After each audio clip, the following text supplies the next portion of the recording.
item number 6, from consent public hearing first reading to consent action items. That is not an item that requires 2 readings. We should have had it under consent action items. John, I don't think we need a motion, or do we need a motion to change that? You need a motion if once the agenda is accepted, okay. But, and it's the pleasure of the board ultimately. Okay. And I thought we were also going to add an executive session briefly to discuss one. I apologize, Rachel, you're right. We had discussed yesterday adding an executive session for the purpose of discussing property acquisitions, and is in particular talking about this proposal on the exchange ownership of the Highlands Chief Mining Claim for removal and placement of the Senega cabin on said claim. Great. Thank you for noticing that. And just to be safe rather than sorry, is there a motion to move the resolution number 6, authorizing the filing of a statement of opposition to the West Divide project from the consent public hearings to the consent actions? So moved. Second.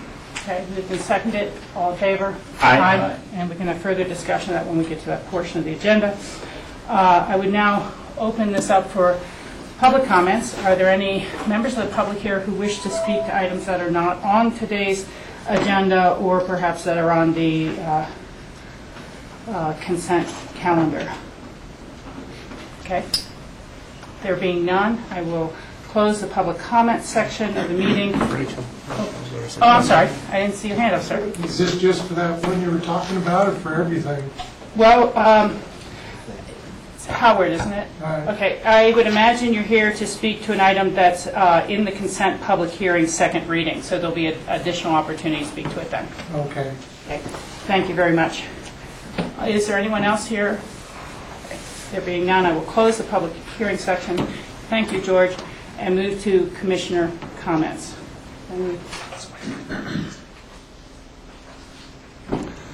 I'll start. Yeah, go ahead.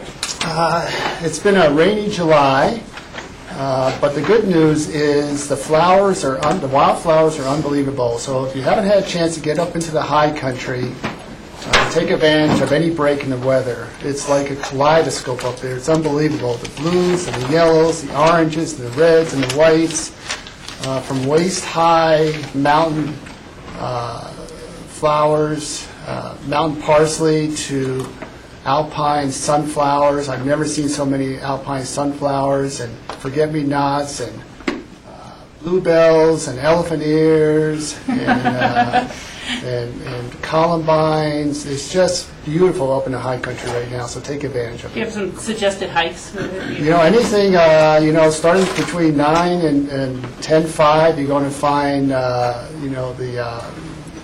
the paintbrushes and the columbines and the mountain parsleys. As you get up above high alpine, above tree line, you still see columbines up there, and alpine sunflowers and alpine forget-me-nots. It's just beautiful up there. I've never seen a summer it's been so prolific. So get out and enjoy it while you can.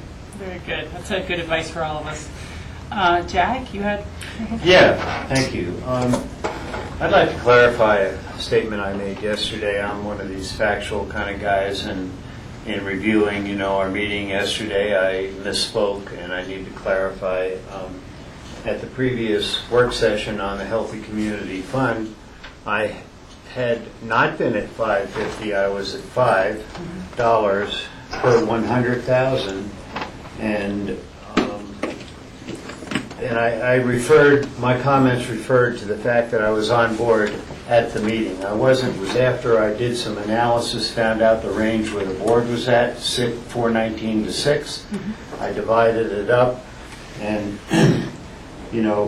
from 419 to 6 is $1.81. The 91 cents got me to 510, and I said, well, $5.50, half a pack of gum per $100,000 isn't going to make a big deal. And I was on board before the meeting, but I waited to listen to everyone before I was there. But being a factual guy, I can't, it's important for me to correct that. So minor, but just who I am, I guess. So clarification for the record. Very good, Jack. Any other comments? No, nothing Not today? till open discussion. Okay. Michael? No, no comment. Bob? Anything today? Okay, well, I won't try to be brief. I'm going to try to elaborate a little bit here today because there's some very good news that was announced out at the Pickens County Airport yesterday, and that is that American Airlines is going to be flying into Pickens County. And this is just really great news for all of us. They gave us this very nice little airline. I think we'll leave that up in your office, John, or maybe at the entry hallway. Which Could makes be a lot of next to sense. the other one, CRJ. CRJ. The CRJ. But there were a lot of people who worked on this behind the scenes, and I think that Bill Tomsich, whose name I murdered a little yesterday, deserves great thanks. He is the president of Stay Aspen Snowmass. And he has been working on American Airlines and putting this together for, he said, close to a decade, but at least very feverishly in the last year. And American Airlines and others very specifically credited the runway lengthening project, which is undergoing its completion right now, as being the reason that their profitability had a better chance, that it more full flights in the summer as opposed to weight-restricted flights in the summer made a huge difference to them in their decision. And to that end, we really need to thank our airport manager, Jim Elwood, and the staff at the airport who worked diligently to get us through that process, our current manager who's helping oversee that, but then certainly our former manager, Hillary Fletcher, who again saw us through the whole EA process on that, and the City of Aspen, who worked with us on settling the Buttermilk homeowners' water issues so that we could proceed with that in a timely fashion. And I really mention timely because right now over 4,000 FAA employees have been laid off because of an impasse in Congress. And that has affected other people's runway projects, such as the Pueblo Airport, but it has not affected us. And if we had been just that much further behind the curve, this whole sequence of events leading to greater air service for the community, for the business community, would have gone south. And so we're just very, very fortunate. American Airlines will be flying the CRJ 700 aircraft. That's the same jet aircraft used by SkyWest. It is particularly well suited for operating in and out of our mountain environment. I think most people realize that Aspen-Pickens County Airport is the third busiest airport in Colorado. It's not the largest, or the third largest, but it's the third busiest. And this will really enhance travel to Aspen Snowmass from Texas, Florida, Australia, because of American Airlines' large national and international hubs at the Dallas-Fort Worth International Airport. And I was unaware of this, and I don't want to get the facts wrong, but I think American Airlines spokesperson said yesterday they have 140 destination international partners. And so whether it's traveling from Australia, New Zealand, Brazil, a lot of the markets that we have been cultivating and which make up a lot of our market share. So it's long been a priority of Pickens County commissioners to have good competition at the airport. We truly appreciate the airlines that are currently serving us, but competition just has a way of breeding demand and increasing service for the customers and options and choices. And so we all look on this as a great way that people can get here perhaps a little more readily without bringing a car, helping ease some of our transportation concerns. And we really look forward to both the public's input and American Airlines and all our carriers' input into our airport master planning process, which is ongoing right now. It's to determine the layout, the space arrangements, the future needs for the next 20 years. And so it's really nice that this has come along while we're doing that planning work. We can figure out the appropriate number of gates, counter space, and the type of volumes that airport really is going to see in the future. So again, thanks to everyone who was involved. I apologize if I've missed anyone. I think the ski company has been a partner, Chamber of Commerce has been a partner, the Town of Snowmass Village has been a partner, and this is the type of collaboration that is good for the community and helps assure everyone a better business environment, a competitive business environment, which is just ever so important given the other resort communities across the West in which we compete. So thank you, American Airlines. And remember to fly local. Jack.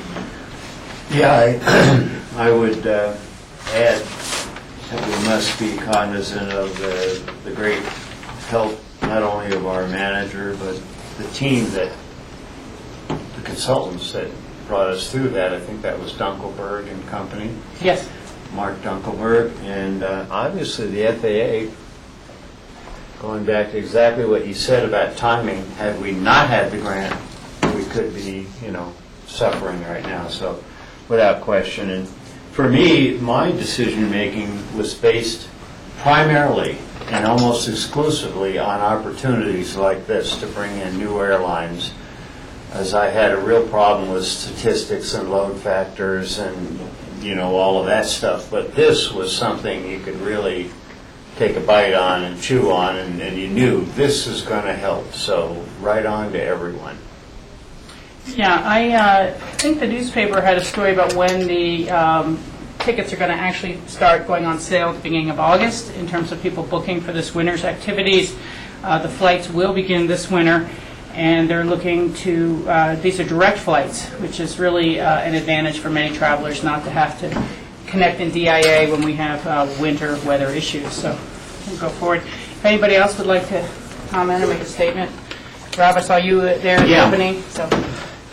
From an economic standpoint, I think this is just absolutely fabulous. I was talking to Bill yesterday, and the investment that American Airlines is making in our community really shows that, maybe we're dragging along the bottom a little bit, but this is one step out of the box to get up that hill a little bit in our economy side of things.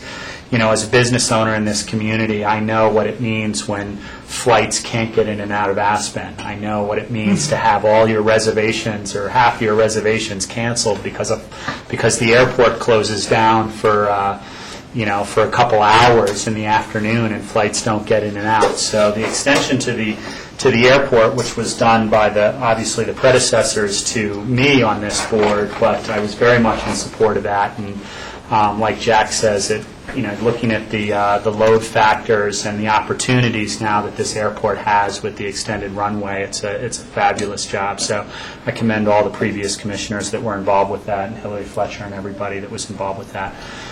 So this is wonderful to have American Airlines here. Yeah, I think we all felt the runway would pay off dividends. I just didn't realize it would happen so quickly. So that's good news for all of us. And there were no additions or deletions to the agenda. Are there any other commissioner comments today? Okay, we'll just move on. The consent actions. We have a resolution ratifying the amended articles of the Association of the Northwest Colorado Council of Governments / Economic Development District.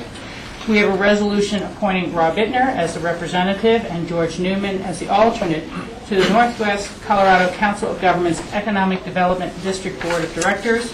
And we have a resolution appointing Nicole Myers as the youth member on the Citizen Grant Review Committee Citizen Board.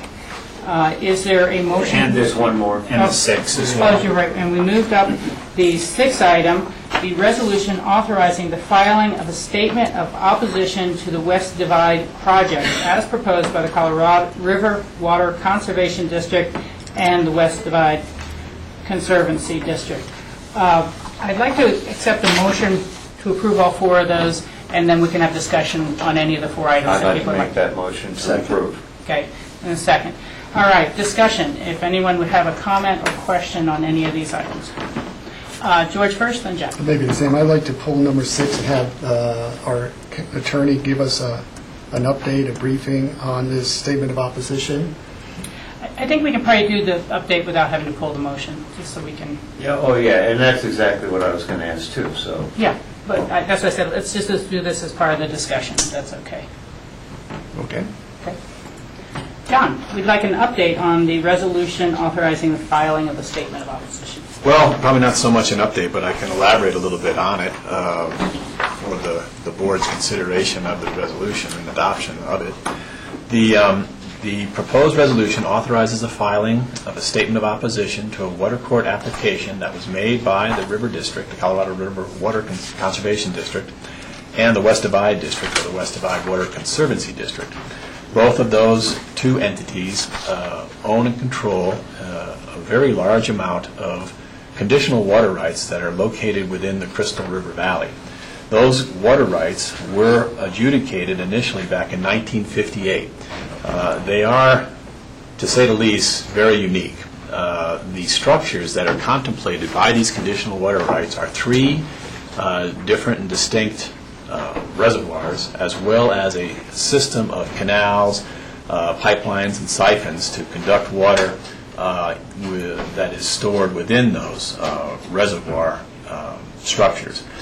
The conditional water rights were established in 1958, and as a consequence, every 6 years, or approximately every 6 years, a diligence application was filed by the River District and the West Divide Water Conservancy District, operating in concert with one another, to preserve those conditional water rights. They were originally filed on as a means of preserving water associated with the project that was identified within the Colorado River Water Storage Project Act, and the potential use of that water for management of the entire Colorado River basin, really, the compact that exists between the upper basin and the lower basin, as well as the compact that exists between the upper basin states. As such, the inclusion within the CRISP Project Act recognized the potential of this project for development. The federal government, however, recognized relatively quickly, and then ultimately acted in, I forget when it was off the top of my head, in the early 80s, to eliminate the project from the Colorado River Water Storage Project Act as a potential project to further the goals of administration and allocation of water resources within the Colorado River, simply because the federal government recognized the improbability of success in developing the project. It identified the project of having too many local consequences to the people who live within the Crystal River Valley, and the improbability of the project ever coming to fruition.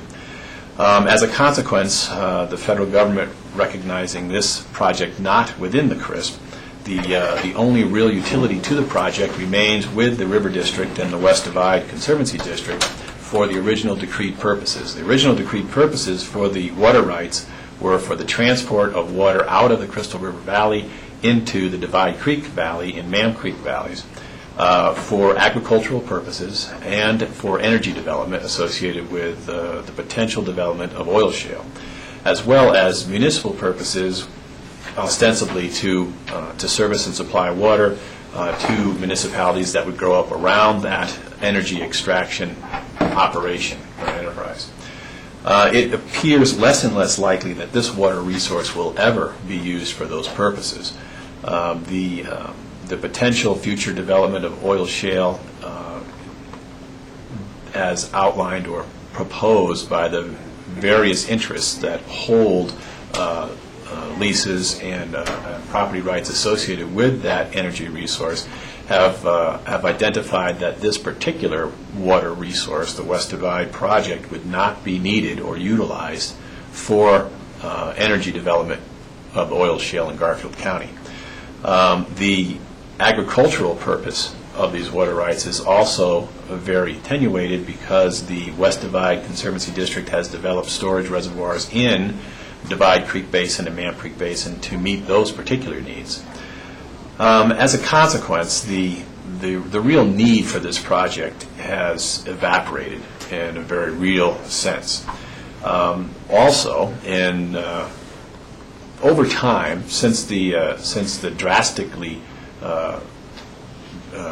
dry year of 2002, diligence applications which preserve the conditional water rights, such as these water rights, have been reviewed with a heightened degree of scrutiny, both by the Division Engineer's Office, Division Water Engineer, as well as the water courts themselves. The water courts are less likely to rubber stamp an application for diligence to preserve and continue the conditional water rights if there is no real need for those conditional water rights to be developed, and there is no real probability that the entities holding those rights can and will develop them in a reasonable time frame.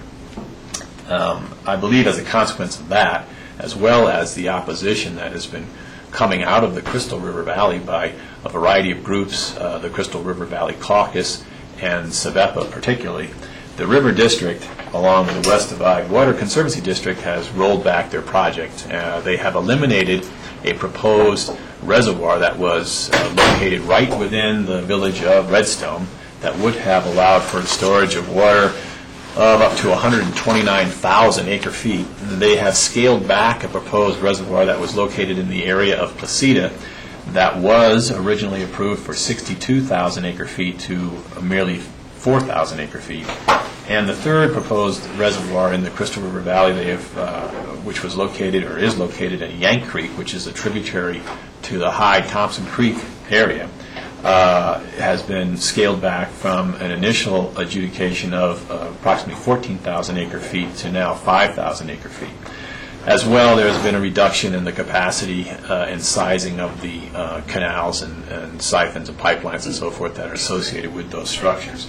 Particularly the Avalanche Canal, which is one particular conveyance, has been reduced in size from 1,000 CFS to 500 CFS. And by comparison, 1,000 CFS is well in excess of the flow right now, for example, that's in the Crystal River Valley, in the Crystal River at that point in the valley near the Avalanche Creek confluence. I think the scale back of this is certainly a positive event for the Crystal River Valley, but as I've stated before, I don't think the project should be evaluated against what was earlier adjudicated through the earlier decrees for conditional water rights, but should be evaluated on its own merits. Is there a need for this type of development? Is there an ability for the water rights holders to actually develop this project? Is it appropriate for the location within the Crystal River valleys that have been identified? Is it appropriate for the projected scope and identified uses for the project? And I believe the answer to all of those questions is no, and which is why I'm recommending the board authorize this filing of the statement of opposition. I think that this is an appropriate time to oppose this application and to have it thoroughly reviewed in the water court and to eliminate it as a possible outcome for water management in the Crystal. The development and construction of these proposed reservoirs as well as their pipelines is something that would do great harm to the natural environment up there, are probably located in the worst geologic locations for the construction of reservoirs and other water impoundments, and are wholly inappropriate for our valley, for the Crystal River Valley. There is intent, although it has not been completed yet, on behalf of the local groups that I mentioned earlier, the Crystal River Caucus and SEVEPA, which is the Crystal Valley Environmental Protection Agency, I think is how it is. Association, that's correct. Sorry, George. For both of those entities to file statements of opposition as well. American Rivers has also expressed a desire to file a statement of opposition, as has Trout Unlimited. So we would definitely have some companions in the case opposing this particular plan. And the Healthy Rivers and Stream Board has also supported this action. That's correct. Unanimously, they have voted to support the Board of County Commissioners authorizing the statement of opposition. Thank you. Further board questions on this? We'll just go down the line. George, Michael, yeah. John, this what am I trying to say? Western Divide, they have the opportunity to renew their application every 6 years. They must file an application for diligence every 6 years after the previous decree of diligence has been awarded. If they don't, then the rights would be abandoned. And they've been doing that, like I said, since 1958. The River District has been since 1958. The West Divide Conservancy District came into being in 1964. And so to keep their application current, they need to show due diligence that they've done some work in terms of working towards those conditional rights. So my question is, do you think they sort of got wind that this year we would be coming in to file an opposition, and because of that, they started to change the scope of their original application, taking off the Osgood Reservoir, and now even thinking about changing the location from the Placida Dam Reservoir up towards Marble and Bogan Flats? Is that part of their strategy at all, to try to convince Water Court that they are actually working towards that effort to retain those conditional water rights? Well, there are a couple of points in your comments, George. First is the requirement that they've actually done something, that they have exercised some diligence to pursue development of these conditional rights, to perfect them. And I think that they have not. In fact, it's very hard to find any work at all that's been done by these two entities in preserving and continuing and working towards the ultimate development of these rights at all. So that's one factor, and that's a factor that is considered by the court in determining whether or not a continuing decree of diligence is appropriate to be entered. In addition to that, I think the River District recognizes just the abject absurdity of the original plan for this project. It continues to call for the construction of a reservoir that is about 30% larger than Rudai by comparison, right on Redstone Boulevard. And the ability of the River District or the West Divide District to get a decree of diligence for that particular structure is pretty remote. So I think they recognize the obvious in that one and have abandoned that reservoir, as well as recognize the obvious problems in getting a diligence decree for the other structures and have scaled those back, reduced them in size. Thank you. Michael? John, is the West Divide District a taxing district? Yes, it is. So does that district include Redstone and the area? Yes, it does. So Redstone was paying taxes for a proposal of a reservoir over their property? Yes, they were. So that is not lost upon many of the residents there. So that was, when you refer to inherent absurdity, that's part of it. I would be disturbed if I was paying taxes for a potential reservoir over my residence. Let me follow up on that one, just because it's on point with that. Does the West Divide Conservancy District provide any benefits or any water service currently to the residents of Redstone? And how often do they hold their elections? Is it a appointed board? Is it an elected board? And how does that work? The West Divide Conservancy District does not hold elections. Their board is appointed through a judicial action, which is just a complete anachronism. There is no direct responsibility of that district to the people who pay the bills. The board is not elected, nor are they directly responsible for decisions they make in how they spend the money that is collected. The citizens or property owners of the village of Redstone do not receive any benefits. In fact, Redstone has its own water and sanitation district that functions to provide for the delivery of potable water and as well as sanitation. There are a few very minor benefits that are conferred within the Crystal River Valley by the district, and those are in the form of some augmentation contracts, but they are very minimal. Thank you. Jack? Yeah, I fully support this action. Since early last decade, we in Pickton County, meaning elected, became aware that there was actually a reservoir. And John, you certainly, I'm not speaking about you, but Dorothy and I were so surprised. I think it was during the master planning process and talking to the Forest Service, we saw on one of the maps the reservoirs. And this is very timely.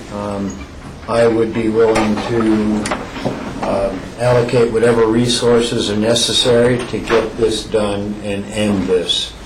And I'm very pleased that how timely this is. Regardless of their adjustment, even large as it might be, there's just no reason. This really seems more like speculation and an investment to continue. Maybe they can sell it as opposed to some real practical need, even the scaled-down version. So I'm enthused about opposing this.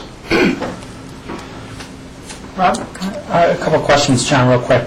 Has Pickens County been in opposition to this every 6 years, going historically back? Have we written? So this is the first time we're actually entering into an opposition position against this. That's correct. And in the past, the diligence applications have not been met with a lot of opposition. The last one was done, about 6 years ago. It was right around the time of the drought, but before the momentum that the drought occasioned, it really started to take hold within the State Water Court and Water Administration to really start examining these conditional water rights. Previous to that, I believe that it was sort of a common opinion by many of the people in the county, particularly the Redstone and Crystal Valley residents and property owners, that the project was so far-fetched that nothing would ever possibly happen. But you can only go along that route so long. So here we are. So a big part of this is the changing condition of the courts and how they view conditional water rights, and making sure that there is some sort of work done in continuing those conditional water rights. So in essence, the time is perfect now in terms of creating an opposition group to oppose this. In all likelihood, what might happen is we might be opposing it again in 6 years, but we have won some of the battle by their reduced application. So Certainly. yeah, wonderful. Well, I just ditto everyone else's comments, and I think that, you asked a good question, Rob, and in some ways I think this is just a heightened awareness of water issues in general in Pickens County, and we're seeing that whether it's the project that comes and goes consistently, the preferred storage option plan, or other filings on water, and to my mind at least, the awareness that the general public has of what has happened in Grand County and the dewatering aspects there have made everyone aware that we're vulnerable. And it used to be a little thought that you're maybe a couple valleys too far, and now I think people are willing to go all the way to the state line to secure their long-term future for municipal growth on the Front Range. And so we have to constantly be diligent. George? One last comment. Yeah. I believe, and maybe correct me if I'm wrong, the Crystal River is probably one of the last, if not the last, free-flowing rivers in the state of Colorado. And if not the last, there's maybe only one or two others that may still be dam-free. And so this action, I think, will hopefully maintain the Crystal as a free-flowing river, and down the road perhaps have the opportunity to designate some part of that wild and scenic as well. So hopefully our claim of opposition will hold true, and we will be able to release these conditional rights and keep the Crystal free. Thank you. Well, we have a motion and a second. Are there any comments or questions on the first three items? Okay. There being none, and I will call the question. All those in favor signify by saying aye. Aye. Very good. We will now move on to the consent public hearings, first reading, and set for public hearing on August 10th. The first item is a resolution authorizing spending funds generated through the Renewable Energy Mitigation Fund program. And the second is a resolution to accept the Contract for Older Americans Act Title III funds and state funds for senior grants. I know we have some comments to be made on the very first item, so let me see, is there a motion to approve the resolution to accept the Contract for Older Americans Act 3, Title III funds and state funding for seniors? Then I'll open the public hearing. I'd like to make that motion. Second. Second. Okay, is there anyone here from the public who would like to comment on the contract for older Americans funding? There being none, we will move back to the board. We have a motion, a second. Any board discussion? George? Yeah, I'd just like to make a quick point, something that I talked about yesterday briefly in terms of supporting the Healthy Community Fund, raising the mill levy ever so slightly to provide more funds. In the senior services is one organization that receives a good portion of those funds to support their efforts. And it should be noted that, again, that the funding for this grant, which is a 4-year cycle, has been reduced 7% in the last time we go around due to state and federal funding that has dropped. And I think that's going to be a continued trend. One of the things in this memo that Marty Ames points out is in terms of how these monies are being used, is one is for congregate meals and home-delivered meals. And 1/3 of the home-delivered meals recipients are classified by federal poverty level. 64 registered congregate meal consumers are in poverty, and that accounts for 28% of the entire Pickens County senior population. So we don't really realize the extent that our senior citizens are being affected by the current economy and other aspects of this. So not only is this grant very, very important, but the Healthy Community Fund, for that to continue to go forward and provide continued funds not only for the seniors but for so many other community organizations, I think is imperative, and this is just a good example of why. Thank you, George. That was very good comment. We have a motion. We have a second. All those in favor signify by saying aye. Aye. Okay, we will now go backwards to the resolution authorizing spending funds generated through the Renewable Energy Mitigation Program. We discussed this yesterday at our work session. There seems to be some reservations and some requests for clarifications on a couple of items before we go to second reading. But by the nature of our process, we need to approve it on first reading. If those questions are not answered satisfactorily, we may delete those sections from the second reading, but we cannot add new things to second reading. And so, again, just to begin the discussion, I would accept a motion to approve the resolution authorizing the spending funds generated through the Renewable Energy Mitigation Program. Then we will have discussion, then we will have public comment. So move. Second. Okay, moved and seconded. Board discussion. I was at the press conference, so I missed most of it. If anyone would like to reiterate our concerns or anything. Michael. It was interesting, yesterday George brought up some items that were concerning grants to the City of Aspen, or the City of Aspen asked for grants. Interestingly enough, it surprised me because it's not online. They skipped that portion of putting that in the packet. So I had my packet yesterday and I was able to catch up on it. But there are a couple of items, and we had serious reservations about item 9, two of the items in item 9. One was the granting to individual affordable homeowners grants for energy improvements. I think it was 5 units. And we had some difficulty with that. Both George and Jack brought that up, of granting individual homeowners home improvements that would accrue to their benefit rather than, and the proposal here was to accrue those to rental units, put them to rental units, because it would be an institutional improvement rather than an individual improvement. So that was one of the items.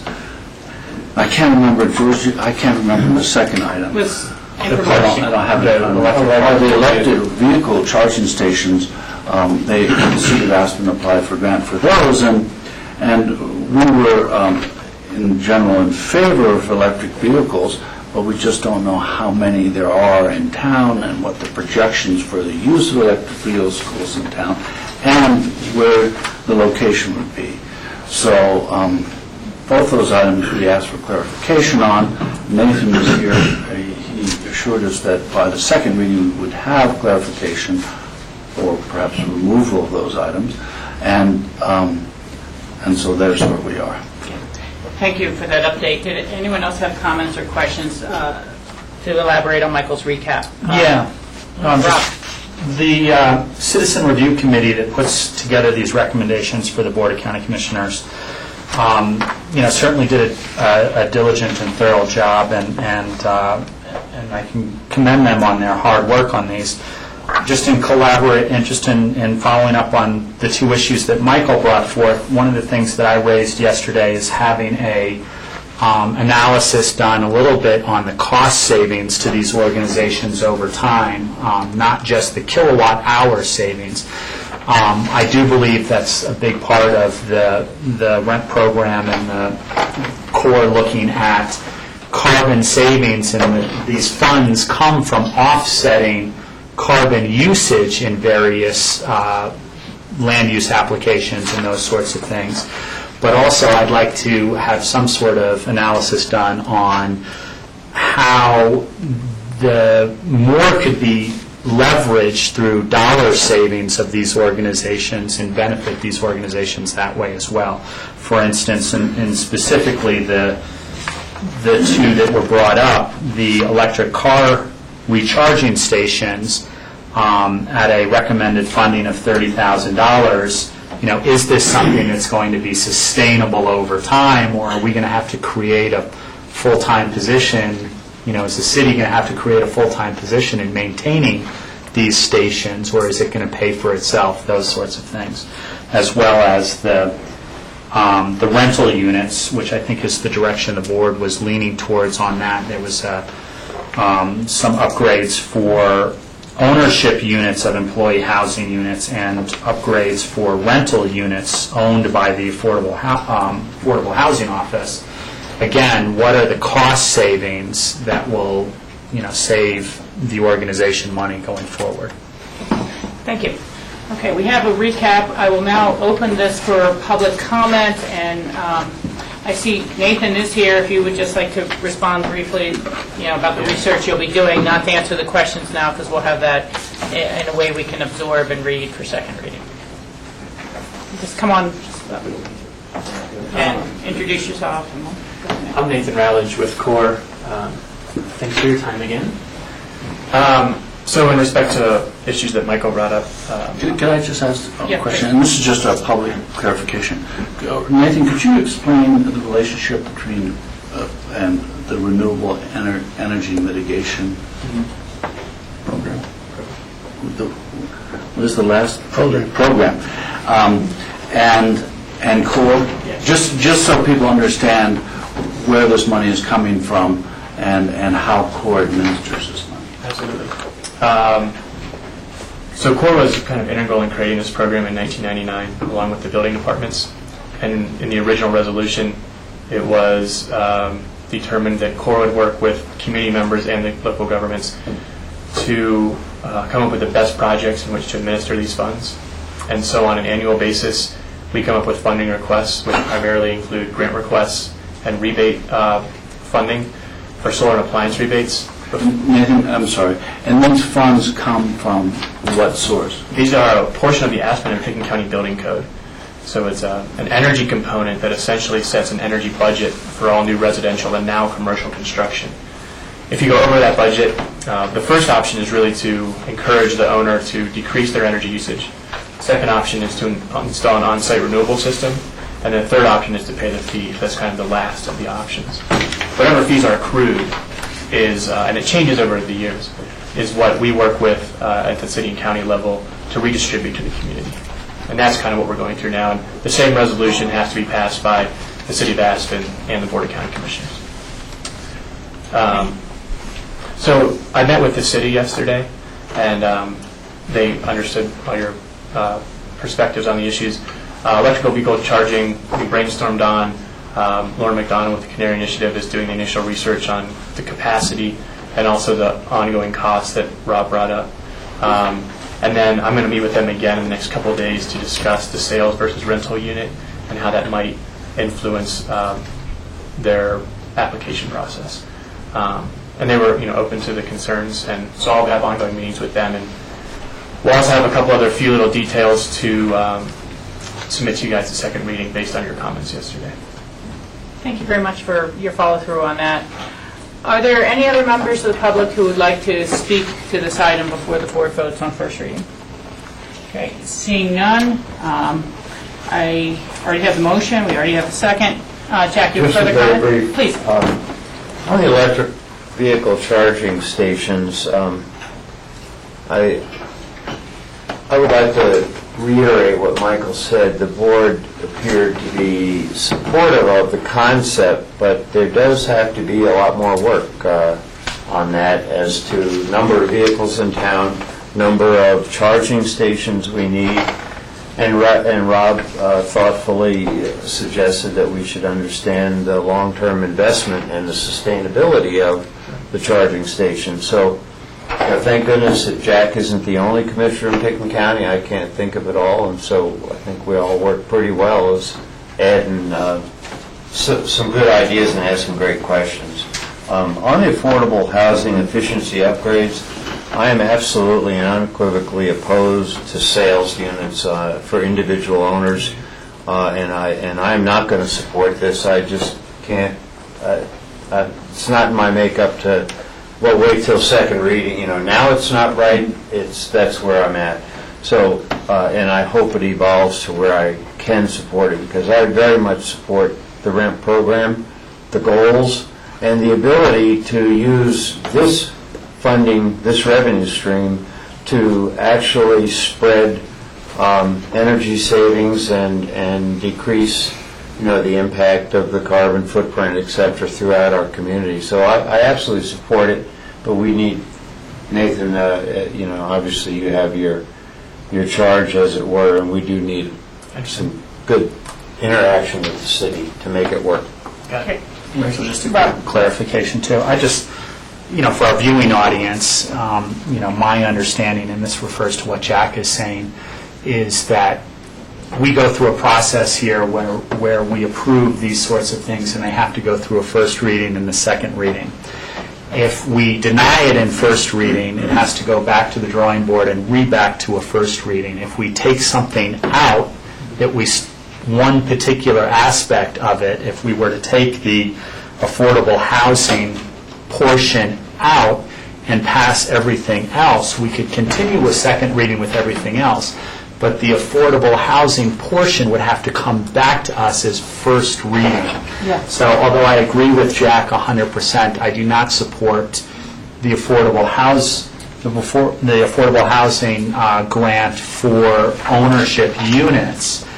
Part of this is a procedural thing to move this forward to second reading. We are going to have additional work done on this, but we do feel that I feel that it's in a position where with that additional work we can move this forward into second reading. I think that's really important for those people that aren't as versed as our systems that much to understand that. I thought I'd explained that at the beginning of our discussion, but Jack, did you have a further comment? Or Oh, not at all. Okay, Thank so your hand up. I'll just weigh in briefly. I think that we get into a real chicken and egg situation with things like electric vehicles. People want to purchase them, but they say, well, will I be able to refuel my vehicle? And, but we don't necessarily want to build the refueling vehicles until we know there's enough demand. And so, I understand that sometimes you have to break the shell to get out of the chicken and egg syndrome. And so I think those are good questions to be asked, but I'd like to see us moving forward in that direction. And certainly I believe that the greater automobile market is beginning to move in that direction.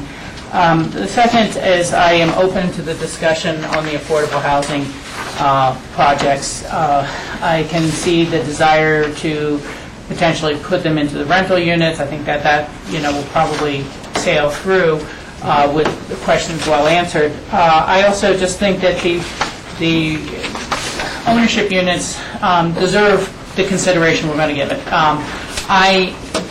I struggle with the one main point that the vast amount of energy usage in the United States is currently in older structures. And so the challenge, we can have great building codes, we can pass great building codes, but how do we go forward to retrofit the energy demands and reduce the energy demands we already have? And so to the extent that this is a pilot program, it needs to be, the questions that I'm going to have at second reading are how does it, as a pilot program, lead us towards that goal of finding more readily methods of retrofitting older buildings. Right, got it. Okay, thank you. Further comment, Michael?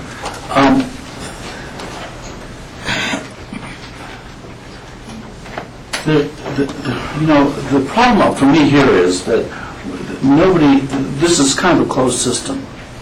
And so we have these, I'd just like to outline who's getting these grants. Okay, sure. Because it isn't, I don't think it's clear to the public who is getting these grants.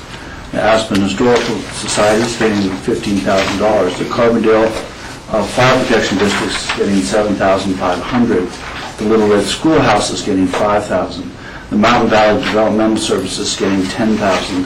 And I'm not going into the details because it would be fairly lengthy. The Roaring Fork Conservancy is getting $33,000.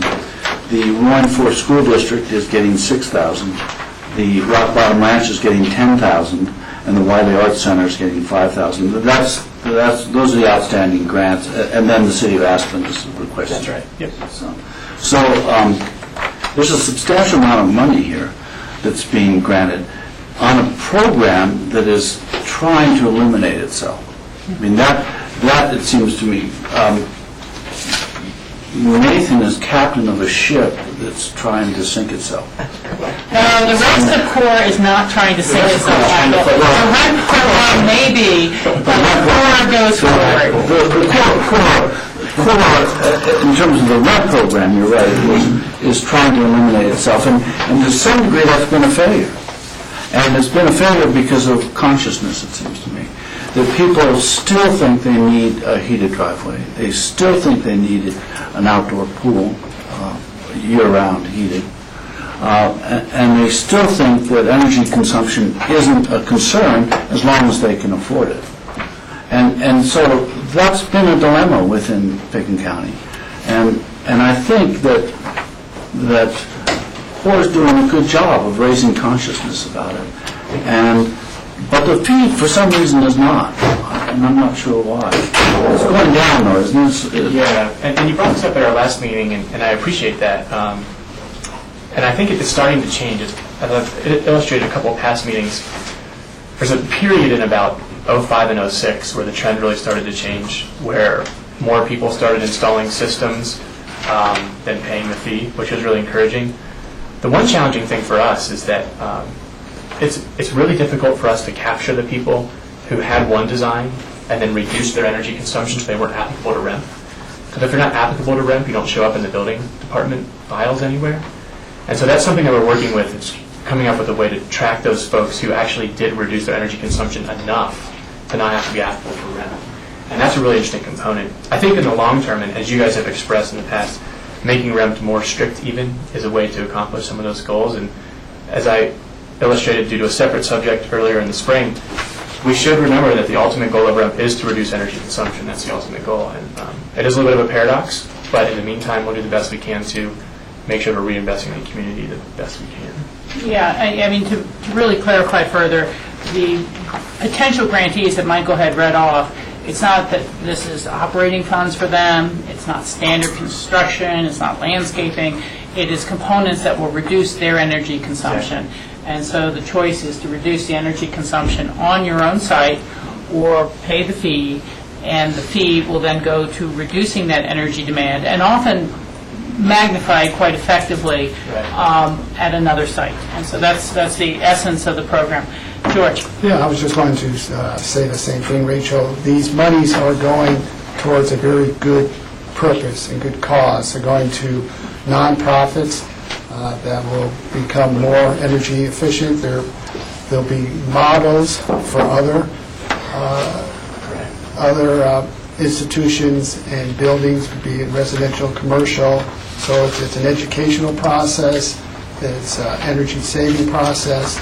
So even though we may want to see the REP funds disappear because people are becoming more energy conscious and efficient, at least at this time, we're using those funds for a very good purpose.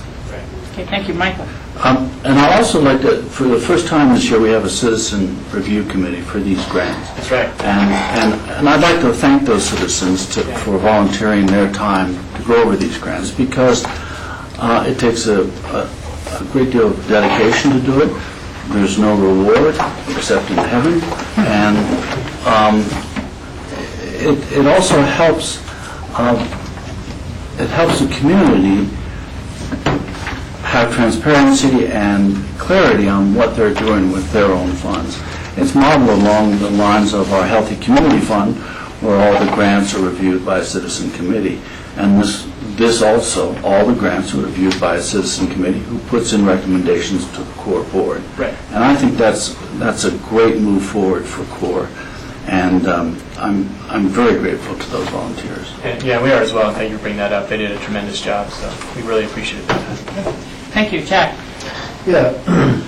Nathan, a question on the Roaring Fork Conservancy's request, which is really exciting because it's about geothermal system, and I think it's something that we definitely need to encourage, support in our community. It's a wonderful alternative energy. But the question is, when is that project shovel ready to have all their approvals? Yes, it is. They've created, I believe, 3 different tiers for the project, and so they'll build kind of one base center and then expand on that in future years. It's all been approved. The geothermal system will be one of the first things installed, and then it'll be extended as they finish the build out of the building. Right, because my question was more on process. If we give a grant, is there any timeline that it must be used in? Well, so we go back and check in 1 year, make sure that the project's still moving forward, understanding, working with schools and fire districts, the process can be sometimes kind of slow. And if they haven't made any substantial progress forward on the project, we have the right to pull those funds back in. So it's a year review. Yeah, good, thank you. Thank you. And we did have a public hearing on this item. I think Board has well exhausted our potential comments. Thank you for your patience and for being prepared to answer our questions at second reading. All those in favor of the motion signify by saying aye. Aye. Thank you. I want to go backwards for just a half a second with a request to John. This resolution on the West Divide Water Conservancy District, your packet information is just so thorough. I'm hoping that you could forward the memo to the Crystal River Valley Protection Association, as well as to the Crystal River Caucus mail manager. Just a memo. I might have already done that, but if I haven't, I'll do it. Okay, just so because I'm sure they'd appreciate having that background as well. So, Rachel, just for the record, I did vote no on that. Okay. Just a transitional no, I hope. Okay, I hope so too. Now, we will move to the consent public hearing second reading. We have a number of items, 4 on here, and I will read through the title and we'll see if I think there's at least one we'd like to pull for further discussion. Consent public hearing second reading. Item number 7, the resolution to approve citizen board bylaws. Number 8, the resolution vacating possible road routes across Aspen Valley Ranch in connection with the settlement of Aspen Valley Ranch Limited Liability Corp. versus the Board of County Commissioners U.S. District Court case.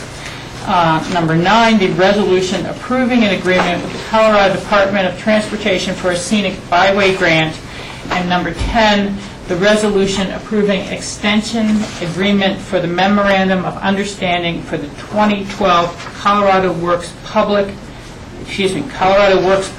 and the Colorado Child Care Assistance Program. Which of these items does the board want to pull? I'm assuming number 8, we have received a citizen letter. I'd like to have... Did you say 8? Yes. Yes, I'd like to pull that also. Aspen Valley Ranch information. Okay. The other items we do not have questions on at this time, I'd like to make a motion to approve if there are no further questions. and that's the citizen bylaws, the agreement with the Colorado Department of Transportation for the Scenic Byway Grant, and the Colorado Works Program and Colorado Child Care Assistance Program. Second? Okay, I will open the public hearing on those 3 items. Are there anyone here to comment on those 3 items? There being none, I will close the public hearing on that item, and we will go back here and ask perhaps Chris Selden to come forward as well. I know you have worked extensively on this item. And this is the resolution vacate. Richard, can we move those 3 items? Yeah, do the vote. Oh, didn't we vote? No, on the 3 items. I asked you if you moved, George seconded. We didn't vote. I'm sorry. You did public comment. Okay, I'm sorry, I thought we did vote. Thank you. All those in favor signify by saying aye. Aye. Okay, thank you. The resolution vacating possible road routes across the Aspen Valley Ranch in connection with the settlement of the Aspen Valley Ranch Limited Liability Court versus the Board of County Commissioners in U.S. District Court case. Chris, if you'd like to introduce yourself and introduce this item for us. Yes, Chris Selden, Assistant County Attorney. And if we can figure out how to make this work, I have some maps. Already on. Okay. What do you need to do? You need to turn the projector You need on. to turn the projector on with the remote. The red Right button, here? Projector. and you need to lower the screen.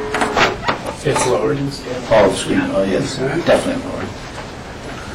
This item, as we get the image up on the screen, It just takes a second. is a follow-up step to resolutions that you've already heard before. This is second reading of a resolution vacating potential public access routes across Aspen Valley Ranch, which is located in Woody Creek. This is also the second proceeding that we have had on this vacation issue.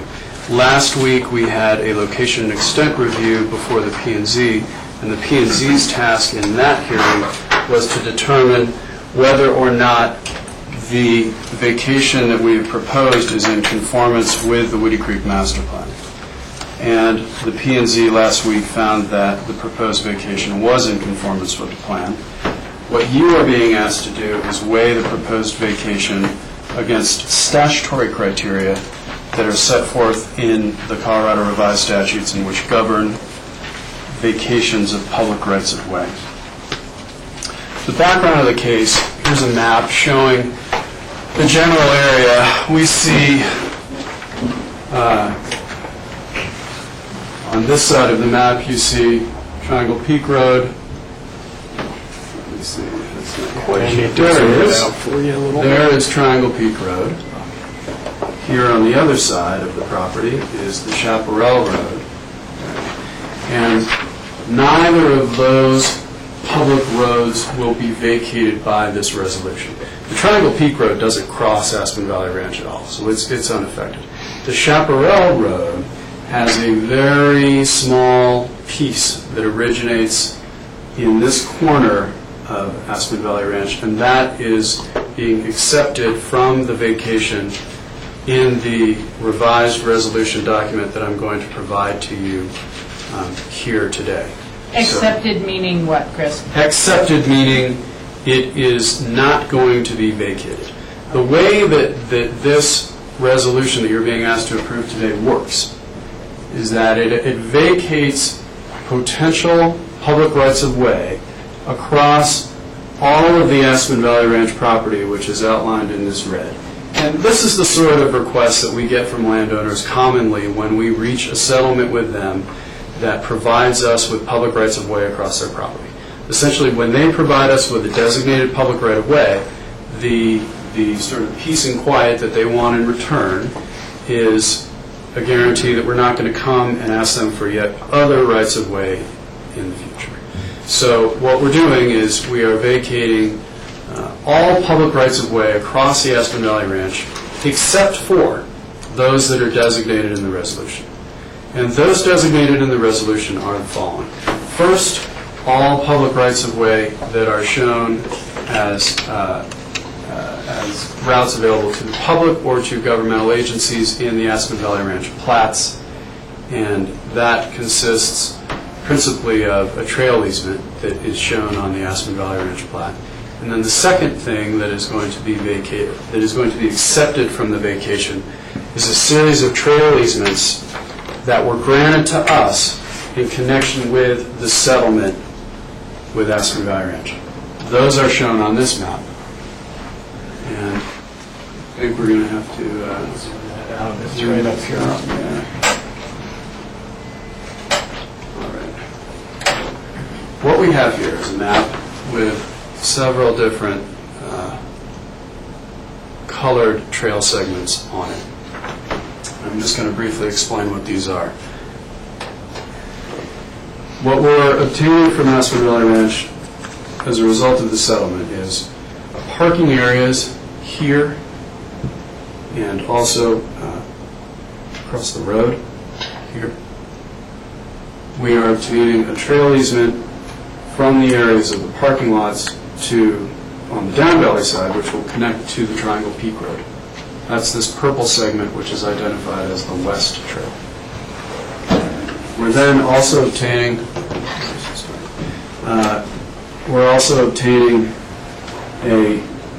an easement from the Aspen School District and Aspen Valley Ranch for this segment, which runs along the gas line that currently exists along those properties. And then we have a trail easement that traverses alongside an existing ranch road that provides access into Aspen Valley Ranch to a point here at this juncture. And at this juncture, you have to the left a mustard-colored easement, which has been provided for equestrians and bicyclists, and it's also available for use by pedestrians. This follows a bench that ascends a hillside above Aspen Valley Ranch and provides spectacular views of the elks. And it then descends, it traverses the main ranch headquarters parcel, which is located here. And the reason that that trail easement was provided, other than, of course, that it provides those great views and the opportunity for a loop for pedestrians, is that the ranch was concerned with having bicyclists and equestrians going through the main headquarters area of the parcel where they're conducting their activities and they have their own courses. This yellow trail easement is for pedestrian use, and in the winter it will be available for pedestrians and cross-country skiers as well. Then finally at this junction we have both of those two trail easement sections that I just mentioned coming together again, and both the biker and equestrian users and pedestrian users will proceed along the same alignment to the boundary with public land at the mouth of Red Canyon.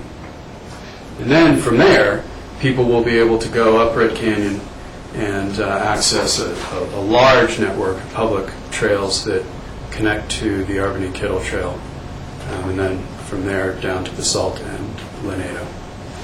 George? Yes, sorry, George. Chris, what is the status of those trails and the status of signages as well to inform the public in terms of access and trails? The status of the trails right now is that they don't exist.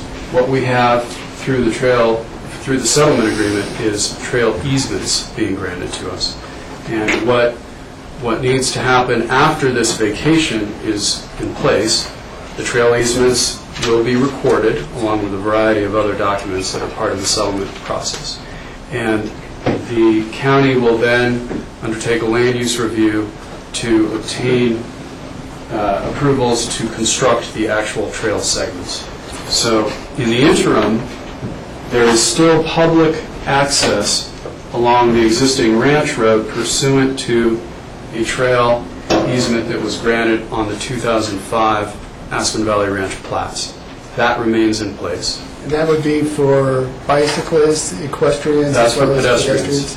for pedestrians. just for pedestrians. Just for pedestrians. So at this point, there really is, once we vacate this, there won't be any access for bicyclists or equestrians until we actually construct those new trails. Correct. At this point, there is no access for bicyclists and equestrians. There is access for pedestrians.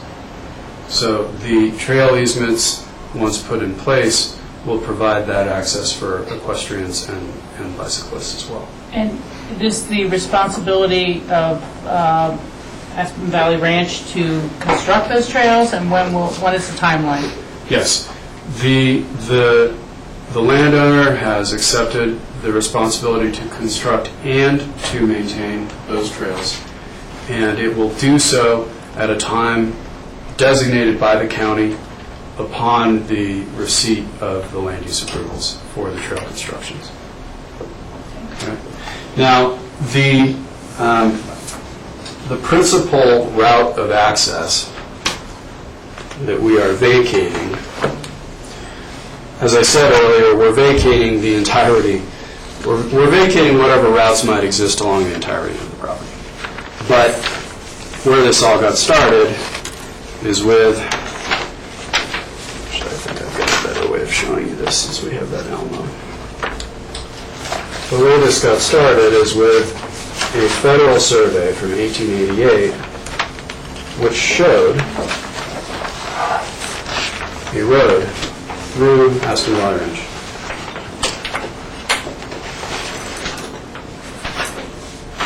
It's a road that's no longer in existence on the ground, it's no longer visible.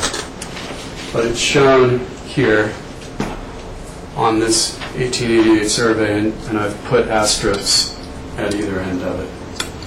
So this is the historic road alignment that the county, when it was considering the land use application from Aspen Valley Ranch, wanted to investigate further to ensure that we would not be losing public rights of access that might exist. And once we reserved that right, the litigation began, and it led to a lot of research and investigation on our part, as well as negotiations with the landowner that led us to this settlement agreement. But what I will emphasize, and we discussed this in front of P&Z, is that at this time, that road does not exist. It is not visible on the ground. It's not being used. And that's one of the reasons that the P&Z found the proposal to vacate here to be consistent with the Woody Creek Master Plan. Chris, if that finishes your presentation, or do you have a few more points you'd like to make? I think that that's enough for now, unless the board... So I saw Jack's hand go up. Yeah, just a quick question, Chris. You elaborated to a degree about the potential access. There is also hunting access? Yes, that's right. The trail easements, once in place, will provide access for hunters. There is going to be a registration system, essentially, that will require hunters to register before they cross the trail easement, and there is going to be a limit on the number of hunters, which we established essentially well in excess of the number that the Division of Wildlife told us was likely to happen. And then hunters, when they do cross the property, will have to have their weapons cased and unloaded. But yes, hunter access is provided. Thank you. Michael? Chris, what about the Aspen Valley Downs Road? That was on the map, but you never referenced it. Yes, and that brings up an important point. Thank you, Michael. The vacation resolution that you're being asked to approve today does not vacate any private access easements. The Aspen Valley Downs Road is not a public road. So the private access easements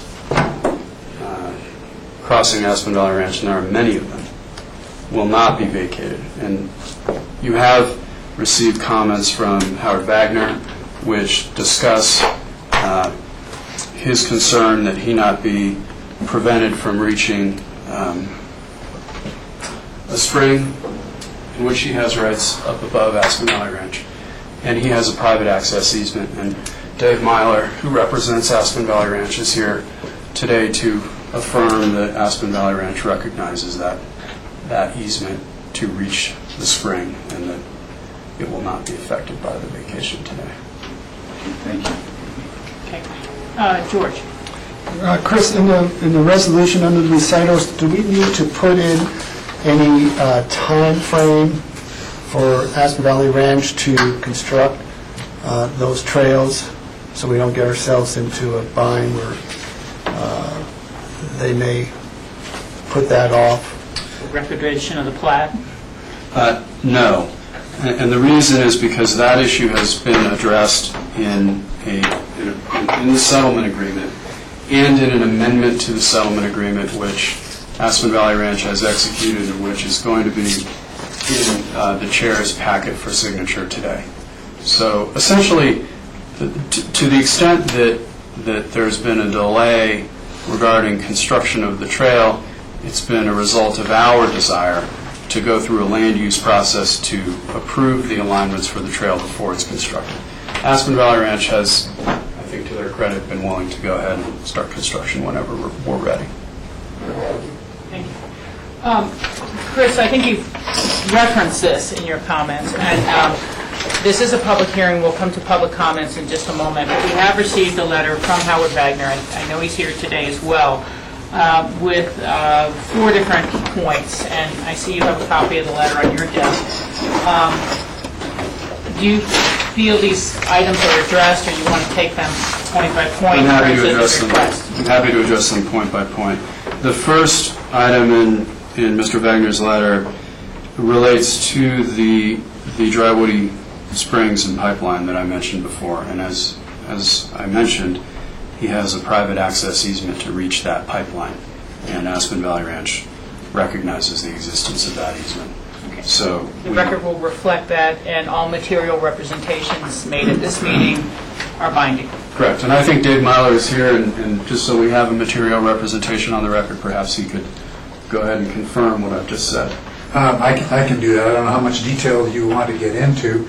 David Myler for the record on behalf of Aspen Valley Ranch, but Howard does have an easement that was reserved back in 1992 to access the pipeline which provides water from a spring to his house. It also serves the Hoff residence and the Howie Mallory's house, and even though they don't necessarily have a written agreement, our practice has been to accommodate their needs to maintain and inspect and deal with their spring and pipeline. And it's my opinion that this vacation will have no impact on those arrangements. Thank you. With regard to the second point in Howard's letter, I'm not clear. I received this letter just a day or so ago myself, and I'm not clear which public roadways through Aspen Valley Downs he's referring to with Red Cannon Connector, Red Cannon Ridge Road, and perhaps he'll clarify that at the meeting. But I can confirm that the Chaparral Road, which crosses Aspen Valley Ranch ever so briefly before heading through Aspen Valley Downs, is not going to be vacated by this proceeding. And moreover, we're not here vacating anything in Aspen Valley Downs, only the Aspen Valley Ranch property. With regard to the Dry Woody Spring and pipeline owners being indemnified and held harmless, that's just not something that really is germane for this vacation proceeding. And personally, I don't think that there are any grounds for the county certainly for the county to provide any kind of indemnification to anyone concerning their private interests, which are not being affected by the vacation resolution. So, and with regard to whatever federal law may provide, we're not having an impact here under what federal law may provide. If there is a right-of-way through Aspen Valley Ranch pursuant to the property clause of the U.S. Constitution or any of the authorities, the federal authorities that are cited here, then that right-of-way exists as a matter of federal law, and our vacation would not affect that, in my opinion. With regard to the marking of the Aspen Valley Ranch property line boundaries, it seems to me that that is, again, not a matter for a vacation proceeding. It is a matter for perhaps a land use review, but I don't see how that really relates to this proceeding, and I don't know that the board is properly has that sort of an issue in front of it. Okay. Thank you. Does the board have any further questions for Chris, our attorney? Michael? I didn't. Dave Myler, did you say that you would recognize Howard's private rights? Yes. You did say that? Yes. Okay. I wasn't clear. I just wanted to confirm that. Well, I want to clarify your question. Are you saying private rights related to the pipeline or other assertions of rights? To be honest with you, I'm not sure there are any others, but my general understanding of what we're doing here today is that we're extinguishing public access rights. We're not affecting any private access rights that may exist. To that extent, and it's been a long time since I've looked at all of these various documents involving our neighbors, but to the extent that any of those private rights are in effect, we will honor them. This vacation has no impact on them. Thank you for that clarification. If there's no other board questions, I will open the public hearing. And Howard, if you would like to ask questions or clarify or anything you want to say to the board, please just identify yourself for the record. I'm Howard Wagner of Woody Creek, adjacent neighbor to Aspen Valley Ranch. And I guess I have a different view of this whole thing because I've been there too long, I guess.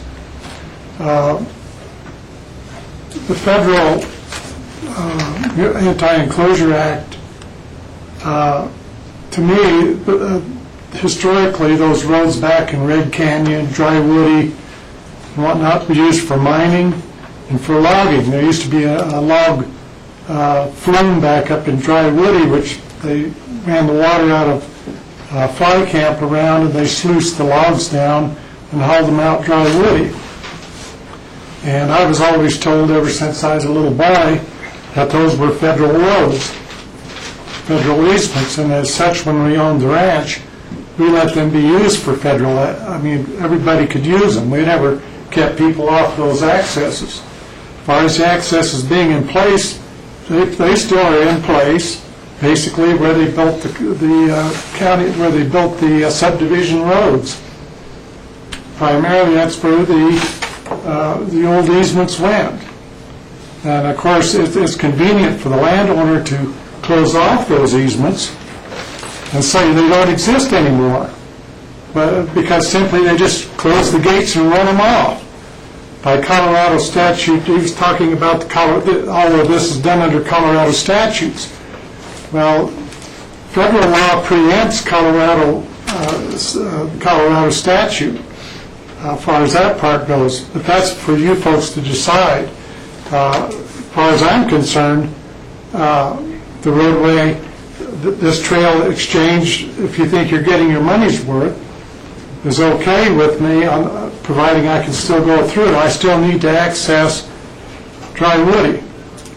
And Dry Woody has the best public trail up there, or the best road going up it, to go back into that area. Red Canyon, Aspen Valley Ranch bulldozed in a couple of years ago. They built a road up there, and they were caught illegally using the road for vehicular traffic. So the Forest Service made them bulldoze the road back, and in the process, they closed the road off entirely.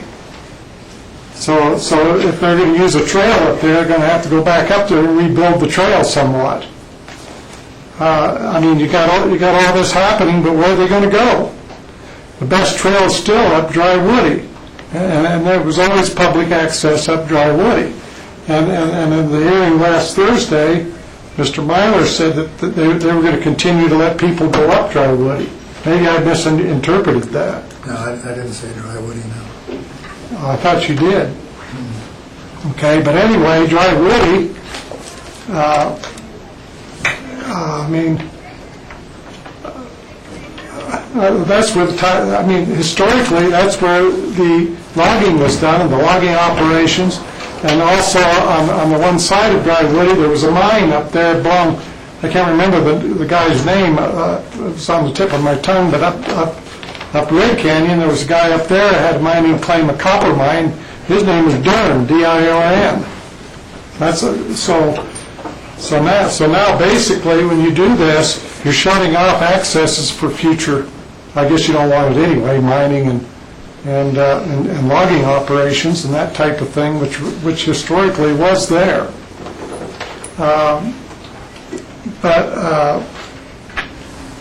The other thing is that the roads that I was talking about in B, or whatever, 2, I think it was, those roads actually go up the road, it's called Allen Way now, and it goes to the left all the way over to the ranch, and that was called the Red Canyon, on the county address map, it's called Red Canyon Connector Road.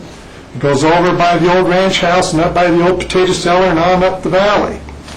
And then the Red Canyon Ridge Road is actually the road where you take a right and go up into Aspen Valley on up to where I guess it'd be Kenner's place is. To draw to the left, well, it goes right up through Kenner's house. The road goes all the way up, and it's right adjacent to Chaparral, the easement that you gave to Chaparral.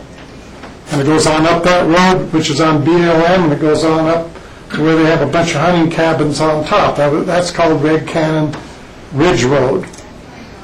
And on the old maps, and even on the maps as late as 1974, on the federal maps, that's known as 523 Road.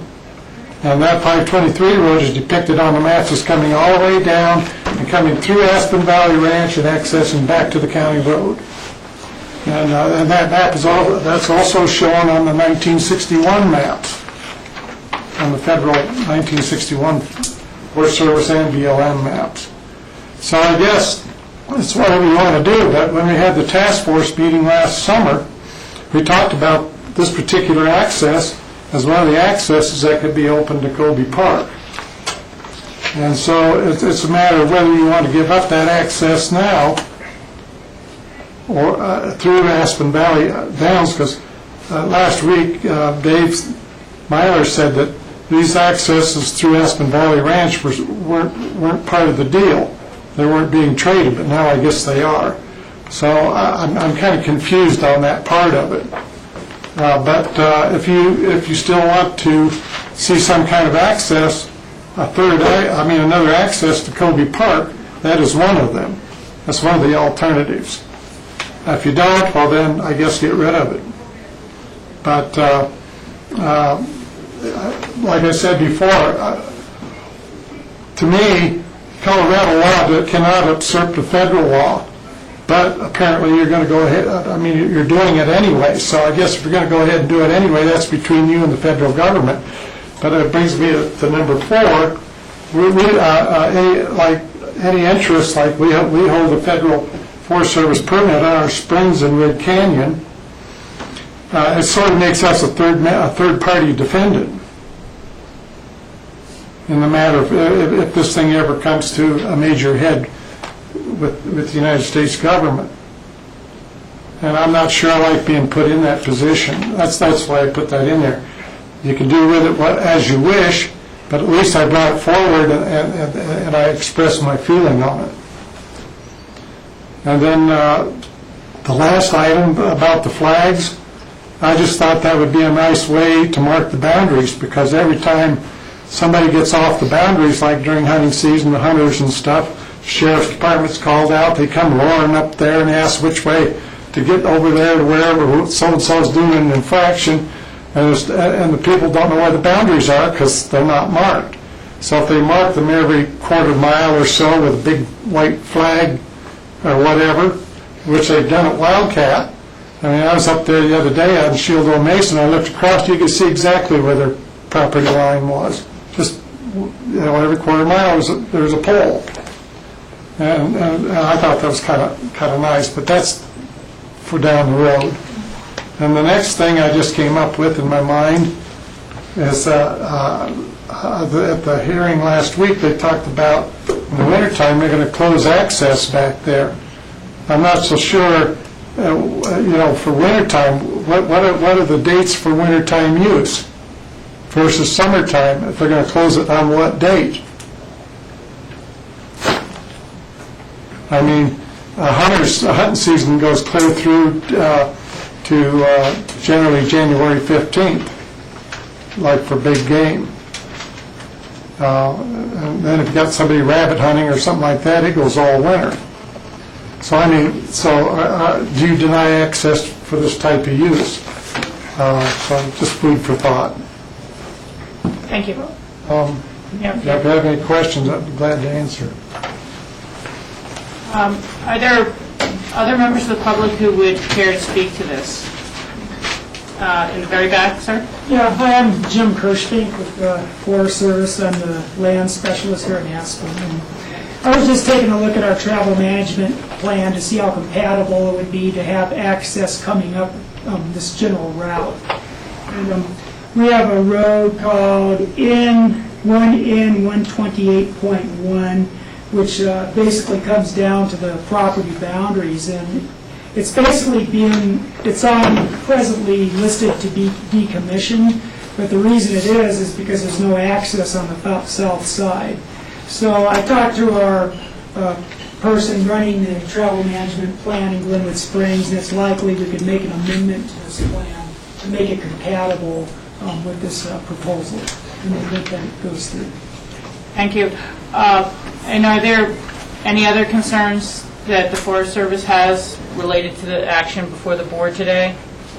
As far as the possible rights of way that may exist or may not exist, generally we don't recognize those until they're adjudicated.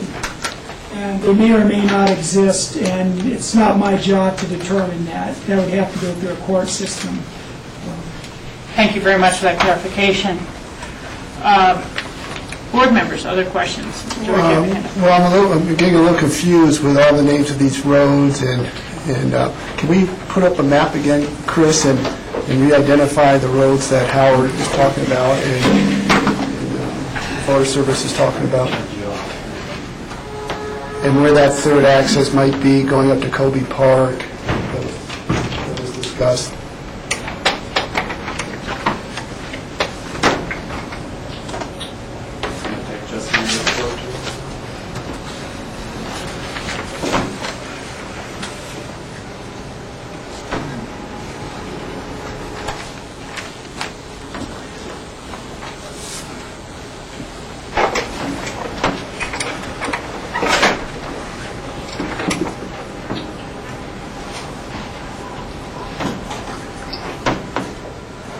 The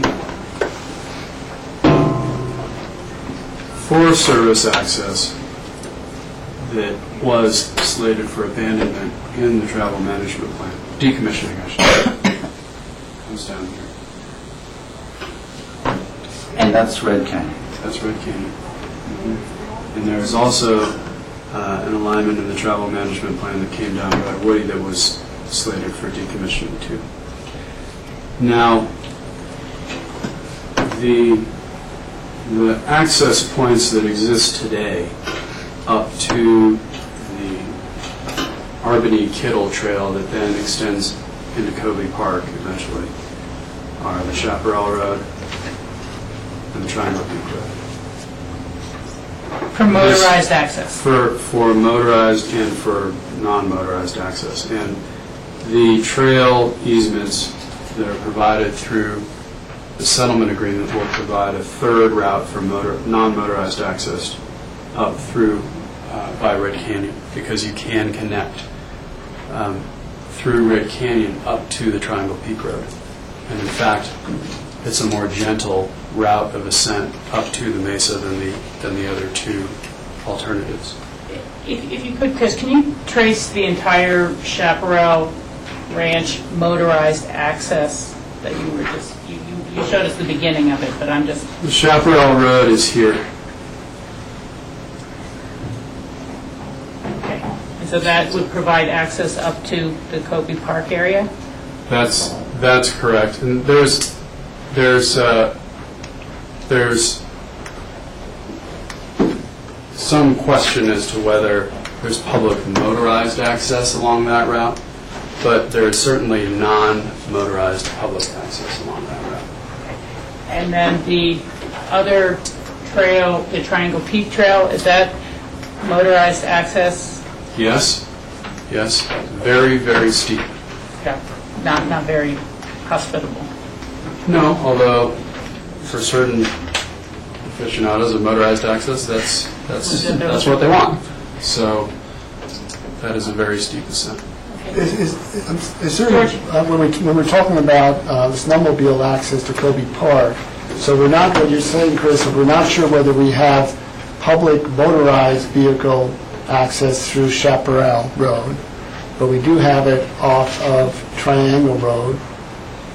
And is there an opportunity down the road, per se, to reconfigure Triangle Road to make it more amenable for motorized, specifically snowmobile traffic?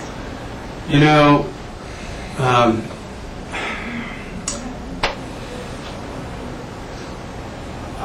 not going to promise you that this is what GR Fielding would tell you is the case, but my understanding of the issue with those access points for snowmobile usage is that they may not hold snow as well as you might want them to. That at least is what I remember GR telling me, but you know, I'm not qualified to give you an answer on that. Yeah, because you're south-facing and... Yeah. That's right. You know, I want to kind of hazard a guess here, but at least so far in our discussions, fairly lengthy discussions, I don't think that there was really support from the Woody Creek Caucus about creating new snowmobile accesses from either the Triangle Peak Road across the Aspen Valley Ranch or Chaparral. And the lower portions of the Triangle Peak area are critical elk winter range. And so, you know, that's part of why we see trail closures for horseback and motorized once we get later in the fall, is because those are important sunning areas for the animals in the winter. So, you know, I think this is kind of introducing a new topic as to whether the negotiated settlement provides enough or increased snowmobile access. I just didn't see, Michael, would you say that that's a correct summation, or? The issue of where there would be snowmobile access has not been approved or denied in any sense by the Wood Creek Caucus. But their main concern was the overuse of Lunado Road. And so they were open to alternate accesses, but none were named. And certainly, these were talked about, but they weren't named as the issue at Chaparral. I'm not clear about that motorized access either. And Triangle Peak, I'm not sure was ever talked about as snowmobile access in any kind of other than extreme sport access. So, but you know, I think that the feeling of the caucus would be that you wouldn't want to unnecessarily cut off the potential access, and that was what I think what Howard was referring to, was there was potential access that we might be giving up, but I don't know. Jack, and then Rob. Yeah, I'd like to clarify. Chris, today's action in no way addresses Triangle Peak Road or Chaparral, correct? Correct. So those are not issues for today's discussion pertinent to the resolution. That's correct. You're not vacating any interest in Chaparral Road or Triangle Peak Road. Yeah, in decades, I only have an impression about Triangle Peak Road. You know, that's a discussion we probably don't ever have to have.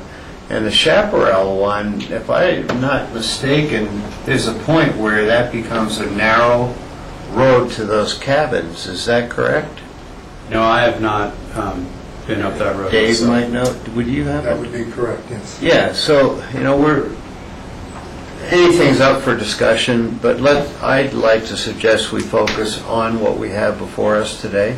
I think the point, and it's well taken and you're well stated, Jack, is if we were to approve this action, we would be, by accepting the settlement, foreclosing any opportunity to pursue RS 2477 rights-of-way across the Aspen Valley Ranch, which could be opened to motorized vehicle access, be it snowmobile or Jeep tours or whatever, if we went to federal court to adjudicate those roads and then agreed as a county to build and maintain those as county roads.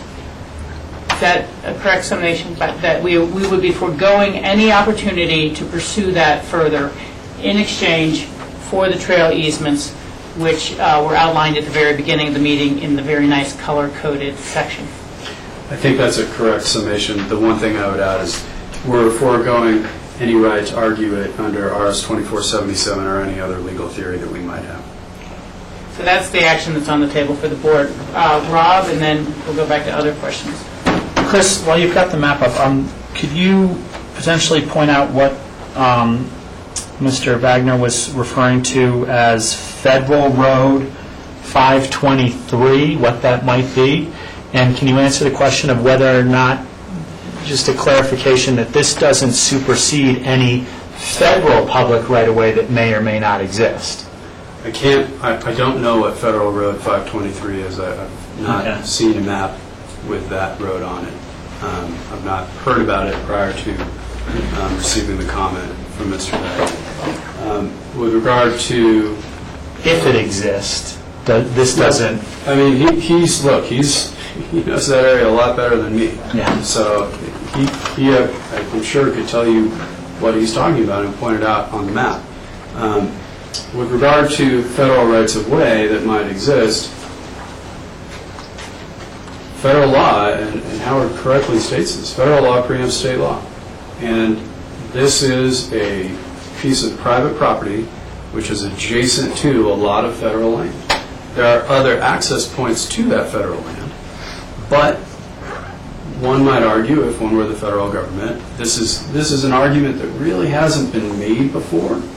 I have done some research into this in connection with another large settlement agreement we had years and years ago. But the federal government could assert, arguably, under the property clause of the Constitution or under some of the authorities that Howard mentioned, it could assert a right-of-way through private property. That, there are cases that are very old that break in two different directions. One says you can do it, the other says you can't do it. If you want to go through private property, you need to condemn that property and pay for it. So whatever the federal government's powers may or may not be to go through private property to get to its property, you're not able to impair those as a political subdivision of the state. So this isn't affecting that at all? It's not affecting that sort of an argument that they could make, no. Okay, George. I wonder if either Howard or the Forest Service can identify these roads for us. Yeah, Howard, if you want to step forward, and Chris will show you how to use this fancy little gadget we've just installed here. But all I do Yeah, you'll probably want to come around on Chris's side. come over where I am, and The pillar. this is an even better pointer than mine. What this is? Well, it's just a little sharp. Where do you point? On this right here. And then it'll show up on the screen. Let's put it in magnifier zone. Yeah. Okay. You don't need to worry about blocking the projector. Oh, does it? Yeah. You're good, wherever you're most comfortable. Okay, right here. I can see that road Yeah. right here. Yeah. That road there was built in 1958 by my dad. We had a road there before, but he rebuilt that road and he moved the public road to that road.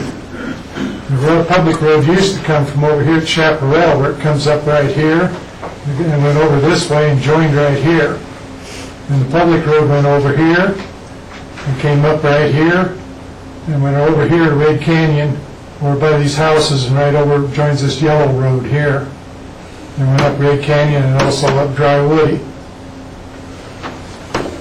And then, of course, up Dry Woody's where they did the logging operations. And then this road here is called the Red Canyon Connector Road, right here, down through here. And this road here was called the Red Canyon Ridge Road. And it came up here and then right beside this line right here, up through this little valleys where the road actually goes, and the road is still there. It goes right between Kenner's houses, and it comes on up the hill, and up right here, comes over right here, over like this, and back right here, and it joins up and hits this road right here on this curve right here, right there. I don't know if I didn't see what I was pointing at. Did it work? Yeah. Everything you point at shows up. It just And I have old maps showing that there was a sawmill at the top, up by where Chaparral has their upper cabin. There was a cabin up there. These old maps are in the 1880s, and these old logging maps show the road just where I pointed it out. And the county does have copies of these. At least they did. And, Lisa copied them all off last 2 years ago, I believe. And those old and it does show that there was a sawmill up there just past where that cabin is right now. And then there was a road went clear down Dry Woody, just about where that cabin is. Just to the left of it, a couple hundred yards, the road went right down into Dry Woody, all the way down, and joined the lower roads down here on Aspen Valley Ranch. And that road came all the way down Dry Woody. And that road's still there. I can take you right up that road. It's kind of full of trees right now, but it's still there. So your concern, Howard, is motorized access going up Dry Woody? I don't care about motorized access. I just need access to get to the springs, to take care of the springs for what I'm doing. But if the public wants access up there, this proposal does not give horse or foot passenger traffic up Dry Woody, and that's where the best trails are right now, because the trails in Red Canyon have been obliterated. Well, what I've been hearing is that with the new trails that Aspen Valley Ranch is committed to doing, is going to provide equestrian access as well as a separate pedestrian access. Well, that's fine, but it joins back in Red Canyon at the bottom. When you go on up Red Canyon, like I mentioned before, Chaparral, well, Aspen Valley Ranch, I shouldn't say Chaparral. Aspen Valley Ranch, the manager over there went up and opened up the road with a bulldozer all the way clear to the top.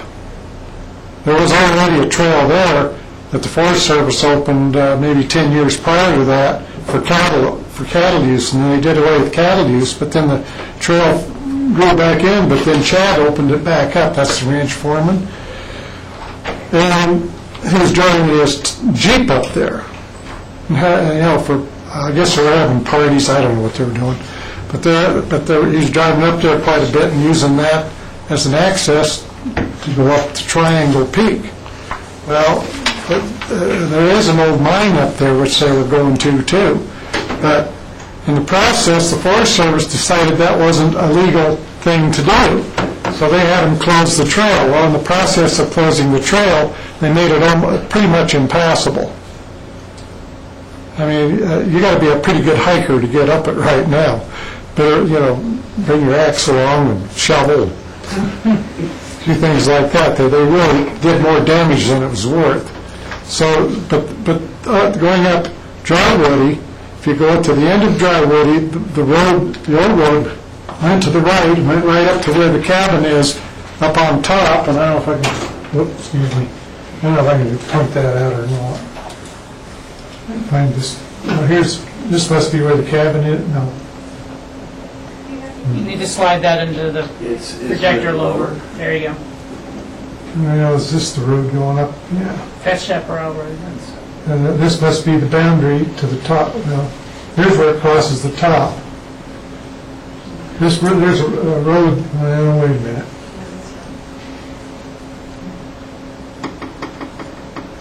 What's this here? Is that the forest boundary right there? Yeah, that must be. This here, well, see, if this map is correct, the Chaparral cabin is built right here on Forest Service land.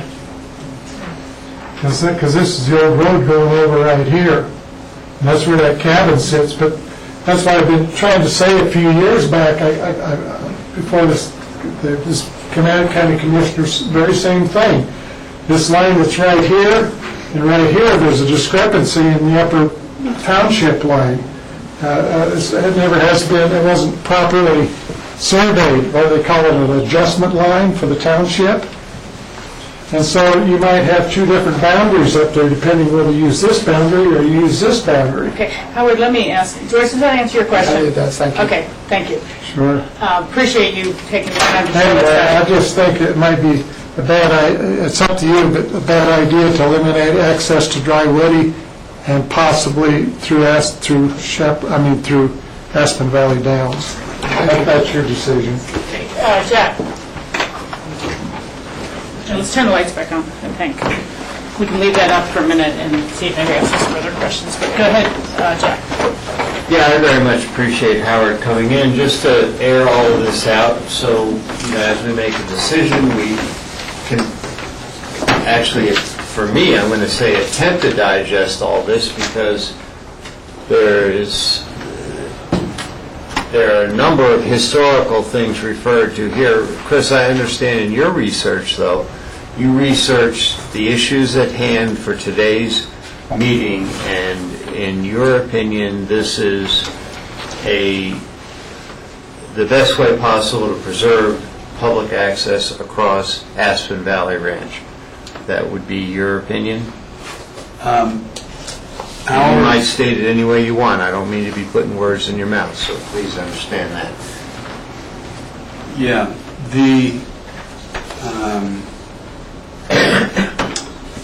the research was performed in the context of litigation that was filed against us, against the county, against you, by the landowner. And in our analysis of the litigation, after consulting with you, it was determined that it was in the best interest of the county to settle the litigation and to obtain the trail easement and provide public access in that way. And there were a lot of, I think, different considerations that came into play, including the critical elk habitat that Rachel mentioned, including the time and expense of litigating a road case, and a lot of other considerations that the board had to take into and take on board and digest when it made its decision. And that's how we got here. Yeah. Yeah, It's a complicated... Yeah. Why don't you finish, and then I want to make sure there's no more public comment, and then we're going to... Okay, thank you. Well, for me, I feel that weighing all the facts, and the board has been involved in this for, seems like a couple of years, and step by step, we've gone back and forth. This is a very positive settlement. I personally am not interested in pursuing an RS 2477 case. I even talked to Matt Sugar yesterday about Mark Udall, who introduced legislation to try to move this forward from where it's been, stuck in neutral for years and decades, actually. And there's no chance that there's going to be improvement there. I think this is a very much of a positive for public access, non-motorized access. It allows recreationalists, including hunters, and I think Chris has done an excellent job in airing all the possibilities out with us, and I'm going to support this, as is recommended. Thank you. Are there any other members of the public who would like to comment on this item who have not yet spoken? Okay, then I will close the public hearing and bring it back to the board. Jack, thank you for your statement. I guess I'll weigh in as well. We've been on this for almost over an hour now. But to my short assessment, this is better public access than the public in Pickens County had secured for itself in the subdivision approvals prior to this work. And we have been out on site and done a site visit. I think we have been aware throughout the negotiations and trying to find a settlement of what potential accesses we may be foregoing and what accesses we were gaining for the public. And I think those have been fair and equitable, and I am ready to move forward on the resolution as well. George and Michael. Yeah, I want to first thank Howard for coming forward and providing that information. That was really valuable to learn that history and historic uses. And as you said, Howard, yes, we are giving up some public access, but we're also gaining another access for the public in two separate ones, one specifically for pedestrians and one specifically for equestrian and bicyclists. And so I think that is a fair settlement for us, for the county, and for the citizens to still be able to have opportunities to access up to Red Canyon and up further up on top. So I'm comfortable with this as well. Yeah, and I know we haven't discussed it much, but we've also gained a parking area, which has been very important to legalize what had been kind of abandoned parking area for the public to be able to access the trails. Michael? Yeah, there were lots of bandits there this weekend on that parking area. I'm not sure they know they're bandits. One of the aspects of Woody Creek is that it lies along a long corridor of private lands that abut public lands, and Howard is witness to a generation that allowed people to access that public land, and they did it freely and graciously, and much to the credit of those people. Subsequently, people of private interests have come in and purchased these lands that abut the public lands and have asserted rights of private interest, and in effect have disenfranchised people from access to public lands. And so the caucus, recognizing that, the Woody Creek caucus, recognizing that, has asked in these approvals of subdivisions for some sort of access. And in most cases, the owners of these private lands have granted access, recognizing Howard's history of public roads being historically used for that access. So they gave in to some past historical realities. So this settlement, although it doesn't preserve perhaps all of the public access that Howard has outlined, it does permanently protect public access to these public lands. And it fulfills, I think, from a county point of view, a county that's 90% public lands, that we, the public, should have access to those public lands. And this agreement does that. In large degree, thanks to the current owners who've taken a fairly cooperative look at this, and particularly to Dave Myler, whose reasonableness and openness to this has led to this settlement. And I applaud the Aspen Valley Group for doing that. So I have to also support this agreement and emphasize that access to public lands in Pickens County is one of our highest priorities. And it's been demonstrated since I've arrived here 40 years ago. And there have been epic battles over public access. And there are ongoing battles for access to public lands.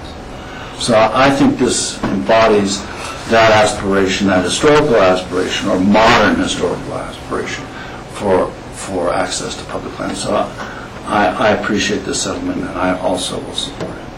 Okay, thank you. Let me check in with Lindy. Did we already have a motion on this at all, or? We have I don't think. this closed public hearing, and we had a motion on 7, 9, and 10, but no. Okay, then I would ask the board for a motion on item number 8, the resolution vacating possible road routes across Aspen Valley Ranch in connection with the settlement of the Aspen Valley Ranch LLC versus Board of County Commissioners, U.S. District Court case. So moved. Second. Okay. Chris? Just for the record, I have a slightly amended written resolution for the board's, for the chair's signature on this issue. Would you please Yeah. document the difference so we... Yes. The written resolution, in addition to identifying the subdivision exemption plat dated October 14th, 2005, it also identifies the subdivision exemption plat that will be recorded after this resolution is approved and the settlement agreement documents are all released from escrow. So just out of an abundance of caution, we called out both of those. And then we also called out in here the Chaparral Road separately as well. So, and then we also added a line stating that the resolution shall not have any effect on any private rights of access across the property. Although that's implicit under the law, we just wanted to have And is that under the now, of course, the now therefore be it resolved? correct. All of that is under the now therefore. Thank you. Thank you. Dave, as a party to the contract. Thank you. First of all, Michael, thank you for your kind comments. My clients are very happy about the opportunity to create what we think is going to be a terrific trail access. We're anxious to get started on it. We're anxious to get it built and put it into use. And so we would encourage you to approve the vacation resolution, which is, other than actually confirming the alignment of the trail, is really the last step, the last significant step in finalizing our settlement. So we encourage you to move forward, and thank you very much for your patience and hard work in this matter. Well, and thank you for acknowledging at this meeting Howard's rights to work on his water supply system as needed. Okay, all those... 1 second, just to clarify so we have it in the record. My second relates to the additional language as articulated by our Assistant County Attorney. A motion to approve And the I amended recognize that. resolution. Okay, thank you. All those in favor signify by saying aye. Aye. Opposed? Being none, we have passed that item. Okay. We have two different public hearings coming up. The Roaring Fork Meadows Limited Liability Corp. Major Amendment to a Development Permit Site Plan Review, followed by the Nakagawa Special Review for Landscaping Business. That will then be followed by the GSS Properties LLC takings determination. After that, we'll talk about the pro-cycling challenge. So those are the 4 remaining items. We've been at it for 2 hours. I think we're going to take a little 15-minute break and have a chance to reconvene and discuss those items. So if anyone wants to look at their timeline, it's going to be a little bit later before we get down to the takings determination or the pro-cycling challenge. And the agenda is posted in the hallway if anyone would like to look at that. Of Wednesday, July 27th. This is the regular meeting of the Pickens County Board of County Commissioners.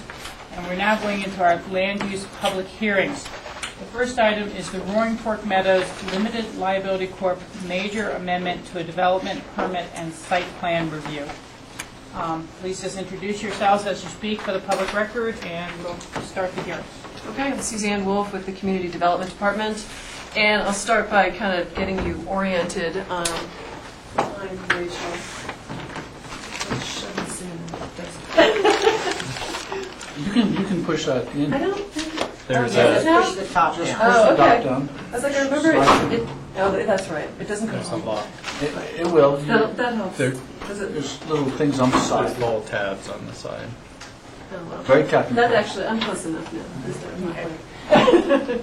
But, Do you want a laser pointer so you see? it gets a little washed out, but, yeah, sure. The pen is actually better because I think that was. Pen on here is easier. Oh, okay. I'll Laser save that pointer, for that that's one. all right. No, so, Laser pointer doesn't go on TV. That's right. So here's Highway 82, Hoagland Ranch Road coming up here. This is all the Roaring Fork Meadows subdivision. It actually comes down by the river here. Here are the 5 single-family lots up here. This is common parcel 1, which is the basically the subject parcel for the application today. And then just to orient you, Holland Hills is up here, portions of Holland Hills. The Hoagland Ranch subdivision PUD. Samuelson Tracks are over here. We have the Rio Grande Trail running through here. And then the Basalt Old Snowmass Trail is actually running along the top side of those lots. So again, just as we're orienting, so common parcel 1, there's a small piece down here that the pedestrian bridge is crossing the highway right here.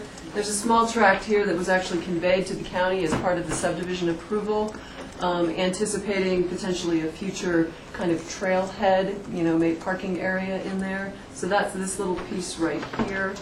The existing, there were 2 residential units on the property that were part of the original commitment to be deed restricted.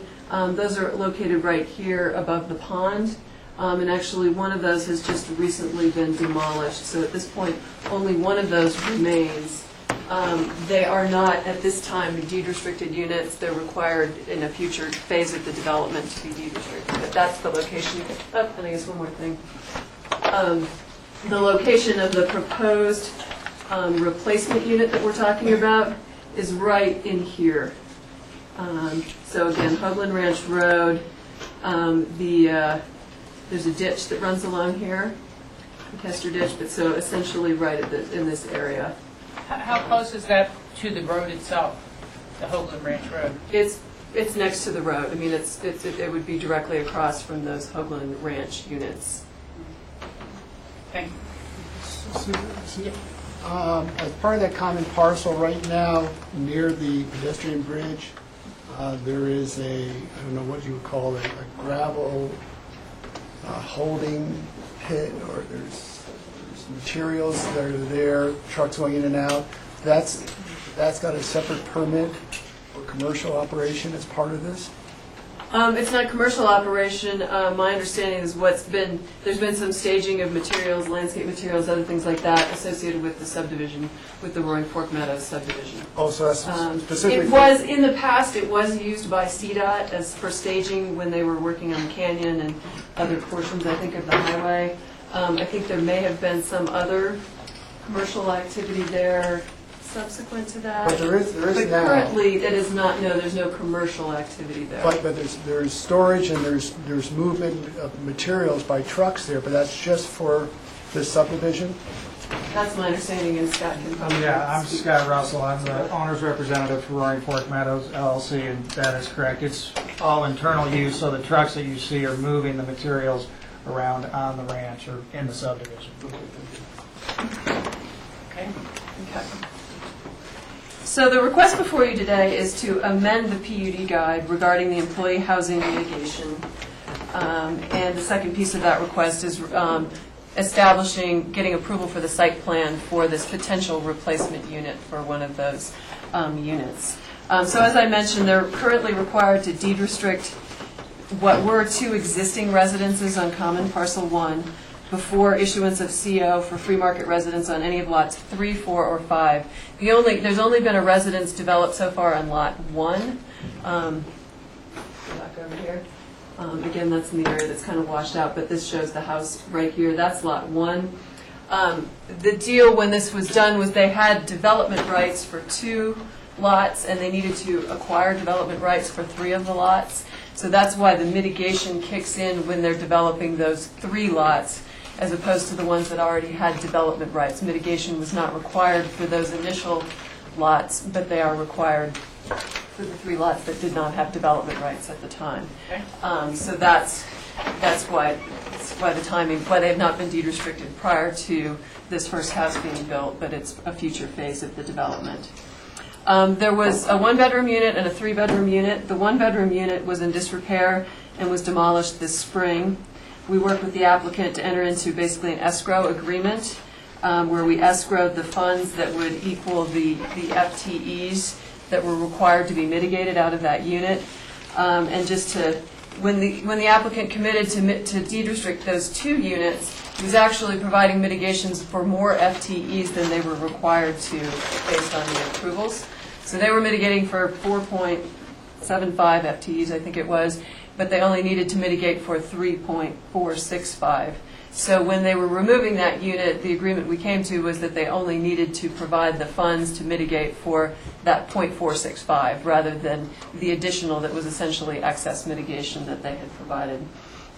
We will hold that deposit until the applicant then decides either that that would be what they would pay, we would keep those funds, or if they decided in the future that they wanted to replace that unit on the site. I would like to ask a question on this in general, because there was an acceptance of these units for affordable housing in the prior subdivision, and yet then it's discovered they're in such disrepair that they need to be demolished or potentially demolished. Was there any inspection of the units that were accepted as the affordable housing mitigation? There was inspection at the time. They were occupied at that time. And that goes back to, I think, 2005. We did do inspections on those units. They were, livable units, funky, but livable. But since then, since the ownership changed on the property, those units have been unoccupied. And I don't know how long the 1-bedroom had been unoccupied. Is the 3-bedroom occupied? It's not occupied either. There was definitely a period of time where it was unoccupied. And I think when the new owners went in and started looking at it, they realized there were lots of issues, electrical type issues and, other things, whereas they met the, maybe if I could Scott interject can just probably. on that, I mean, the transaction to the current ownership was through a foreclosure in the bank or a deed in lieu, and so things were taken out of those units. And so we were dealing with no hot water heaters, no way to heat the house. It was stripped down pretty good before the closing. Okay. Of Roaring Fork Meadows LLC as a purchaser. So that, plus they were vacant, they were not maintained for at least a 2 to 3 year period. And there's leaks in the roofs on both units, more so in the 1-bedroom, but there was even no way to heat that unit. Well, that's what I was, that's great background. That really helps clarify things for me. But, should this go forward, I am concerned about the acceptance of the, it's kind of reads either or, the acceptance of the existing 3-bedroom or a new 3-bedroom. And I'm kind of wondering what sort of standards of habitation and building code compliance and just repair do we look at when we accept a new unit for mitigation? I think it's a good point, and I think this is unique. Yeah, and I think I think that you'll probably address what's required to bring, if they wanted to retain that unit. I mean, they've looked at how much it's going to cost to make that a livable unit, and I think Scott can and even more than address that. a livable unit, but something with some life to it, because, even in the housing guidelines, if someone resells a deed restricted unit, if it's, at a certain level, they will, either reduce the resale price or require the seller to make capital improvements. So I just want to make sure. And at the time, I think, just for a little more background, when we did those inspections at the time, we had been kind of doing what we call the life safety inspection, which was, going in and looking what existed and identifying if there were electrical issues or, those types of things.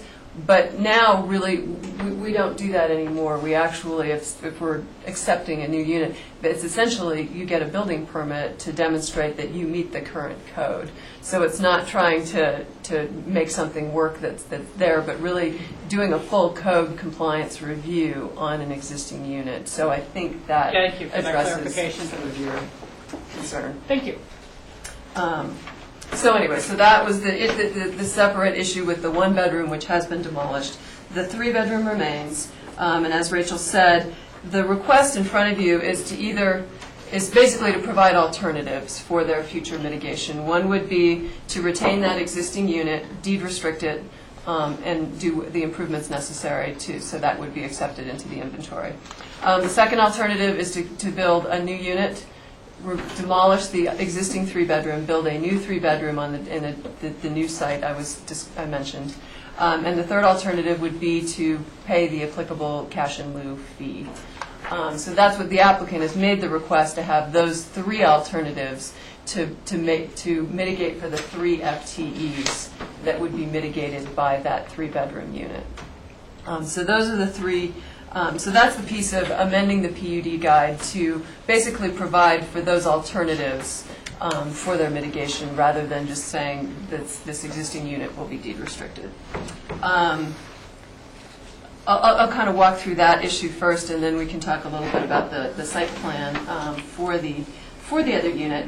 I think we've gone through a lot of this. So Cindy Christensen with the Housing Office reviewed this, and so her comments were that the current payment in lieu fee would be approximately $407,000. And she noted that the cost of building a 3-bedroom residence at $300 per square foot would be $420,000, not including the land, and that they're concerned that the housing fee is deficient, that the payment in lieu fee is not adequate to provide a replacement unit somewhere else. So they do not support the option of a payment in lieu, and only support an on-site residence, either the existing residence or a new residence. So those were the comments from the Housing Office. I do know Scott has some comments in response to that. I'm hoping maybe Cindy's going to be able to make it. I just was able to get to her this morning. She has conflicting meetings, so hopefully she'll be able to join us and hear some of Scott's comments related to that issue. So at this point, staff went with the recommendation of the Housing Office, which was either allowing the 2 alternatives, existing unit or the proposed new unit, and not allowing for the payment in lieu as a third alternative for those 3 FTEs. For the site plan, which is over behind Michael, again, so just to, I guess, so we're talking about the site plan over here is showing this little corner right here off of Hoagland Ranch Road. So this blows that area up. This is their existing access road that comes into the ranch, and what were the 2 existing units are right over here. So just to kind of give you a sense, we're coming over here. The Hoagland Ranch units are directly across the road here.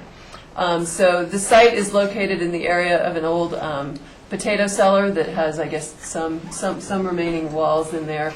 Essentially an area that had been previously disturbed. There's a flat area there now. The house, and you can see the house and a garage here, driveway coming off of Hoagland Ranch Road. They would have a new septic system over in here. Would be able to use there's an existing well that serves the existing 3-bedroom unit. If they went with this unit, they would use that well to serve this unit. In terms of constraints, site plan wise, there weren't very many issues with the site of this house. The primary issue came with the access up Hoagland Ranch Road. If you're familiar with it, it's a pretty narrow road.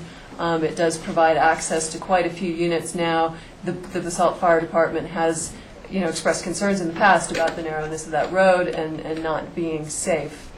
In a separate application that hasn't come to you yet about the BARDA parcel, the applicant made commitments to improve that road, widen it to meet the fire department standards, so to provide a 20-foot width and provide a turnaround just up beyond this unit, up in this area, so where fire trucks could come up Hoagland Ranch Road and turn around. This obviously, by improving this road, not only improves access to this residence, but improves access for all of these residents over on the Hoagland Ranch side. So the applicant had made this commitment to make those improvements as part of the BARDA parcel growth management application, which is still sort of, has not yet been finally disposed, I guess would be the way to put it. So that will be coming to you. But so Bill Harding, in reviewing this application, said the only way I can support this unit is if those improvements happen. And that's the way we've conditioned the approval, is that with or without that growth management actually coming to fruition, that using that allotment, that if they want to build this unit, they're going to have to improve Hoagland Branch Road to those specifications provided by Bill Harding. And so anyway, that's definitely included in the conditions of approval. The other issue that Bill had raised was a concern with, there's an existing pond on the Hoagland Ranch parcel that's intended to be used as water supply for firefighting. And it's not currently maintained and to the appropriate standards for them. I guess he's gone out there sometimes and there hasn't been any water in it. So he has concerns about that. When this application had said one of two alternatives, I guess, for providing water supply for firefighting here was to either take advantage of that pond on the Hoagland Ranch or utilize the pond on the Roaring Fork Meadows property. And Bill is amenable to either of those if commitments are made to ensure that the pond on the Hoagland Ranch PUD property is maintained, has water in it, is always available for firefighting. And if the Hoagland folks and the Roaring Fork Meadows people can make some agreements for that, he would be happy to accept that as a water supply for firefighting for this unit. But short of that happening, then they would need to provide that off of the Roaring Fork Meadows property. And to be clear, those are separate ownership interests, or are they merging together? The Hoagland and Roaring Fork Meadows? Yes. Separate. They are separate interests. Yeah. And actually, the pond we're talking about on Hoagland Ranch is part of the Ed Boers subdivision. And so that is a whole other That's the PUD. Hoagland PUD. That's a Hoagland PUD. Yeah. It just seems like there's a lot of moving pieces. Well, if I can interject, I've spent a lot of time with Bill Harding in his office on site, walking it, trying to figure things out, and we're trying to help problem solve this area. So there are moving pieces, but they're moving in the right direction, I guess is the best way to put it. Thank you. So anyway, I think that's it sort of on the site plan. Let me just see. Anyway, yeah, so we recommended approval, I think, as I said, with only the two alternatives for the proposed mitigation, which would be existing residents or a proposed new residence. And we've recommended approval of the site plan, so if they did proceed with this as their alternative for the mitigation, they would have an approved site plan to be able to move forward on that. So happy to answer any questions. Questions for staff to begin. I see George's hand first. I'm a little confused here. On the options, whether they either keep the existing three-bedroom or replace it with a different three-bedroom, that unit would be deed restricted? Yes. And the other option that the applicant may want is cash in lieu instead. If that were to happen, then would that building site become a free market building site? No. This site plan is being approved for a deed restricted, for the replacement deed restricted unit. So, no, we are not looking here at, they would need a growth management allotment to be pursuing, anything along those lines. So, no, this is specific to a replacement deed restricted unit. Okay. Michael? So, I have a vague memory of one of these roads being a temporary access to Highway 82. Oh, yeah. Actually, I think maybe you might be thinking of, the one I'm thinking of, is, so this is the Hoagland subdivision in here. Ed Boer also owned this property, the former, I guess, once upon a time lumber yard. It's now the Four Seasons Landscaping Property Management operates out of there. There was an access road down here, right next to Holland Hills. Does that sound familiar? Yes, okay. So that was, different piece of property. Okay. A little bit farther down valley. Okay, and that was eventually going to be abandoned? Yeah, and that has been abandoned. It has been abandoned? Yep. Okay, so the Hoagland Road is... The Hoagland Ranch Road is Is an approved access Is an highway. approved access right that was, definitely improved when the highway was 4-lane. A lot of improvements were done to provide access. Okay, I just was, that was the question that was in my mind. Thank you. Yeah, I think that's the road you. Okay. Jack, you have some questions?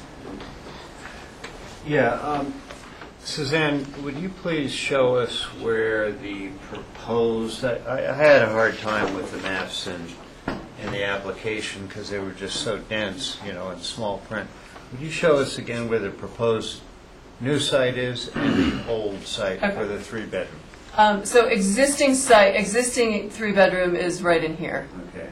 And I think, were you out on the site visit way back with the Morrow subdivision? I think so. That was 5-6 years ago. Yeah, if you're familiar, you kind of came in on a narrow road here. There were a couple of units right on the road, and then there's several little historic cabins kind of tucked away in here. Anyway, so this is the area of the existing unit. So therefore, this application does not change the 39.05 acres of your historically irrigated meadows? It's because it's No, the other side of that. Yeah, the irrigated areas are all up in here primarily.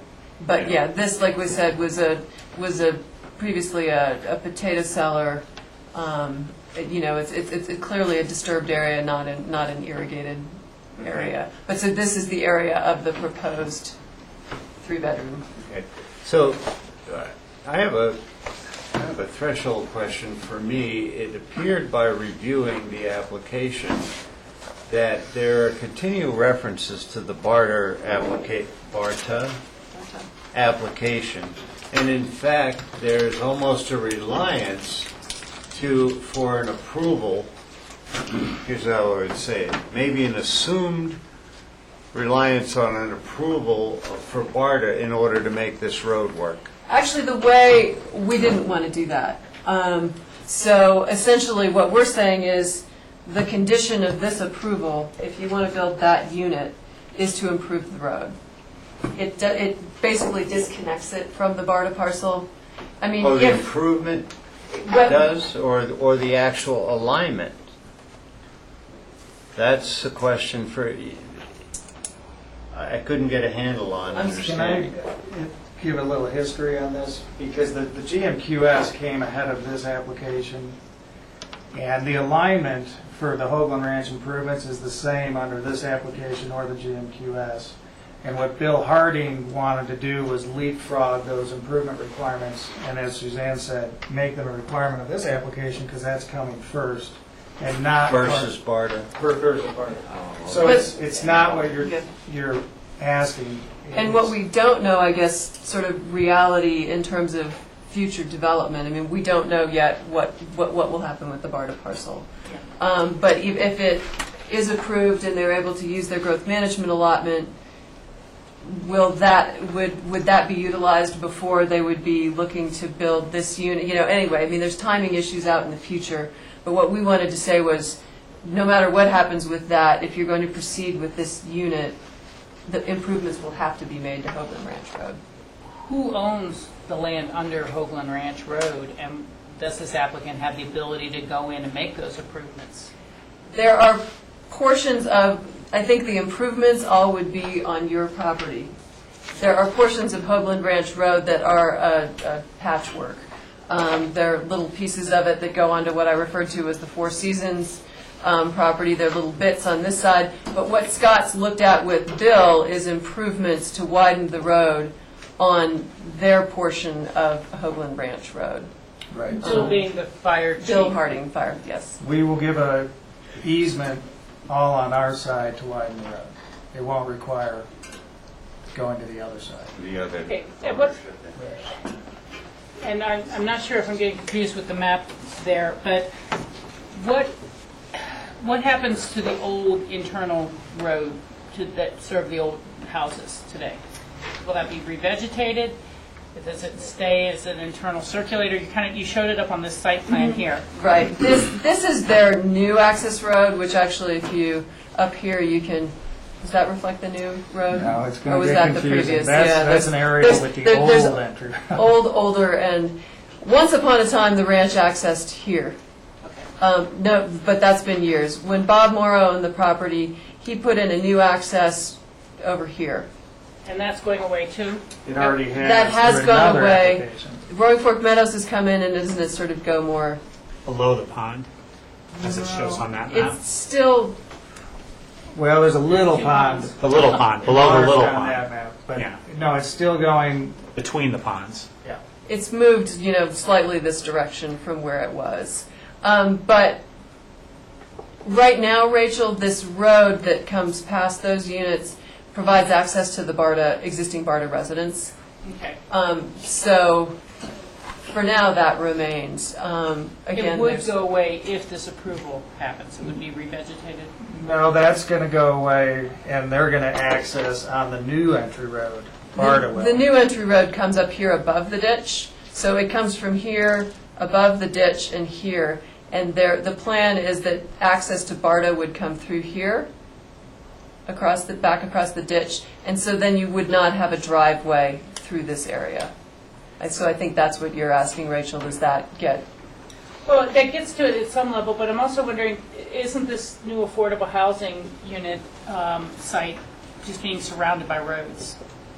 It's roads on all sides, it seems. No, the new entry road actually pulls away from Hoagland Ranch, and that's what created this building site, and actually makes the existing affordable housing location less desirable than the old road. Right. And so that's why we're asking for the option. There's good separation, and I have a photo I'll pass around, but there's good separation from the new entry road and the site plan, where the house will be sited.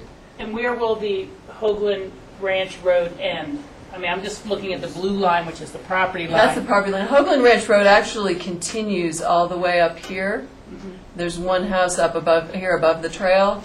It does up in here. It's not providing access, like driveway access to any of the Holland Hills But lots. that's what I'm wondering. It seems like there would be a road behind them and then a road in front of the affordable housing. There's a road here, and then this road actually moves a little farther away from the unit. But yes, there's roads on two sides of the triangle, basically. And then it's the ditch actually above them. There isn't a road above them. It would be good to know the distances between. I could probably get up there and look on this site plan, because there's a pond between the new road location and that site, so there's a good separation. And you know what, Rachel, if we could wait till I hand out this packet, I have a photo from the road, new entry road, to the site that might help. Okay. The other question I have, and I'm pulling this, and both of you, whoever is appropriate to ask, from the recitals, item number 5, the BOCC subsequently designated the 4 Edwin McMillan Ranch cabins to the Pickens County Historic Register and granted a growth management exemption. What is the status of the historic preservation of those cabins? What condition are they in? Did they fall into the type of disrepair that the affordable housing units did? Have they been looked at lately? We look at them all the time. Do you want me to answer I was that? gonna say, I don't have an answer to it, so. I mean, at one point they were lived in, so there's some plumbing and electrical that's been abandoned. They're in complete disrepair, but they're historic. And we have our covenants that will allow us to go in and bring them to a better appearance. And that's, as far as a priority list, we are revegetating the ranch. We're cleaning up where George mentioned down below on Common Parcel 1. Those piles are getting smaller and smaller, and we will reclaim and revegetate the ag areas first. And that should be done in the next 30 to 45 days, and then the historic cabin reclamation, if you will, or renovation, would be next. Well, were they to be renovated and made habitable, or just restored and preserved? Basically just preserved. I mean, and there was no specific requirement to restore or improve, any of Yeah, that. But they were clearly not intended to be habitable, and to provide whatever it might be, storage type space or some other. I just would like to make sure that they, have been stabilized and they're not in danger of the same type of disrepair that made the one-bedroom require demolition. I would answer that as saying, one of the historic cabins is leaning, but it hasn't gotten any worse since I've been involved, Okay. since before I known about it. I mean, I just think that we should really make sure that we're reviewing the conditions of approval that were related to those growth management exemption for the subgrade space on each of the lots 2 through 5, because that is part of the approvals. And Absolutely. to look to any sort of modification of that plan calls into the compliance and the fulfilling of previous conditions. And that's a good point, and all I can say is that with this current ownership, I think if you go out to the property, you'll see the amount of effort and money that's been put in to try to clean up quite a few violations from the previous owner on the PUD, and we certainly are not going to neglect the historic cabins. Thank you. Just to Jack? follow up, in the covenant that's recorded, is there a timeline, a trigger that the cabins have to be addressed, put that in quotes, you know what it really requires, before building other structures, or is there any timelines relative to this? I don't remember. I'd have to I go don't back have and look. any of that information with me. I mean, I would say I'm not aware of them being not in compliance with anything at this point. And if there was a trigger, it probably was tied into construction of those new residences, because that's when the incentive comes into play, when they utilize the subgrade space that was granted. So that's kind of off the top of my head, but I'd have to verify that that's how it's actually written. It would be reasonable to at least update yourself, review it, just to see if there are any timelines. It sounds logical in the way it probably should happen associated with the free market units. So, Okay. thank you. Other, Rob?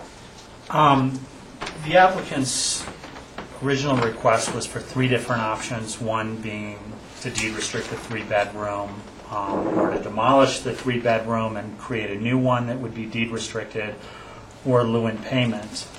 My question is about the lieu in payment and kind of why it's been taken off the table. I understand Cindy from the housing office wrote that, if I can find it, wrote that the lieu in payment amount that is written within our land use code is not enough to provide that housing, to build that housing somewhere else off-site.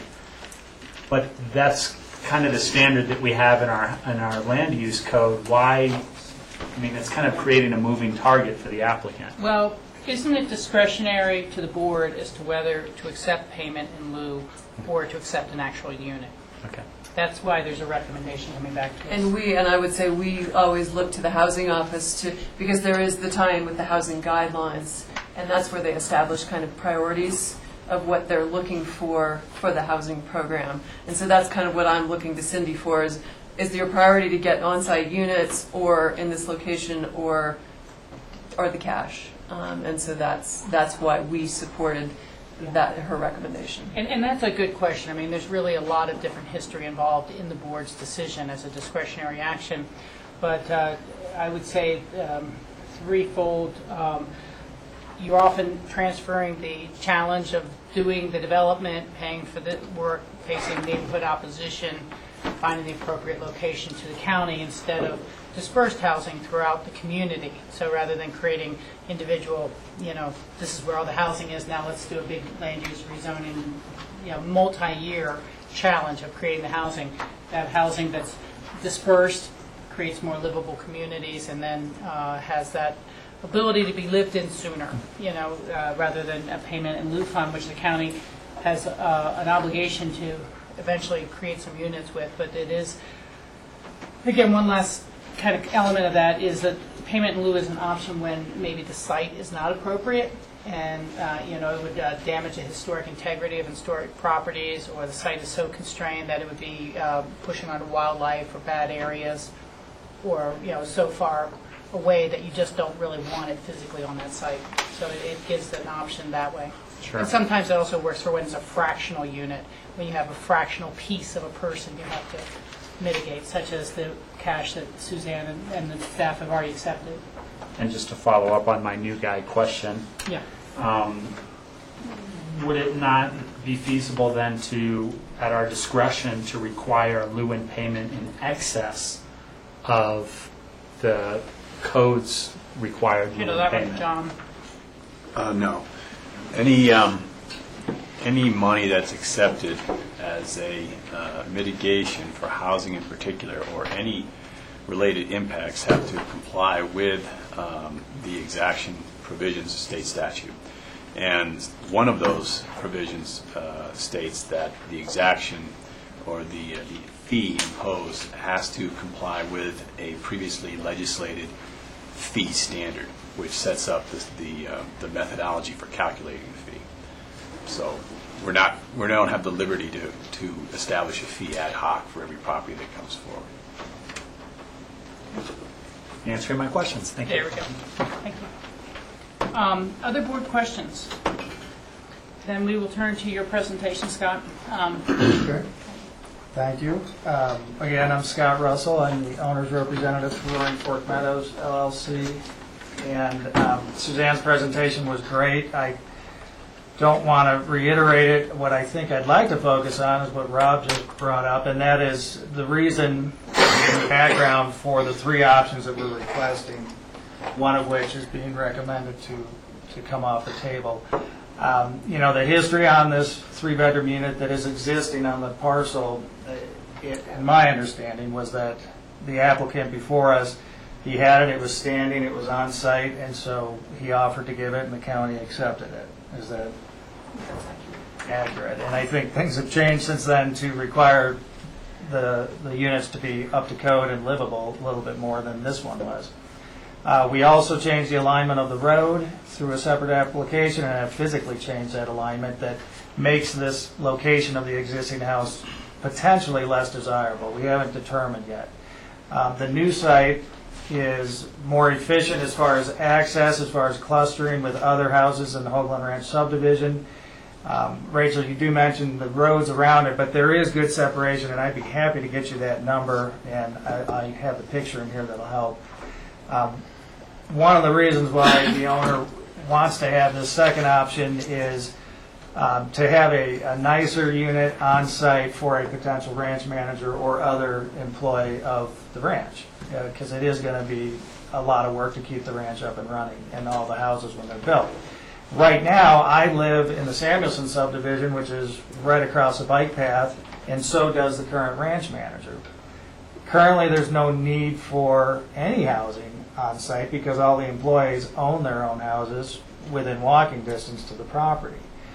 It's unique, and that may change, and so therefore, we would like to have this second option of approving the site plan just for better cluster development on the ranch and just for better site planning of the entire subdivision. The third option was a cash in lieu, and one of the things I'd like to talk about is our reasoning behind the cash in lieu as an option, and that is several-fold. One is that this is a rural location, and if there are no employees that need housing on site, which currently is that situation, I don't personally feel that this is the best location for affordable housing. It's rural, you do have a bus stop, but going up valley at 5 p.m., you're playing chicken with all the down valley traffic going 55 miles per hour. The cash in lieu could allow for a purchase of a unit in the Basalt area near a transportation node, near commercial services. There are no commercial services around here. And so if it's the discretion of the board, which is clearly what you have said, we are suggesting to talk about that third option of cash in lieu again. And actually, I have a fourth option I'd like to talk about, which is a buy down in the Basalt area that's closer to a transportation node and commercial services. Because if there's no need for affordable housing on site, We don't feel like that's the most effective and efficient use of the housing requirement. We'd rather either buy a unit near Basalt or pay cash in lieu. And then beyond that, I have these packets, which I'm just going to hand out, and I would encourage you to let me walk you through them before you just start flipping through the pages. The top page is a summary of the three options that we're discussing for the housing. And this packet is strictly discussing the housing mitigation. And if you start with the photos starting on page 2, this is the existing 3-bedroom unit. And this is a photo taken from the west side of the house where the 1-bedroom unit was standing, looking back at the 3-bedroom unit. The second photo is on the other side. This is Sherman Lane, which will be abandoned because this is the current access to the BARDA property, but that will be abandoned and a new access easement will come around on Teja Trail, which is the new entry road. But you can see the state of the house. Third picture is the kitchen, what's left in the kitchen. We brought in that refrigerator. It's currently vacant. And it's, there's holes in the floors, there's leaks in the roof. It would take a significant amount of work to bring this house where we would want it to be to match the level of the subdivision. The next page is a summary of costs if we built a new house on this site that we're in for application for right now. And I've got some support behind it, starting with land comps and basalt. And this is a little bit going against what Cindy has proposed in her letter of $300 a foot to build. I mean, I personally have been involved with affordable housing projects. I've built in Eagle County an affordable housing project where we were at $115 a foot, soft and hard costs. I am thoroughly convinced that we would not spend $300 a foot in this location to build a 1,500 square foot house on this site. And I have some support for that, which is our soft and hard cost construction budget. There are very limited comparable sales of lots in the Basalt area, but there is one that sold for $250,000 in Southside. It's a superior lot. It's got amenities. It's got utilities stubbed into the lot. It's on city water, city sewer. Our site will be septic and well water. And so I would argue that our lot is not valued equal to that lot. And then the only other listing in Pickens County in the Basalt area is for $240,000 that's been on the market for almost a year, and it's an acre of land. And so I plugged in a value of $150,000 for our unimproved land. It's going to take us approximately $27,000 to get utilities to the site. And then the house costs are about $216,000, and that's about $145 a foot. And I'm very confident we could build a new affordable housing unit for this amount. That's a total of $392,929. If you keep going and look at the MLS sheets behind the cost analysis, what I've done is I've looked at comparable sales. Oh, wait a minute. Actually, let me show you this picture first of the potato salad site before we move on to the other comps. This is the photo, Rachel. I zoomed it in, but it's a photo from Teja Trail, our new entry road, looking west towards the proposed site that's up behind Michael. So, Scott, is this what That is it, yeah. And so that is the neighboring house, the roof that you can see in the background? That is, and Hoagland Ranch Road is between the two. So how close would the two houses be to each other if this new site was approved? I mean, is it 30 feet or 25 feet? No. This front yard setback alone, I believe, is 30 feet on this site plan. And then you have a parking area that we're giving an easement to the Hoagland Ranch Homeowners Association, so that'll be about 25 feet. Then you've got Hoagland Ranch Road, which will be another 20 feet, and then you've got their front yard, and then you've got the house. So So good separation. pretty good So, separation. may I clarify, Rachel? Please. There's a road in between here? Is that what we see way over there, that little? Well, this is the potato cellar wall. Yeah, right. And then behind that, it's a berm that goes down to a parking area, then Hoagland Ranch Road is Oh, yeah. coming up. Because you said you zoomed, so I wasn't. I zoomed from our ranch Got it. road. Okay.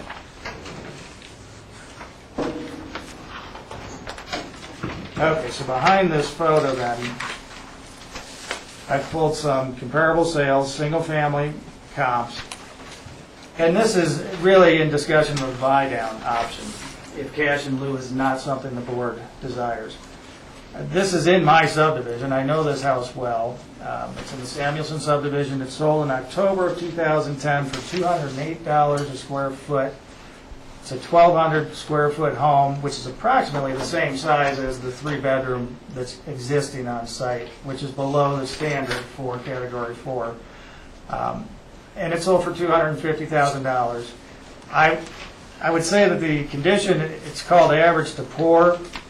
It's probably a little bit better than the condition of our existing house, but if we built a new house on site, the condition of that house would obviously be superior.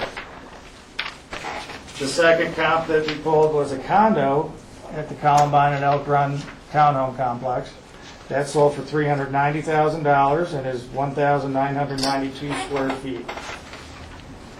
And that was also in October of 2010. The third sold comparable, and these, by the way, are all in Pickens County, but in the Basalt area, is in Elk Run. It's a single-family home. It's larger. It's 2,376 square feet. It sold for $178.83 a square foot in January of this year. That's $424,900. It's obviously a nicer house. It's in a subdivision. It's got amenities. It's got city water, city sewer, and it's closer to commercial services and transportation. And then I've included some listings behind that, which, if a buy-down option was something we could talk about, this is a little bit of the inventory that's out there that we could go out and look to buy and deed restrict. And now if we go back to the front summary page, option 1, the existing house that's in disrepair, that's in its current state, maybe could sell free market at $250,000, but it would take probably $150,000 minimum to bring it up to a level that we would expect to be livable. Option 2 is building the new house on the new site that we're asking in this application to be approved. $392,000 of costs. That's just costs, and then it would be deed restricted Category 4. Option 3 is in lieu of, cash in lieu, no pun intended, it's a buy down of a unit into the Basalt area that's free market today, and then deed restricting it to Category 4. And that's in a very similar price range based on these listings as what it would cost us to build on the site. And again, the reason why we're asking for this third option, and because cash in lieu is not desirable right now, we're asking to do a buy down in Basalt as the third option. It's because we don't want to have a house that's in an undesirable location. We'd rather have something that's in Basalt, close to commercial services, if no employees need to live on site. You know, there are threshold questions here that I would want to see an opinion from the housing office on, and unfortunately, since you've just thrown this option on the table, we don't have that. A concern I have particularly with townhouses is you end up with special assessments by the free market side, or free market homeowners association for that matter, that tend to price employees out of the affordability range. And we just had a release and sale of a similar type of condo in town. So it gets to be something where you have a single unaffordable, affordable home in neighborhoods that change over 15 or 20 years. No one ever thought that would be a problem at the Winfield Arms. No one's ever thought it'd be a problem in a number of these places, and it can be over time, and then we lose the unit So I think there's a threshold question that the board needs to discuss as to whether they'd like to explore that further, whether that would be something that our staff would recommend via our master plans, and whether our housing office would recommend it. There could be some real plus sides, but I also think you've kind of made your own case for why you can do it very affordably and perhaps for less money than the payment in lieu fee on your own site that you already have. Well, I mean, you've made the case that, well, you said it was around 391, and the payment in lieu that Cindy... 406. 406, and it would be dispersed affordable housing throughout the neighborhoods. I mean, I don't think it's your intent to say, well, we want to, move affordable housing away from our free market lots so they'll be more valuable, but it could be in the future that who is the ranch manager is no longer living in those subdivisions, and we're going to end up with a ranch manager driving to your location and not taking transit as well. So, we're trying to look at the long-term 20-year play out of the property, or 40-year for that matter, of how it's situated. So I guess it's a threshold question for the board. There's two things. Is the new site, as opposed to the old site, an acceptable option to allow to go forward? And then, is there a desire to examine the payment in lieu option, examine a buy-down option, or to approve it subject to seeing new construction and the unit that was committed to prior being replaced on site? Maybe somebody else sees another option. George first, and Mike. I have a question, though. The payment in lieu, those monies go to APSHA, I assume. No, they go to us. Oh, they go to us, so then we can determine and use them in any location we want, and we have control of that money. Correct. So if we were to go... Control, except that it has to be used for affordable housing. Yeah, I understand that. So I don't like the option 4. If we were going to do any sort of relocation of that employee housing, I would want us to be in control of where that would be and the quality that would be of versus relying on a third party. Okay, but what about their construction of an affordable housing unit? Yeah, well, I'm not that part. I'm just taking option 4 off the table for me. Buy down. Exactly. Okay. For your reasons, and if we were going to use that money, I would rather have us in control of where we would be purchasing that. Okay. And if I could just say, I mean, option 4 I put on the table because option 3 was taken away in the staff memo. Okay. We liked option 3. Okay, that's Let me get an opinion from John, because he seems like he might weigh something in. I had called on Michael first, and That's then I'll fine. come back around to you. George, I just want to make sure I understood your statement. If the buy-down option is selected by the BOCC, it's not a situation where you're accepting the buy-down on a sort of on a principal basis. You can evaluate this a site-specific selection and evaluate, yes, this particular residential structure here, as a member of this particular association or not, or with this quality of construction or this size and all those particular aspects, you can evaluate that particularly to determine whether or not you want to do that option. You don't have to just select that option and see what you get. Yeah, I understand it, but I still, if we were going to go to some sort of cash in lieu, which that's sort of a tangent of that, I would still rather have us be in total control of that. Okay. Michael? The option 4 is interesting. I mean, it's interesting just that the applicant is sort of thinking here and trying to get a solution for it. There are pluses on the option 4 side, which is you move a family, and I'm assuming that with a 3-bedroom unit, it's a family, but I could be wrong. Or it could become a family. You move them closer to Basalt or in Basalt, and they have all the advantages of being downtown Basalt.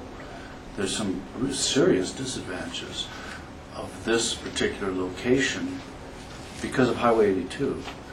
Because, as Scott mentioned, trying to get across the highway at certain times is essentially risking your life, literally. There's no stoplight, there's no indication, there's no crosswalk, there's nothing. It's the Wild West, except instead of buffaloes, it's cars. So that's a serious disadvantage. So that then implies that you use a car, and you use a car essentially to get across the highway, or you go to Basalt, or you go somewhere else. So there are advantages to option 4, and I think if we have conditions of we'll approve this, and it will come if there is an assessment, they will guarantee that assessment at a certain level, or there's not going to, or a reasonable assessment, or something to that effect. We can make conditions on that, and it adds to the vitality of Basalt, which I'm in support of. So I think there's some serious advantages. The control that George talked about, the impact fees, the housing impact fees, we really haven't taken control of because we haven't purchased housing ourselves. We've gone on some house tours and have arrived at the inability to purchase property. So it's problematic, to say the least, to have control if you're not going to exercise that control. The other option is building, for me at least, would be to build a brand new unit on site, because you'd simply get a better quality product if it were brand new, just given the current building codes. But you have those disadvantages. And that whole stretch of highway is suffering from lack of ability to cross that highway. It's really horrible. And if you drive down Valley in the morning, you see people sort of trying to time their sort of like the running of the bulls. I mean, it is not a pretty sight. So I think for me it's option 4 or a new on-site property, and I'm willing to explore it. I'm not going to endorse it until we have a product and we can agree on it. But I'm willing to think about option 4. Can I just clarify something? Yeah. I think we're on the same page, Michael, in terms of location. What I was trying to say is, let's use 400,000 as a round number. Whether the applicant uses that $400,000 to do a buy down, or whether we use that $400,000 to purchase, and I would see it going to Basalt as well. But for me, I would rather have control of that $400,000, and we make the decision and choice exactly where we feel is going to be best, given our knowledge of needs for employee housing. Yeah, and I can see that. It's just that we've had a problem with that particular thing. Right. And so I would put the responsibility on the applicant to find something we choose. But, we are close, you're right. Yeah. Let me have Rob make a comment. Yeah, because this is all revolving around the same stuff, and it's really regarding some of the comments that Sean Ely made. I'm just a little curious on some explanation on how a buy-down option would happen regarding to timing. Before the application gets approved, we have to have a deed in our hand for the unit and the unit approved. How it would work in terms of requirements. You said we could require it to be this size and this location or whatever. And then last, regarding the question that I asked before about it being at our discretion to ask for more money in lieu of, which is, as you said, illegal, how does this circumvent the law in terms of getting something for a mitigation of for employee housing regarding the dollar amount of this unit? Does it have to be a assessed value of less than what those mitigation fees would be? So I'm just curious about some of those questions. Okay, let me see if I hit them all. We cannot increase the amount of the in lieu payment. We have to basically comply with our own legislated fee ordinance, which prescribes the level of impact fee. We can elect to go into the realm of a buy-down, in other words, instead of in lieu money, to accept the buy-down, we can make that decision based upon a particular unit. So the discretion, George, that you want to exercise by having the money in hand and you buying down a particular unit versus the applicant buying down a particular unit, you have that discretion. It's just simply the applicant buying the unit as opposed to the county buying the unit, and then we are the beneficiaries of a deed restriction or a covenant that controls the price of that unit. So we always have control of the unit that's being offered, which is in lieu of the fee.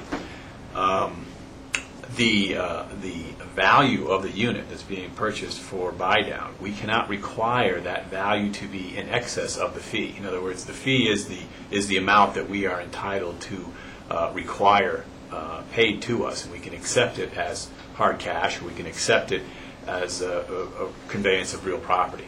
The applicant, however, for a variety of different reasons, might offer a particular property that's in excess of the required fee, for a variety of different reasons, and we have the ability to accept it if the applicant is offering that. It's not based on assessed valuation, but a reasonable market value at the time of the conveyance. The timing of the payment of the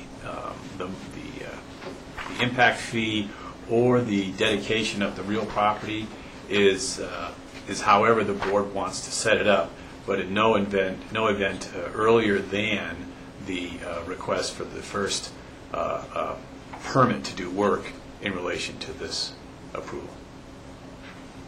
Which in this case is lot 3. Does that cover me? Yeah. Yeah, I'm struggling with this. I really understand the issues you're bringing out about the location. And maybe I'm just one of those burned a few times shy people. But and it's not to you by any means, not what you're saying here. But I think that when you get the house presented to you, then you have to say, okay, how good is that boiler? How good is the septic system if it's on septic? How good is the roofing system? How reliable are the appliances? How good is the carpet? And you go through this entire checklist.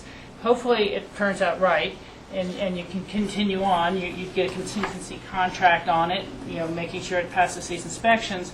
And then something goes wrong 3 years later, and they come back and say, well, by the way, Pitkin County sold us this house. You guys, where's our warranty? Where's our reliability that this was a good house? And it's coming from us certified through our program as opposed to new construction. It can be a challenge. You don't have a builder to go back to with a 3-year punch list. I guess fitting in the neighborhoods can be a real challenge. I like dispersed housing, but again, I don't think you can get a warranty or an escrow for $50,000 against special assessments in the neighborhood. That goes on forever. You guys are going to want your obligation to end at some point. Here it is. It ends. If there's a special assessment because we're resiting all the buildings because the market's booming again and we're now watching these neighborhoods change, I get concerned with that. And the other two items that hit me a little bit is that at some level we're starting to compete with the bottom of the market, bottom of the free market, where individual homeowners buy their own housing and make it affordable on their own. And we're starting to say we'll take in mitigation those units and make it that much harder for someone who wants to buy their own home. They're competing with government mitigation units rather than the creation of new units. Because right now people could secure their own housing, and that would be valuable. The other item, let's see how I was going to explain this, is, well, I think I've just lost it. I apologize. It was one other thing, and when it comes back, I'll bring it forward. But I guess I just really lean towards either new construction on site. I can see the payment in lieu for various reasons as a discretionary decision because of the awkwardness of this site. I can also see the value continuing of dispersed housing throughout the neighborhood. In a lot of ways, this would be a very prime family location. I mean, you think about what they would enjoy as a front yard, the common open space, these sort of things, it would be a very desirable place for a lot of people to live other than the highway. But your dispersed site affordable housing can be harder to manage. I know the last question I was going to ask. This is it. And John, you can help me with this. And Suzanne, the applicant has an obligation to provide a 3-bedroom or X many employees mitigation and category 4.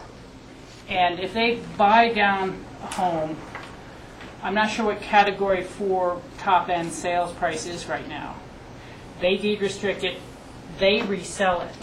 They've created the unit, but it can really be somewhat of a wash to the applicant. They can recover all that money by just buying a unit, deed restricting it, and our deed restriction prices, I mean, it's not going to be a rental unit. They resell it at the top of category 4. Our category prices are kind of set for Aspen real estate values. So what we say is a category 4 is what someone would be willing to buy at Hunter Creek or on Cooper Street, a half mile from work on their bicycle. And now we've moved that value all the way down in a depressed market to basalt. You could buy something for that $250,000, put $100,000 into it, resell it at what, I don't even know with the guidelines on here, what the top of category 4 would sell for as a 3-bedroom, but it's probably, I mean, we could look it up on the computer somewhere. You have the housing packet guidelines? Is that what- Yeah, and so you see what I'm saying, John? I mean, we could be doing that, and we should be. I mean, I've asked John when we can start having a little longer meeting about our housing mitigation funds, which we have not used yet, and we need to use. But what I'm saying is it could be a net zero, and maybe that's a good thing. But That's part of a cycle in a market. I mean, sometimes it's not a net zero. I know, You're but trying to freeze.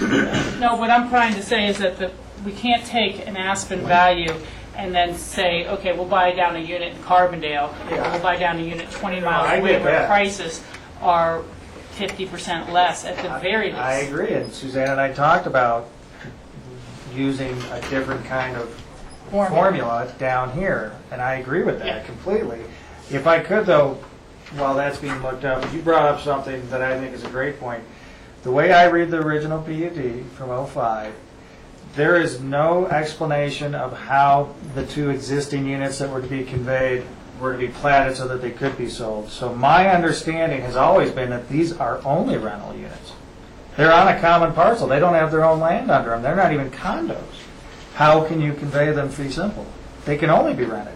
The conditions at the time definitely say, I mean, the only thing we could approve at the time was for sale units. So it would have anticipated that there had to be some further condominiumization or something. There's no requirement as such. Well, to make it as bad, in order to sell it, You there have would to have do to be that. something. I guess personally, I view them as rentals. Okay, well, and that is an option that you can have, as I It understand it, would but solve some of the concerns, that are legitimate about warranty of a free market unit and who's going to maintain it. It would be, that's something we could look at. I'm sorry, I'm finding the incomes, I'm not finding Yeah. the sales. sale prices. I couldn't find them. I think they're under the building section for when you're creating units or mitigation units. But anyhow, let me turn back to other questions from the board. I think Rob and then, I don't know if Rob ever finished. Well, it's kind of regarding what Scott was just saying. In regards to the existing 3-bedroom, the newly built 3-bedroom, and potentially a buy-down 3-bedroom, would there be different classifications in terms of the deed restriction? Not classification in terms of level 4, level 5, whatever, but rental, purchase, occupied 12 months a year versus, occupied only by someone who works, who lives in Pickens County, but if it's vacant, it's vacant. I mean, I think another thing to consider is that if we do a buy-down agreement, we would have control over setting those deed restrictions, or do we have that control over this new unit as well? You would have the control. I mean, In any of those cases, it's a fully deed-restricted unit under the housing guidelines. So the guidelines dictate occupancy, it's at income levels, all of those kinds of things, so based on the categories. Okay, so it's the yeah, same across the board I for think, all of yes, those. But I could say, and I can't exactly speak for the owner, but I would think he would entertain a lower category on a buy-down if that would be something attractive to you guys. Because it's category 4, so it's middle income. It's one below RO. It's not a very restrictive category. No, there's category 5, 6, and 7 below RO. That's a few below. Yeah. But it could go lower, I guess, on a buy-down. That could be discussed as a category. I'm getting a sense that there's a lot more options here that may need to be more fully fleshed out and recommendations on those before we're going to be able to take some action today. I mean, I don't want to continue it without some clear direction, but I also think we're going to end up with 5 different opinions about which way it could go, couldn't go, should go, without any housing board guidance.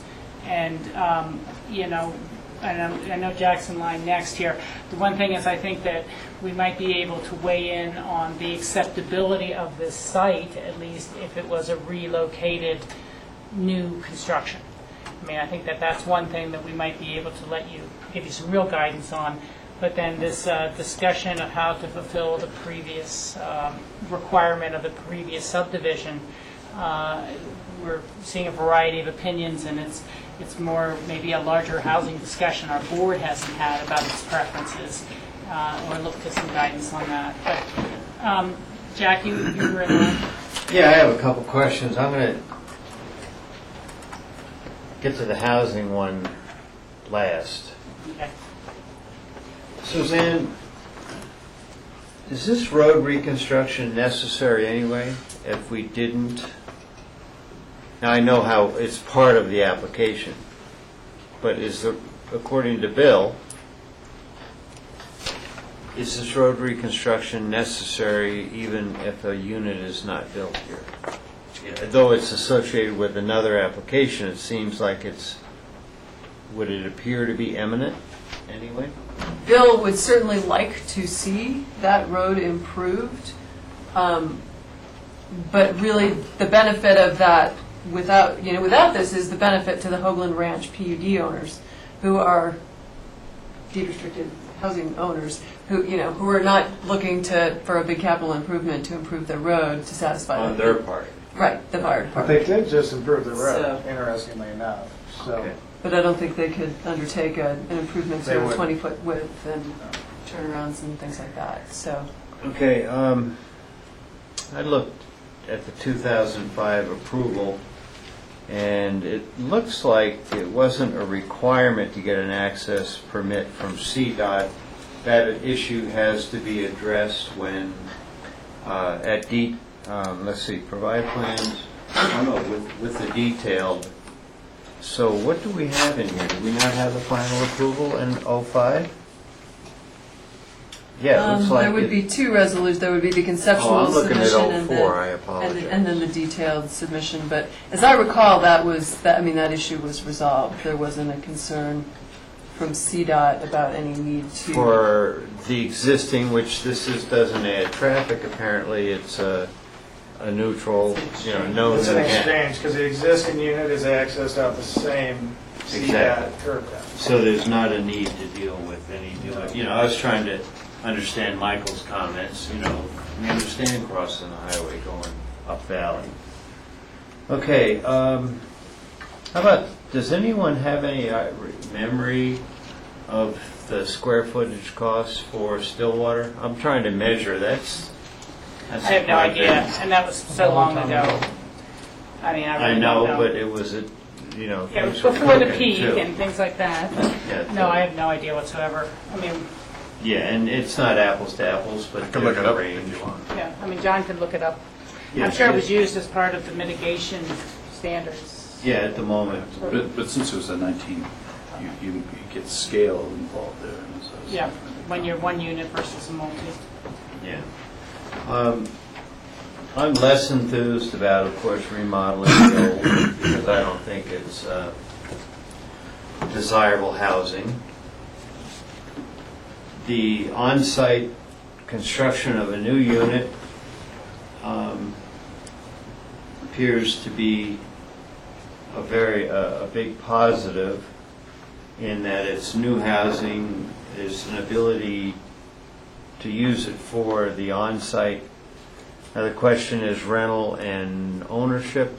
That seems to be up in the air, so I don't know where that one lies.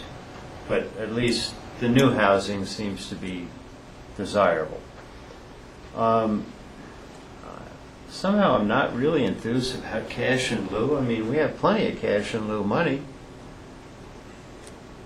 that we are planning to use. We've had a process and we just haven't closed, the direction. So I'm not that enthused about cash in lieu. The other option, the off-site buy down, might be desirable, but it's certainly not something that I'd want our staff to invest time in. It would have to be something that the applicant would give us ABC options, and I mean, the market might be right for $407,000 worth of investment. I'd want housing's feedback about managing it, and it's also down valley, so then it becomes a little less desirable. Also, John, a question.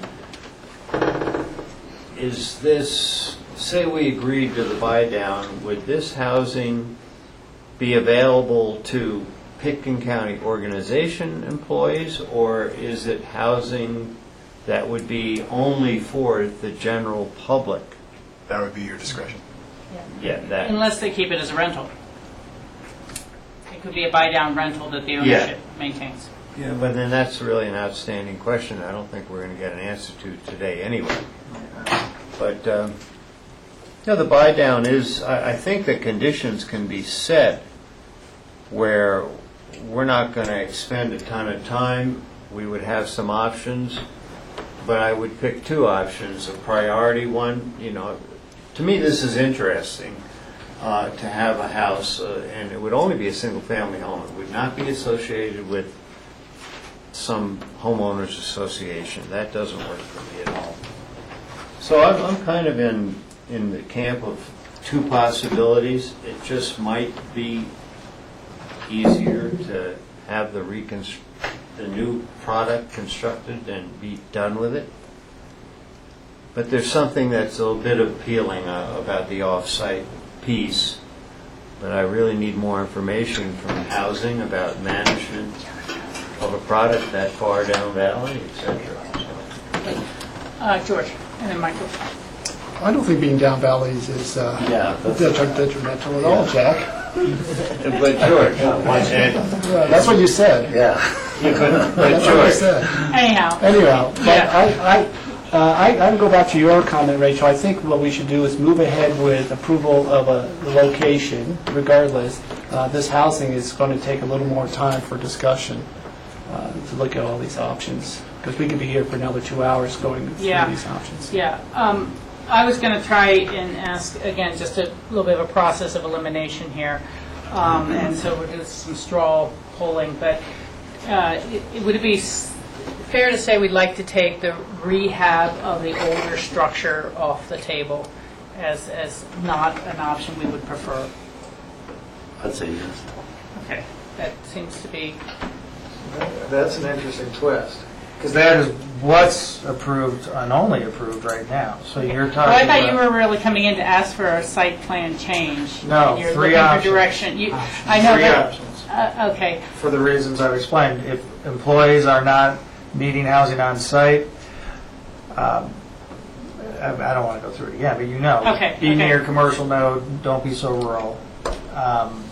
We're not wanting to lose the house. Any options? There. You don't want to lose any options? Yeah, because it is unknown, and I can tell you all that this is not about free market value. All three options will be equivalent to how much the lots and/or homes up above sell for. This house will not, the new house won't change that, the existing house won't, buy down cash in lieu.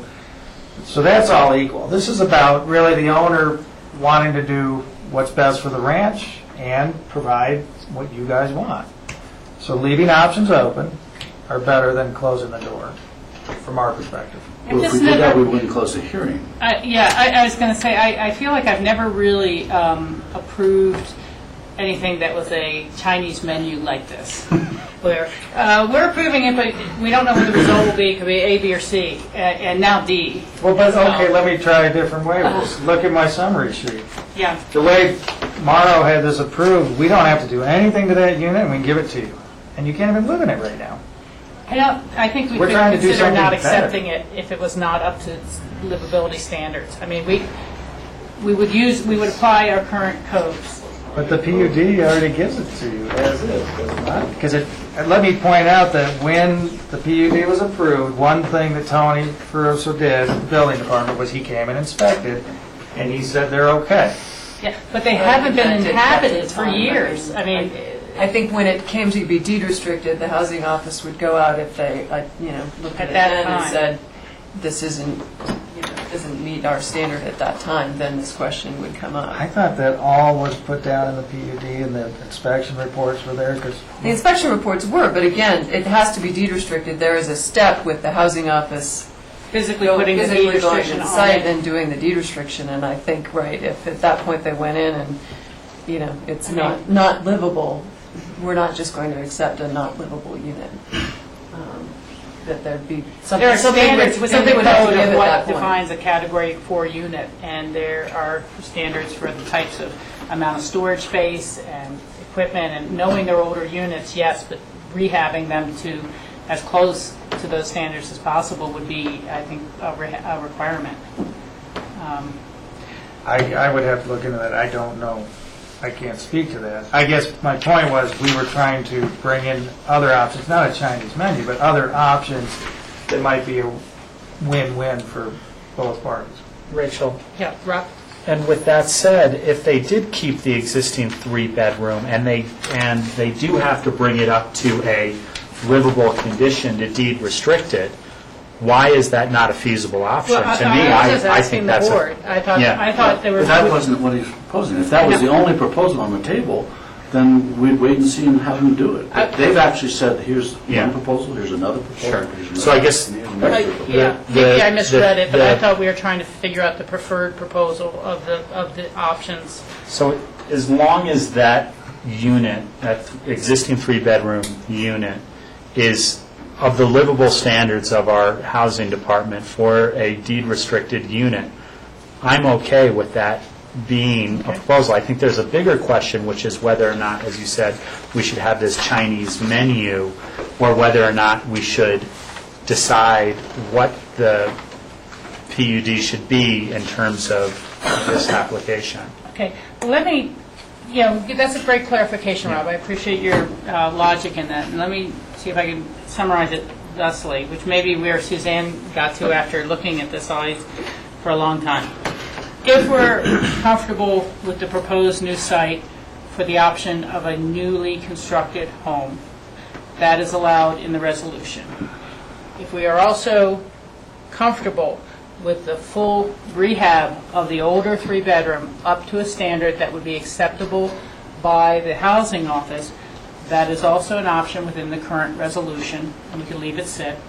And as the applicant has requested us to do, there is an option that we could include for a payment in lieu fund, which we then could execute a buy down ourselves, contribute to another project, or something like that. And then we're done. Then you're done and we are done. We do not need to do, you're either going to fulfill one of those three items. We're going to accept that we'll have to wait and see which of the three items they take. The really difficult part at all is that our staff has recommended do not take payment in lieu and take it out of the resolution. So right now, the other two options are what's in the resolution.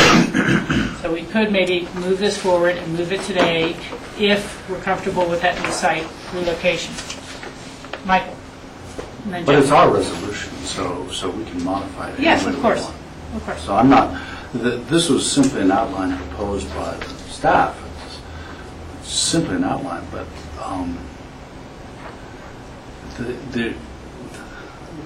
I can understand why they would not accept payment in lieu, because you just can't get the value.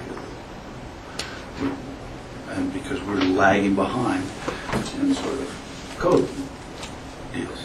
So, okay, so they've taken that off, or at least part of the staff has taken that off. So I think we need to narrow it down, because part of the problem here is, and we've seen this repeatedly lately, is that these approvals go on and on and on. They actually are hardly ever realized as much as they are modified. Right? So people are anticipating some sort of market change. They're setting up as close as they can. And I'm just saying this in general. I'm not applying it particularly to you, Scott, or to your clients. But they're setting up a scenario that might be appropriate for 5 years from now or 10 years from now. And we get involved in that game. And if certainly, and we regretted it, we said we weren't specific enough, which was the case here. We let the plat go on too long, the filing of the plat go on too long. And they come in for modifications. And you've actually now, and I don't remember who, hardly any of the board was here when this was first approved. Maybe Jack was, right? I was, and you were. Yeah, I owe 4, if that's what it and was. your memory is much better than mine. It's like a complete blank slate here. But, so that's problematical. And that argues for specifics, in other words, not a series of options, specific resolution, and specific time frame, and a must accomplish. Because when we do these approvals for employee housing in particular, we actually think we're going to realize it. This was so badly done that the previous applicant walked away from this employee housing that was occupied at the time he offered it and abandoned it, and it was lost. And now they want to rehab it. So what I'm arguing for is a specific requirement, narrowed down, not a lot of room to move, and a time frame. And if we don't do that, we won't have learned from any lessons from our past approvals. And I'm not arguing the particulars of it, just general discussion here. Well, I do understand what you're saying, but I think we have a little, I mean, it's not a disconnect, but they currently have a certain set of approvals, and they can just do those without us doing anything further at the table. And they know what those are. They're coming in to say, can we move the site to this better location, because that's where we could actually build a new residence a little easier, than demolish and then rebuild on the current site where there's a road realignment. And so they don't have to ask anything from us at all to go forward with the sales of the existing lots. This may be an improvement to their overall site plan, but they're asking to maintain the options of rehabbing the existing residence, maybe moving it and having an all-new one, or giving the county payment in lieu, which our staff has for a variety of good reasons, suggested we do not include as part of the options. We've, because of the discussion of buy-down, I think, may have reignited some interest that maybe there is some value to payment in lieu for the opportunities that we could deploy it with the board consensus going forward. I know we have other people waiting for some important items, and I'm sorry you've had to wait to even get your turn here at the table. I'm going to try to see, is it something that people want to continue this and try to narrow it down to what Michael said is one option. But again, these guys can withdraw their application. They don't have to pursue anything with us per se, unless it's going to be favorable to their final plans at the ranch. Or are we comfortable actually leaving the 3 options that are available, or two options, or adding the third payment in lieu option back in? Jack, what are your thoughts on that? Several things, and we got to take care of business as it comes. So if we're here another half hour, that's the way it is for me, though I don't desire it. My understanding, relative to Michael's comments, this approval in '04, multiple times apparently amended, exists. There were certain, in order to move forward with free market, certain things had to happen with the housing.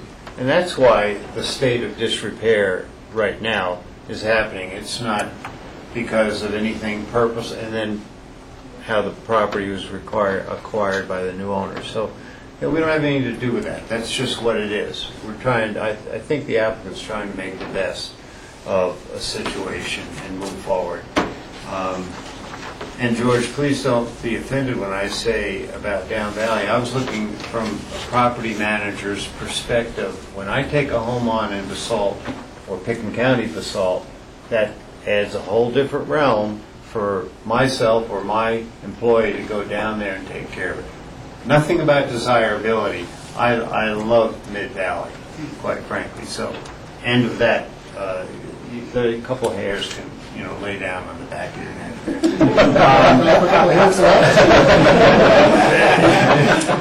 I said back of your neck now.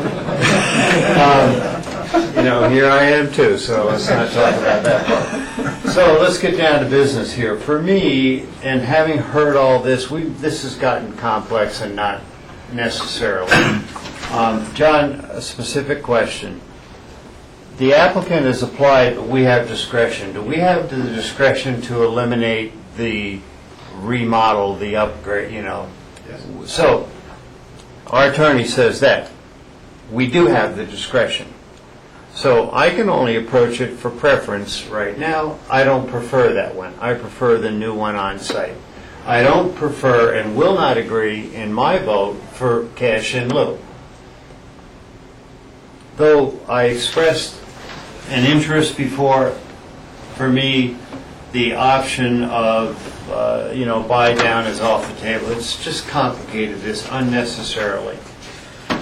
And I think in time, this housing will be valuable for this site. So I'm into number one, and I could even weigh in today, my preference is a new unit on site. I'd like to hear others about, is there any possibility the remodel might work? But I'm only in those two options. That's it. But primarily build new. Build new, what was your second option, Jack? To remodel the one. Rehab. Cash in lieu just doesn't work for me. It's the least desirable. Okay. And the other one, though it was intriguing, it's not desirable anymore. I've taken it off of my options. I don't mean to be out of line, but can I ask a question? Please do. John, if I continue this myself, or if I get up and walk out right now, He can withdraw his I application. can withdraw my application. I mean, No, the discretion that Jack is talking about is how to deal with this application. You always have the opportunity to leave the application and then rely upon the extent of the approvals that exist now. I did want to clear that. And then, this housing thing, I do like your approach of option 1 and 2 can be discussed, and there's some boundaries to that. Option 3, I didn't mean to stir the pot, but I, as a member of the community, have to wonder why the cash in lieu isn't working. The market's soft. You can buy free market. You have cash. That's a meeting that I think the board needs to have. So I agree with option you. 3, 4, I agree with your approach, which I think, Jack, you're echoing. I'm hearing that consistency, and I like that approach. I think number 3 and 4 need to be discussed. Which are buy down and payment in lieu. Okay. I think that essentially our board did not reach consensus prior to Rob coming on board. We've been getting a little caught up as a new board, reforming.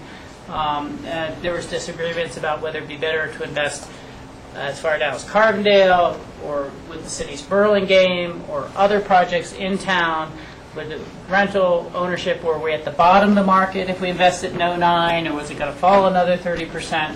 And we also have gone through a transition with a new manager who's now had a little time to get some legs underneath him, and we are planning to have a upcoming kind of work session on affordable housing opportunities. But it is varied from land banking to construction of units, and there just wasn't enough consensus to move something forward. But we all know we need to be moving on that, and the times are opportune, so I agree with that.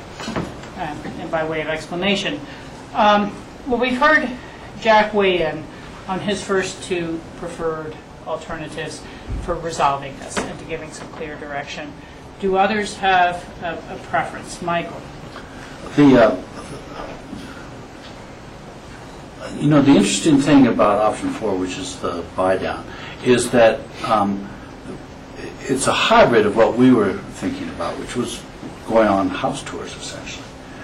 It's a hybrid of that in that the applicant will go on that tour and do some of the work for us, do some of the touring around, look for it, and then we say, because it's very hard by committee to buy property, it turns out, because somebody's concerned about the aesthetics, somebody's concerned about basements, and it's very hard. It's hard just when the husband and wife do it, much less 5 unrelated people. So this is a hybrid of that.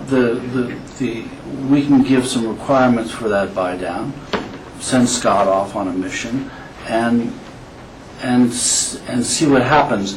I like the idea of purchasing in Basalt or near Basalt simply because I find Basalt an attractive community with lots of amenities, a school, and so if you were able to buy in a certain area, you could walk to school, walk downtown. It would be wonderful, which is for me better than having to deal with that highway. But as a second alternative, I would build new on site. So your first preference is a buy down, and your second preference is new on site. It's an exploration. I mean, I would be willing to try the buy down. Okay. Were either payment in lieu or rehab an outright no for you? Yeah, I just don't think you get the value out of rehab. It goes to the questions you were raising about systems failing and property, and you never quite make it good again unless you take it down to the foundation. And if there is a foundation, how hard it looks like it in the photographs. So. Okay, George, you had weighed in before that you didn't like the buy-down concept, that you still supported payment in lieu, or... Well... Let's see if you've changed. I'm just trying to get you a scorecard here. Yeah, that's fine. Just a quick question for you, Scott.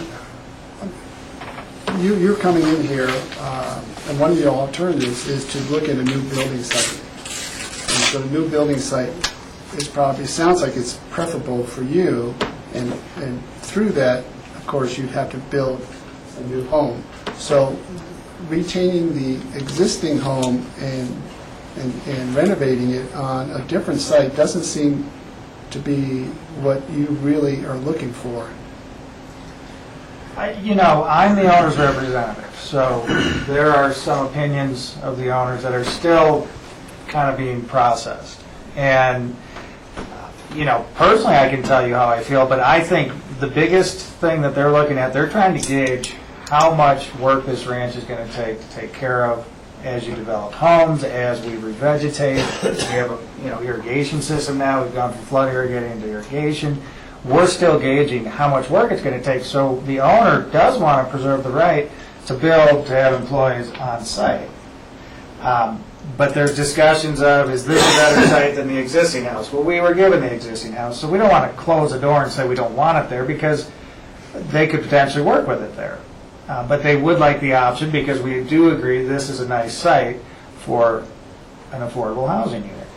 The off-site is an option where we gauge it and the owners are comfortable, whether it be through people living at their home, whether it be through the current situation where employees can walk to the site and work, that the buy down or the cash in lieu be an option. So it's playing out still. I can't sit here and tell you what we want. Yeah.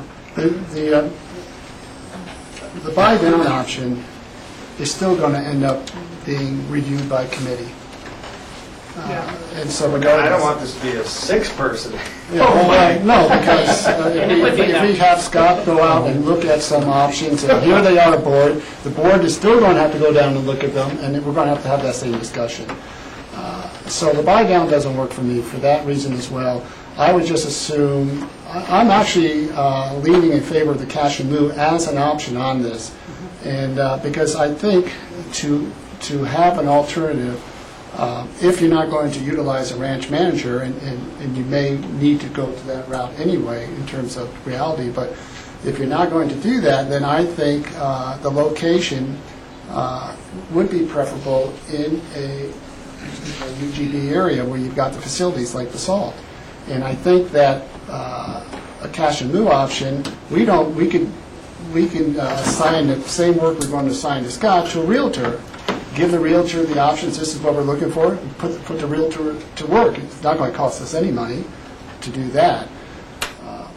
In terms of buying a new home, building a new home, or buying a used home, if we have cash in lieu, BOCC has a housing program in place.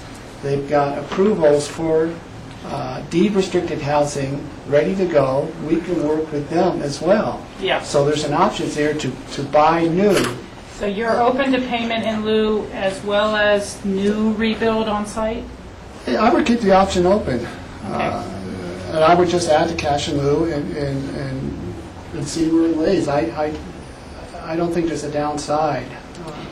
Yeah, and just to clarify, I guess that what I was saying before, Scott, it's kind of, usually in our code, a new approval extinguishes an old approval. And you're asking us to modify the old approval to add a second option and to add a variable. And so that is what is unusual about this application.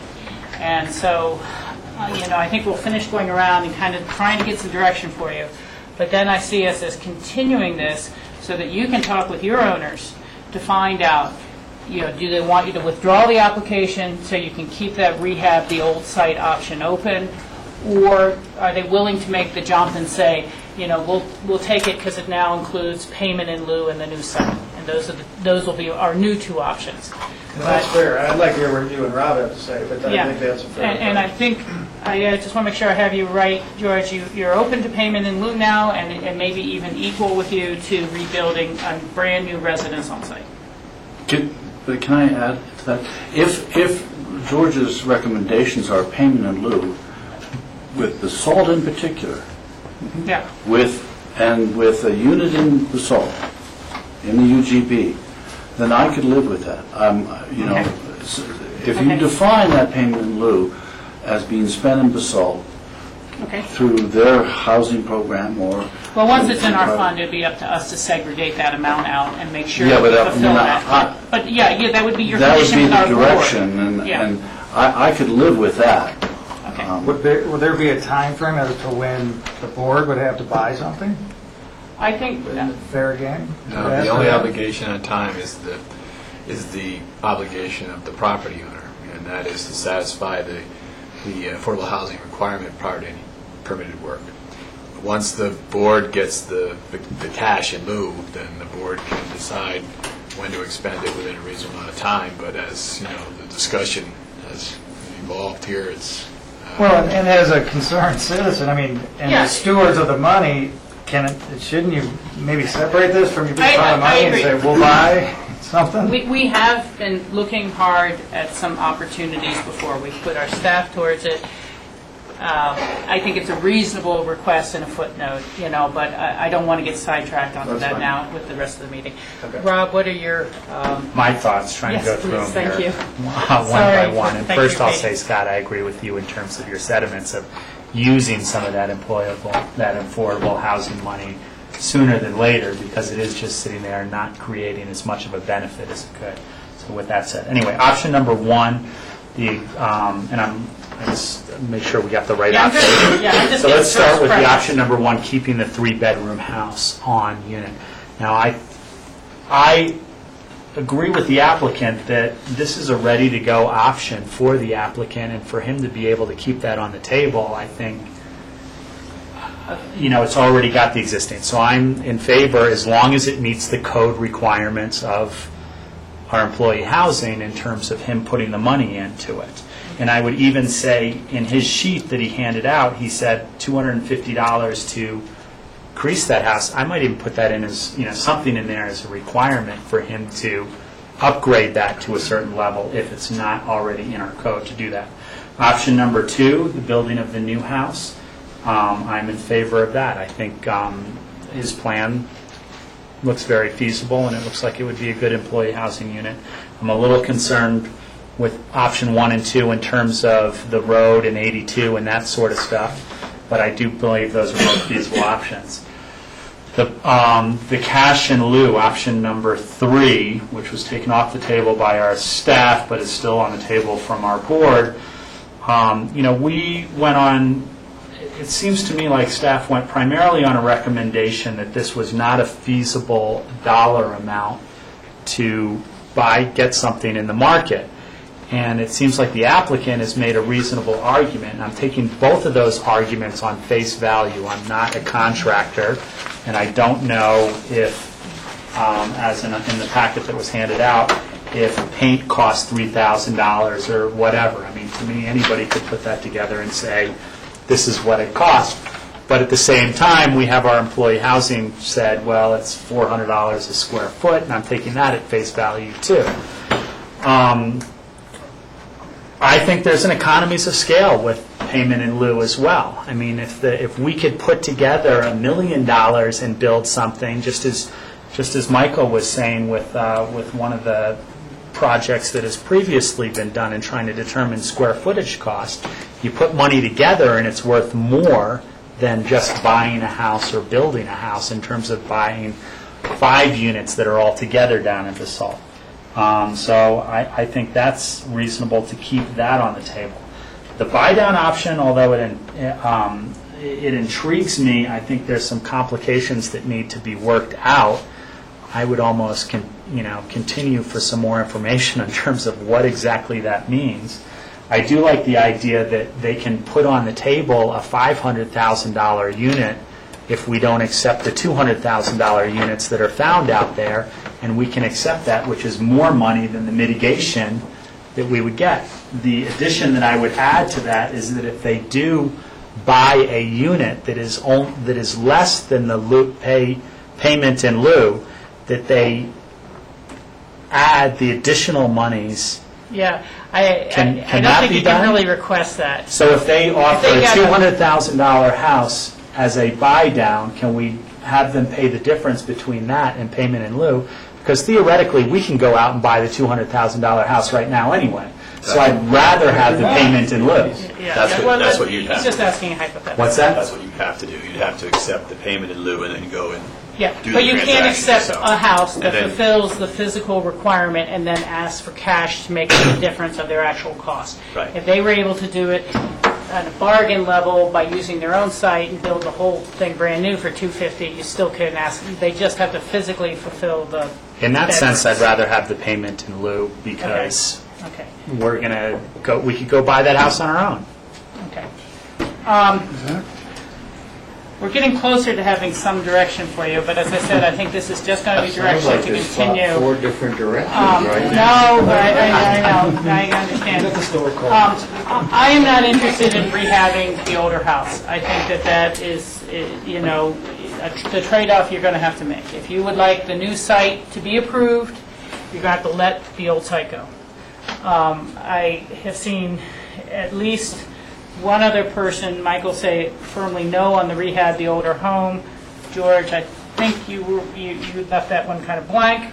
You said yes, it's fully upgraded. But, to me, I just don't see us approving you can go with this or you can go with that type of application. You can talk to your owners about it. I do see support, and I will support the adding of payment in lieu as an option back in, knowing that it would be our board's commitment within the escrow, that it be within the UGB, within the Basalt area. I can see that. No, I'm not interested in the buy-down. It's just too complicated, and we've seen that from this discussion here and now. All of these alternatives have to be filtered and looked through this, is it a rental or is it an ownership option going forward? I mean, usually when it's for sale, there are provisions that the owner of the project can use it as a rental for his own management of the property, but at whatever point it's not being used that way, it has to be, put on the market for the rental through the housing office. That's usually the system. That if you have your own person in there, fine. If that's vacant for X period of time and they're not in there, then it goes to the housing office to place someone in there. Also, with ownership, you have a first right of refusal to your tenant to sell to your person to begin with, but then after that resale, it starts to go to the general lottery as well. That's generally how the housing guidelines shift through. But I think that we need to narrow this down. I am okay with the site, and I'd like to reconfirm that with everyone. Whether they pursue it or not, whether they decide to withdraw their application and not pursue this site, or if they choose to pursue this site, is everyone comfortable with the site plans that we've seen? With the new site. With the new site is acceptable with the improvements that the fire district would like to see. So, Suzanne, do you feel you have enough to start crafting, working with Scott as he talks to his owners about, do they want to withdraw and just live with what they have, or they want to pursue the approval for a new site with the conditions that this board is going to put on it, in terms of eliminating the rehab of the older home? Yeah, I think on my end, I think at this point it's more the burden's on Scott, and depending what he comes back with, then I guess there could be wanting some more input from the housing office. Well, and as I look at my notes, George, you're going to be a swing vote on the first option. Right, Jack? I've got you as okay with number one, and Rob okay with number one, and Michael and Rachel. No, number two, build a new site. Okay, yeah, let me, trying to get this Scott, let me try to recap here really quickly. I am supportive of Scott. I am supportive of rebuilding on site. Jack is supportive on rebuilding on site, and those are actually both of our first priority. George is okay with rebuilding on site. Michael, it is a second choice for him, and Rob is okay with it. You just told us what you were okay with. So everyone is okay with rebuilding new on site.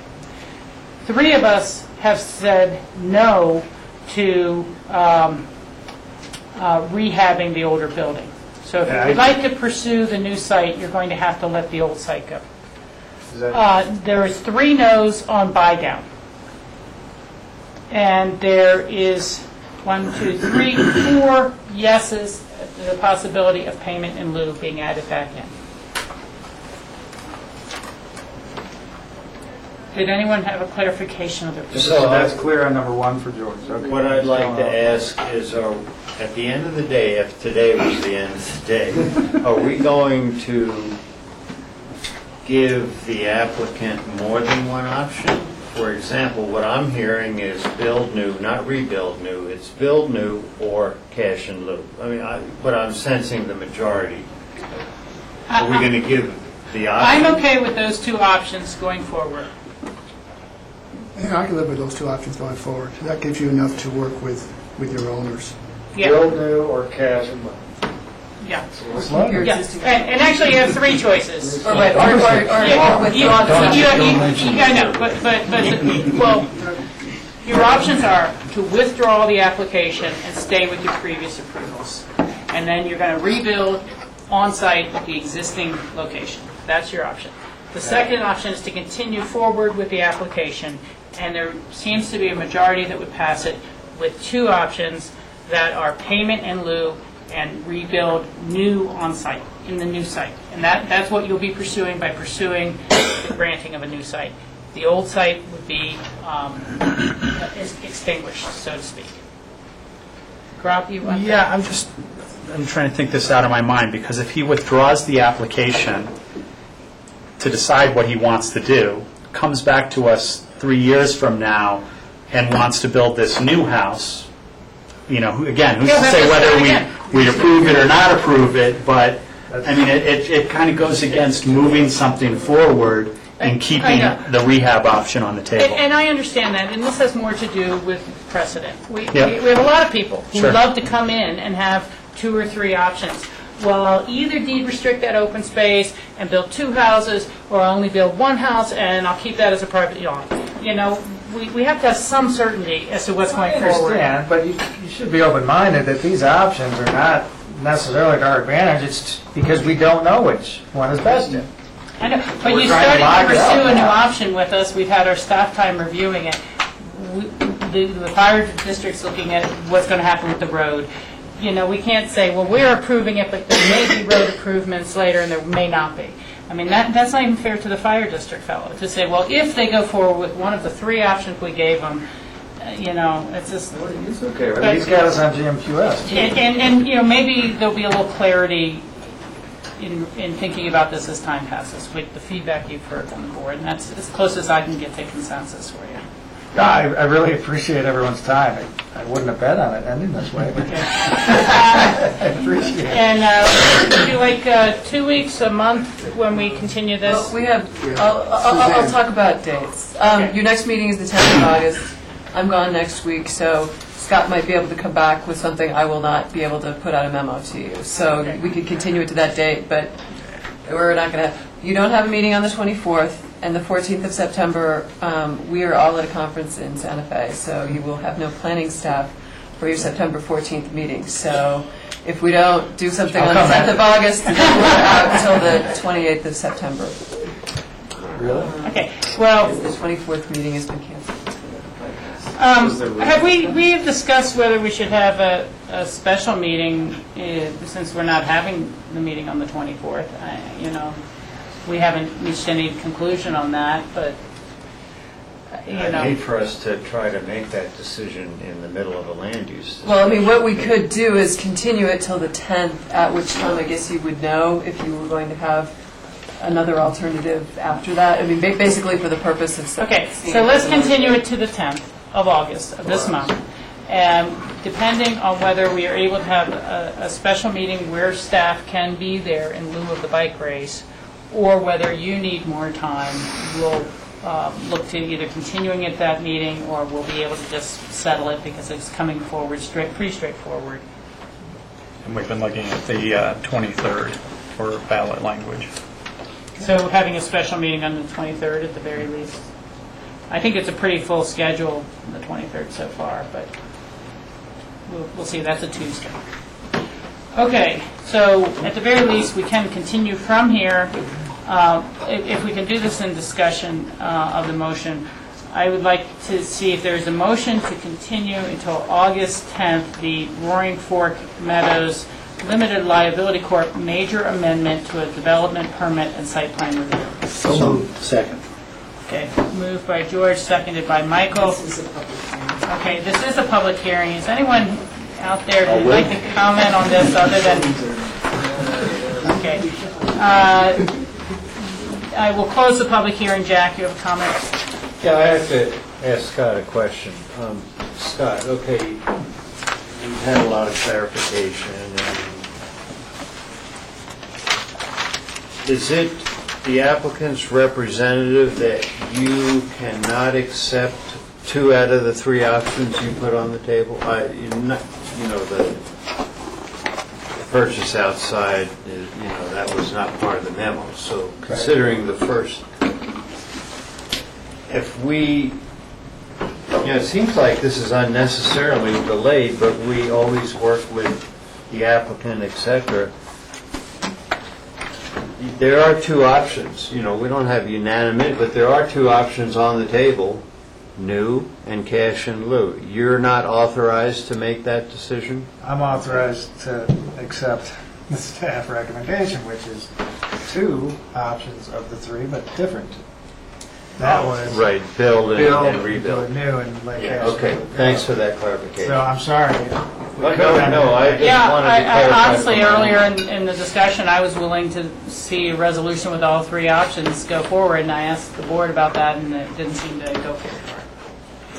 I could Okay. accept all 3 if you bring the remodel back. Well, I can't speak for anyone else, but I have a whole other life as a carpenter and running jobs, et cetera, and the difficulties in rebuilding and the things that might happen, that's just not an option for quality housing for me.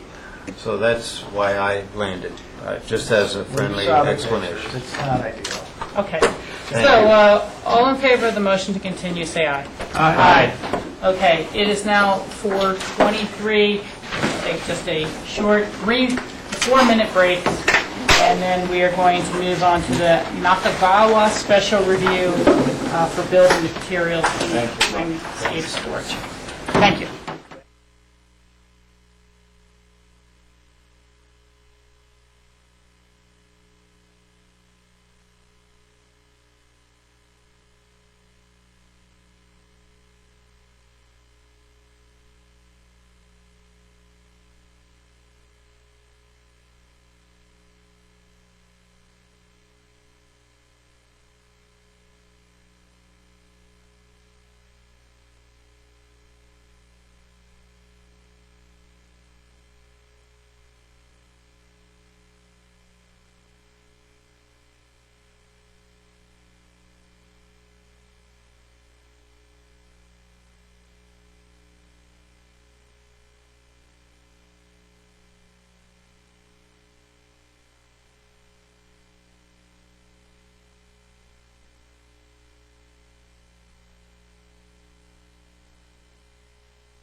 Welcome back. It's about 4:30 in the afternoon on Wednesday the 27th, and we are now going to go into our second land use public hearing, the Nakagawa Special Review for Landscaping Business. This is an item that has been continued from July 13th. Please, Mike, if you would just introduce the item and introduce yourselves, and we'll go from there. Okay, thanks. Mike Kramer with Pickens County Planning Staff, and this is the Nakagawa Special Review for Building Materials and Landscape Storage. The applicant sitting next to me is Hector Nakagawa and his nephew Jimmy. Okay. And the location is 24041 Highway 82 in the Holland Hills area of the county. And we heard this application on the last BOCC meeting. It was July 13th, and the board continued it and requested that staff and the applicant work on some clarifications in the draft resolution. And just before we get going too, I thought it'd be really beneficial to print off a big aerial map so everybody can see what we're looking at, because I did not include one in the board packet this time.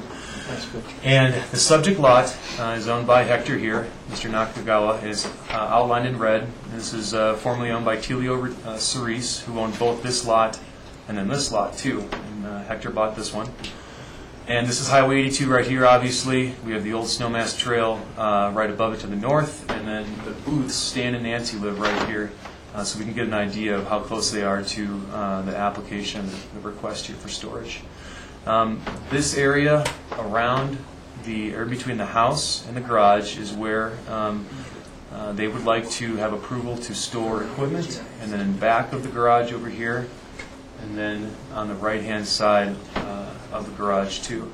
And one of the things that I think Rachel wanted on the draft resolution was that we include a condition to not allow vehicles parked on the east side of the garage, so that we could keep it quiet for the booths, since they're so close as neighbors right here. But I'll get into that in a second. One other clarification, Mike. This is an older GIS photo, so it does not show the landscaping that has already been installed. Correct. This is a 2010 aerial photo, and we have since issued permits for landscaping and some other things to go on there, and this is not a current photo. Thank you. I wanted to clarify that. Okay. So staff took a stab at trying to clarify and describe some of the things that would be stored on site. And we tried to define vehicles as anything with an engine that can be licensed and put on the road, and we would use identifiers such as make and model and description of the vehicle. Equipment, we had a discussion about that. We wanted a general description of equipment using bobcat, skid steer, riding lawnmower. We did not ask the applicants to include the number of weed eaters or hand tools they have with the business. And then trailers, there was discussion on that. We asked for identifiers like for size, 6x12 enclosed trailer, or a flatbed trailer to be described in the inventory. And that's been attached to the draft resolution. And you can read the bullet points in the rest of the memo. Of note, though, I just wanted to make clear that we did add a recital and a condition in here that stated that this is for off-season storage of vehicles, equipment, and trailers, and this won't be used as a staging area. This is, in fact, for the summer equipment to be stored there during the winter season, and then also vice versa. There's two things that, let me back up and say that then we also did have a site visit with the applicants here, myself, Carrington Brown, and then also Stan and Nancy Booth, too, on site to understand what the board was asking and the change to the draft resolution. And then staff emailed that out to the applicants and then also Booths, too. And Stan is here today in the room. And he has some discontent with the application, and I'm not going to try to articulate what he'd like to say, so we can ask him to provide those comments to us. There's two small changes to the draft resolution and some of those attachments. One is that the storage area east of the garage is actually going to extend down. I'm going to use the pointer one more time. Right now, they're asking for a storage area right here, east of the garage. And it's actually going to extend down a little bit here, so I thought it'd be good that we acknowledge that on that attachment in the resolution, so we can ask the applicants to do that. Okay, but your resolution is written to not have storage in any of those zones on the east side. Just vehicles. That's how I understood it when we were in the last meeting. But we could amend that too if we need to. Okay, so by saying just vehicles, you're seeing it as No allowed? No trucks or things with a motor. So trailers, though, flatbed trailers, you were seeing as appropriate in that side? That's the way we drafted it, yeah. Okay. Because I'm not sure that's what I meant, but I Okay. might have spoken broadly. So that was one thing, to change that on the site plan. And then also, we did hear from the county engineer that the applicants can initiate the CDOT access permit process with GR, the county engineer, and that we can, they can do that, and we should somehow wordsmith that into the condition of the resolution too. And right now, that's located as condition number 11. So we should change that and acknowledge that. But in general, staff is recommending that the BOCC approve or adopt a motion to approve the Nakagawa special review. Okay, George? Refresh my memory, Mike. Is there a fence or will there be a fence? And if so, how high and how long along that eastern border? Between the neighbors and Yes. okay, we don't. There's not a fence there now. There's landscaping in the form of conifer trees. However, there's no fence built there now. But the applicants are amenable to putting a fence there if the booths would like one. So, and the fence would be of height and length that would completely obscure the storage. We wanted to do it that way. I think they're okay with doing that. Okay. Michael? Well, the code for a fence is 6 feet, is that correct? So I would be reluctant to do 10 feet. I mean, I don't want a blank check here. No, by code. I didn't go by code. Instead of any. Oh, well, no, I just meant the height and length, but Yeah. but per code, yes. 6 feet, and if you go higher than that, then a variance by the board. Yes. And Mike, which bullet point, I'm trying to scan it quickly, is the one that's related to the eastern side of the yard? Oh. The bullet point you're talking about is 1, 2, 3, fourth bullet point down on the front page of the memo. Okay, no, I meant in the resolution. The resolution, okay. That would be. Is that 13? That would be condition number 6 of the draft resolution.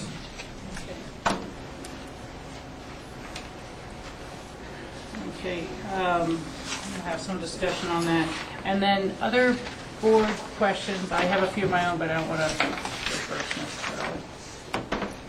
Jack? Question from the previous hearing, is this what we're looking at on the east side?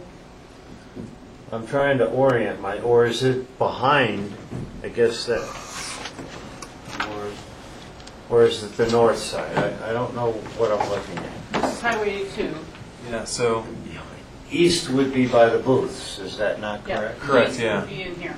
Yep. And the parcel's kind of cocked off to the So side. I'm assuming I'm looking at the top, we'll call it the top, the north. Okay. Like northwest kind of. And then this represents east. That's east of the garage, looking south towards the highway. Yeah. Yeah, okay, visual orientation. Okay. Rob? First quick question, is that property line off because it's kind of on the, okay, I just want to make sure Yeah, that they're off. that's off a little bit and it's not really where the property line is, but it's a rough estimate. In attachment B in the packet that you gave us, there's a map with a note that says no vehicle parking east of garage and kind of a line drawn to one side of the garage. But there is a shaded area that looks like it's shading in part of the east of the garage. Is that part acceptable for, that shaded area is listed as storage and parking. Is that acceptable for vehicle parking? I think that what the applicants were representing on site and then what they actually have on the site plan were differing a little bit. And the area, if you just kind of go southeast of that garage there where it's not highlighted, they're also asking to store equipment and trailers there. That's part of this. And because that didn't line up with the site plan, what they were representing on site and with the site plan, I thought it'd be good if we actually acknowledged that shaded area gets moved down a little bit, so that if the board approves that, it's clear. So that shaded area on that is acceptable in regards to our resolution that that would be okay for vehicle parking? Okay, wait. your pointer exactly where we're trying Can I? Yeah, Want me no, the problem I'm starting to realize with our system is that the audience doesn't see what we're talking about unless we're doing it on the little screen over there. And Unless the camera's zooming in. unless the camera is zooming in on us standing up. But this is you're referring to this page Correct. here, which has the slightly lavender shading on it, not the site plan. So let's put that up there and then we can talk about it. Put the screen down. Okay. We just hit that button over here, Lance? I can hit it. Yeah, just sit down.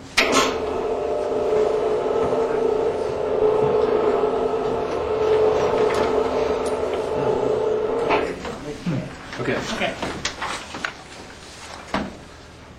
Do you want me to go, Rob, and try to Yeah. explain it? Okay. Yeah. So the shaded area is what the applicants are asking for parking and storage for this application. And when I was on site, they actually have a smoothed out gravel area that comes down over here too. And in an effort to be consistent with what is shown on site and they're asking and with the site plan, I was recommending that we include this area in the shaded area. So they actually have to amend their shaded area right here. And what staff is recommending is that we don't park vehicles east of the garage. So anything that goes east of this line, east of the garage right here, they wouldn't be able to park vehicles there. They would only be able to park trailers and equipment there. Yeah. Is that? So let me just be clear here. So this attachment does not represent what the resolution is saying. Correct. Okay. Yes, it would have to be modified. Okay. And so in theory, that area would only be accessed twice a year for the swap out of this equipment? Or would this be regularly loaded and unloaded? So that this is very important, that during the summer, this is not a staging area. You would not be able to come back and park the trailer with the lawnmowers on it in this area. This is just for winter storage of the lawnmowers, not summer use. But again, I mean, nothing's finalized. It's a little different. I had thought that I was trying to describe, and we were using all sorts of different terms, that we just really wouldn't have anything on that side of the building, so it wouldn't bother the neighbors. Rob? And I had asked the last time in terms of clarification regarding what was meant, because it seems like there's some different understandings of storage area, staging area, and that sort of stuff, because I have a storage unit in Basalt. I go to it twice a month, and I swap things in and out. And I think that's typical use of a storage area. This is not, they can only go there twice a year, once in the spring and once in the fall, to change things out. So how do we regulate that they are not using something as a staging area, but they are within the realms of using something as a storage area? Someone might, I believe the applicant said if they had a tire that fell off a lawnmower in the summertime, they might have a replacement lawnmower here, and they'd have to go get that replacement mower. Now, we're not saying, well, you can't go there until the spring, or you can't go there until the fall, because that's the only times you're allowed to use it. The question is, how do we regulate that, and what are the limitations that we're potentially putting on them? Understood. And I think condition 5A can answer that question, hopefully. And if I could just read it possibly, it might be good. We say that the applicant shall comply with the following requirements of the special review approval for landscaping and building material storage.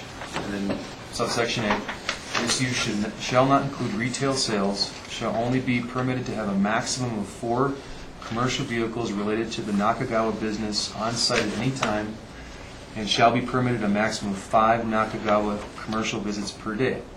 It is acknowledged that the site will experience more than 5 visits per day when off-season vehicles, equipment, and trailers are exchanged for those that will be used for the upcoming season. So we tried to limit it so that we weren't doing this shuttle there and shuttle back staging thing. And I don't think the applicants are saying it's going to be staging. In fact, we have recitals in the draft resolution and a condition to say that this is for storage. This is not staging.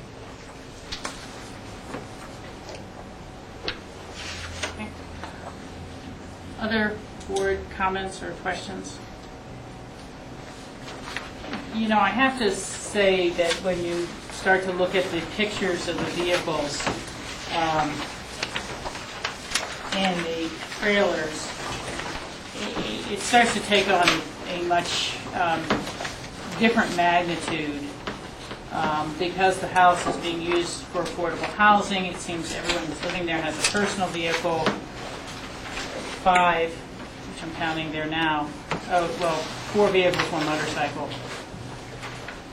The 5 business vehicles, and then the 4 utility trailers.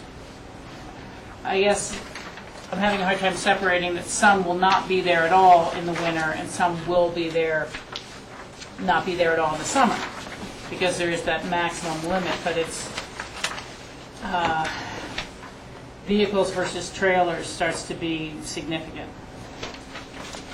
you know, in terms of the overall magnitude of the operations. Michael? Well, that was really what I was trying to get you guys to see, was that although this is a discretionary action, this is in this zone, AR10, this is a 1-acre lot, and you change the nature of a residential area. You really are changing it. You know, which if it were, and I said this before, if it were isolated on a much larger lot, a 20-acre or 30-acre lot, and it wouldn't have that kind of impact that it does on this. So you fundamentally change the nature of this lot from a residential lot, the expectations that go along with the residential lot, to, at best, a mixed sort of industrial, residential, in an otherwise, at least on either side of it, residential zone. And I would try to find it yourselves to understand that the impacts on the neighbors and the impacts on Highway 82. I mean, if you want to create, you need to rezone this rather than to do this, what you're doing here. And it's just that simple. And I understand the necessity to do this because it's hard to find other industrial properties, but this begs for an industrial property use, not a residential use, because of its size. In particular, because of its size. 1 acre. And that's what's happening here. So, and then, so in order to preserve some sort of semblance of residential, you're asking our staff to do an enormous amount of enforcement work. Which then, and they won't do it until somebody says, a neighbor says, hey, they're not living up to their agreement. And you're just creating a situation that you really don't have the means to enforce, and you are creating dissension in the neighborhood. I'd really reconsider this. That's my feeling. I think it's too bad. Can I follow up on that?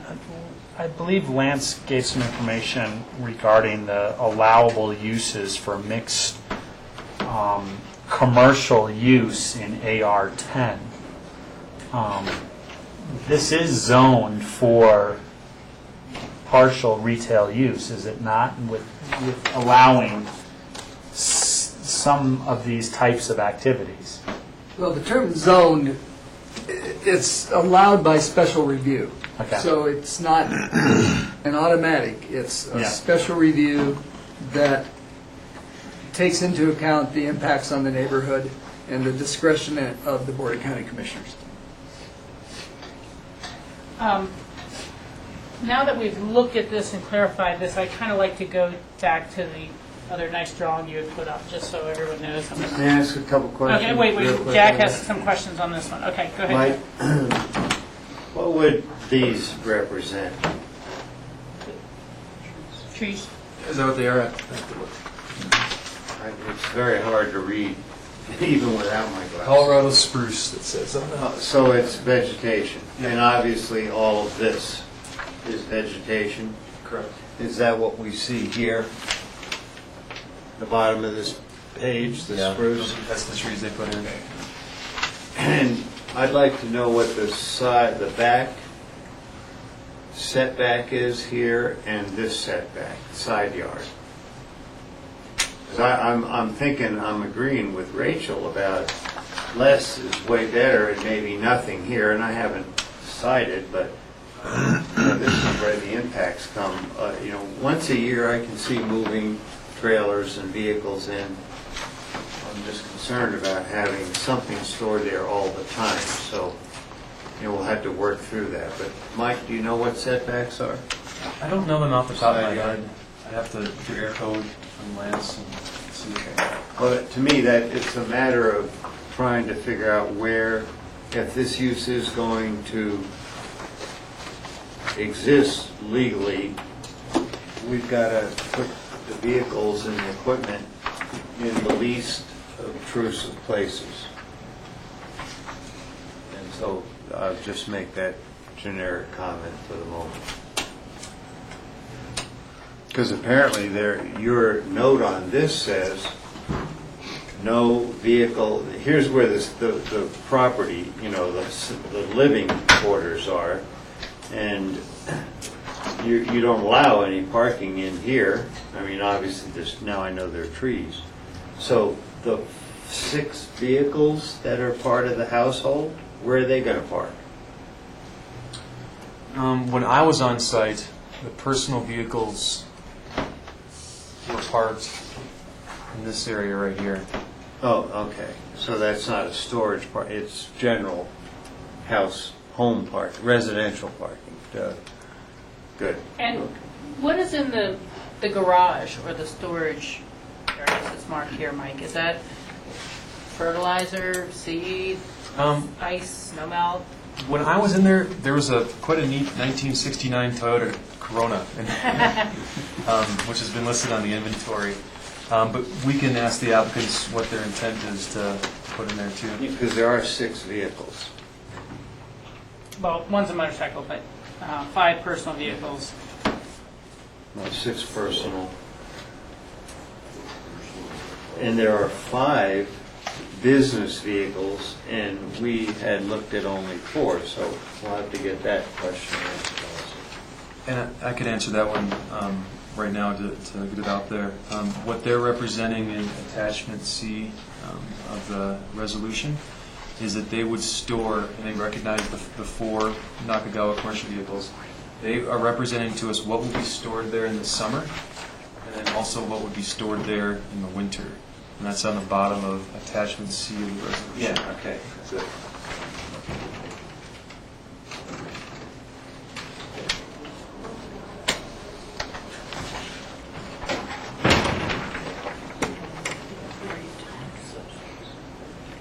Summer.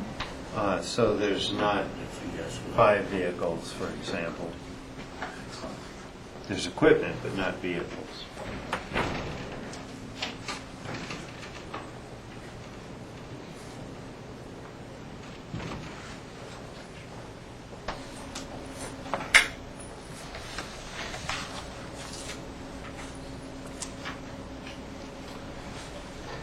Yeah, it is confusing to think of, because I'm sitting here putting an S behind the summer items and the W behind the winter items, as to what's stored in summer and what's stored in the winter. Yeah, I know, but it just had that really physically look at that graphic, air compressor. So Rachel, the way... And 2 of these podcasts are summer. Yeah, because some of these are fairly small and innocuous items, they're an air compressor, when the plows are not on a truck. And I think they could be visually screened quite well. The flatbed trailers are pretty big. I mean, the little Jeeps, but you know, it's kind of the magnitude of adding these on top of so many personal vehicles that, you know, it starts to create that larger parking lot effect. I'm just struggling with this for Michael's concerns, and I didn't think I would be. Actually, may I clarify for Mike? Mike, is stored summer Mitsubishi flatbed, then stored winter Mitsubishi, is that the flatbed? Yeah, it's on both lists. Attachment C, Jack? Yeah. Yes, thank you for clarifying, yeah. Is that, the Mitsubishi is stored year-round? So that somehow... We can ask these guys that. Okay, when they get, okay, good. Okay. Mike, let me ask about the business location, the formal business location separate from the site. Is that just a storefront, or is that, did you visit that site as well? Do they store any of the vehicles there? The vehicles that are used daily operation are stored there? Yeah, I haven't been to the actual staging storefront site. It's in basalt, and we acknowledge that in the resolution, but we should probably ask them specific questions on that. Okay. Then let me check in with my board. Does anyone else have any questions for Mike before we hear from the applicant? Okay. And we're good with our questions for our staff members, and so now we would like to hear your presentation going forward, and you've heard our questions so far related to the usage, and then what happens at the actual other location. What do you leave there during the different seasons? Well, my name is Jimmy Nakagawa, and let me see here. Again, this is just a property that we want to use for storage. I don't know if you look at all the pictures, it seems like a lot of things, equipment, vehicles. Again, you have to picture this, that all these vehicles are not going to be there at once. We're not just going to cram everything in there at once. No, most of these vehicles get used, again, some in the summer, some in the winter. So not all these vehicles and equipment are going to be stuffed in this property at once. Another question was other property, other location. Yes, we do store vehicles at our other location, and again, if we're not using the trailers with the trucks, they're going to be at our other location. So I don't know how much clearer I can get on that answer there. The other location is in the office. That's where all the workers go, get their vehicles. They have parking there for their personal vehicles when they get to work. It's a full-time business there, so I don't know if that answered your question. May I clarify? Yeah, please, Jack. So what you're stating is, for example, the utility trailers, I assume they're summer operation, that would be stored in the summer where you stage from. Correct. But in the winter, they'll be parked all winter until taken out for the summer. Correct. So the trailers are We cover them up and summer. park them there. Correct. Okay. What's the difference between a snowplow and a bobcat? Just the plows are the attachments which we see. Correct. And the bobcats are plows. But, yes. Okay, just I figured that. Is everyone through with this site plan, which we also have in our packet, so we can look at the larger GIS of the property? If you'll take that.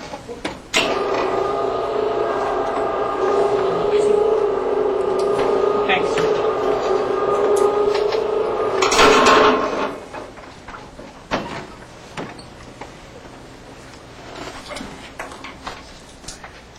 You know, I guess I'm having trouble with the scale, but it seems that 6 cars in there and then these other vehicles, it just seems very packed. Even if some are, I mean, I could see perhaps trying to limit this and take some relief off your storage needs with some of the things like snow plows down low, but I'm just starting to struggle with this. But please go ahead. You pointed out 6 vehicles parked right there. That would actually just be Or 5, the 5 personal vehicles. 4 vehicles parked Outside. Yes, and then we have the Toyota Corona that's his personal vehicle that's inside the garage. And then the motorcycle is either inside or on the walkway there.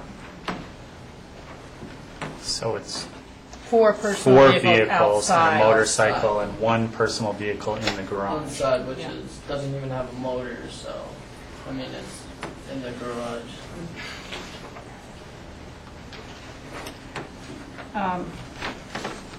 Jack. Push snow blower, for example, I mean, those kind of things, do they stay out or do they not go in a garage in the summer? They do go in the garage actually, and we have a specific area where we place them in the garage. What I'm trying to sift through is, how much of everything is out at one time. And we can see the picture of the plows. But, when you look at what we have now before us, the current resolution talks about a little bit of storage over here, part of that, where that purplish or whatever you call it, color. Is there any storage actually back here intended? That's where this other gravel is. I'm assuming I'm looking at this. There'll be storage back here, correct? Correct. Because I would attempt to, if this moves forward, store back here as much as possible. I mean, this is 2 vehicles stored on, I believe, Mr. Booth's property, so it's not like there's nothing here. Then there is a row of vegetation, pretty thick here, and I'm not sure if that vegetation, as it grows, you see the stump in 10 years, the trunk, not stump, excuse me, the trunk. So, there's some sensitivity there, and nothing will be obscured forever. But I think we ought to try to, if this moves forward, keep storage from back here where Rachel was talking about. Nothing forward, and I'm not sure about here, but try to store everything as much as we can here, but not in the setbacks, because that's obviously... You can. The setbacks only refer to structures, Jack. There's no prohibition on parking lots in a setback. Trampolines. But it also looks like back here there's a little rock retaining wall, and so, it's not like you can put it right on the property line. There's whatever that retaining wall is. But this can be possibly done, but there's got to be some sensitive organization. We don't want it to look like, Fred Sanford's junkyard, as it were. And please, I don't mean that negatively, but if it's done properly, it might be able to done. What I don't know is where the slots are, where things will go. Yeah, to the actual layout of how they that's the right organized. term. It's Layout. zoned industrial, Fred Sanford's. There's no zoning in Fred's. I don't think, that's really... Okay, well, I think we all kind of have a sense of what we're struggling with. Did anyone else have any questions for the applicants, or did you have anything else you'd like to add? Okay.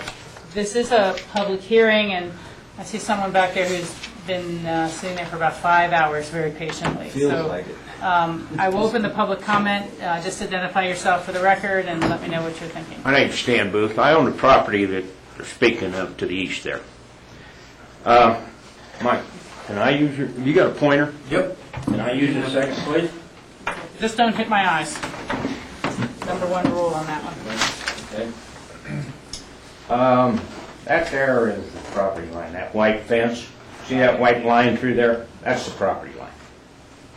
That's a fence. You understand what I'm saying? Yes, I see it. Okay. From that fence to that garage is about 16 feet. From that fence to my house is about 25 feet. Them two things you see in the back there, and the dog you was talking about, right there is my camper. That area right here, all this down here, at the meeting we had last Wednesday with Michael and Carrington, that's unusable, the way they told me. That's for grass. Correct me, Mike, if I say something wrong, okay? Only parking out there is right there a little bit, and that ain't as big as this room. That's about the size of this room. In the back, there's a road goes right there. It's about 10, 12 feet wide. Goes right up to almost, well, there's trees between it and the property line. Where that little tin shed is sitting behind that garage, this was an old picture. They've mucked that out across there, right across there. And it's, and in between where the two trees is, between the house and the garage. And that area ain't maybe as big as 1.5 size this room. Now then, this thing seems to multiply every time I come here. We got 6 personal vehicles sitting here. We have, what, 2, 3, 4, 5 commercial vehicles sitting here. We have 6 snow plows. The blowers could go in the garage. That wouldn't bother me. I ain't looking at them. A wheeled air compressor, 2 Bobcats, and 4 utility trailers. My doors, you see where that black car is in my driveway? Yes, sir. Right there? Yeah. My doors look right directly at that, and I'm not as far as this room is wide.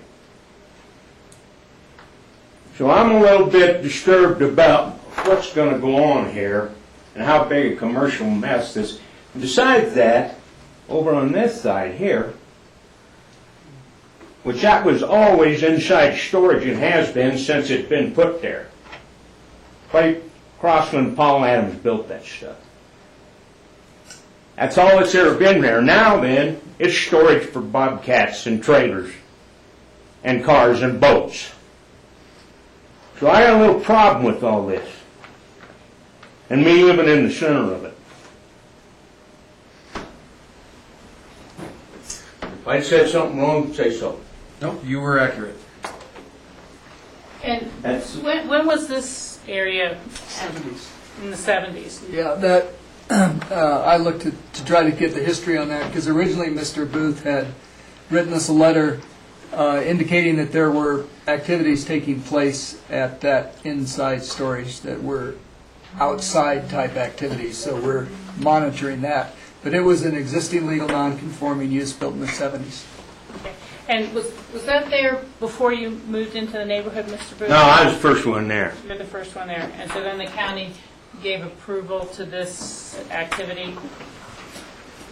And Yeah. this is a residence down here? And then that, in front of that is the, what's now the Isbarian Carpet zone. rug, which is another issue. Yeah. If you'd like to continue, go One ahead. thing, another thing, them lots there, see that lots where the storage is, that's a double lot. So them are so that would be 250 by 3. Ours is, both them others, I believe, is 125 by 3s. Well, you take 2 houses out of there, the 10-foot road, there ain't much left in between there.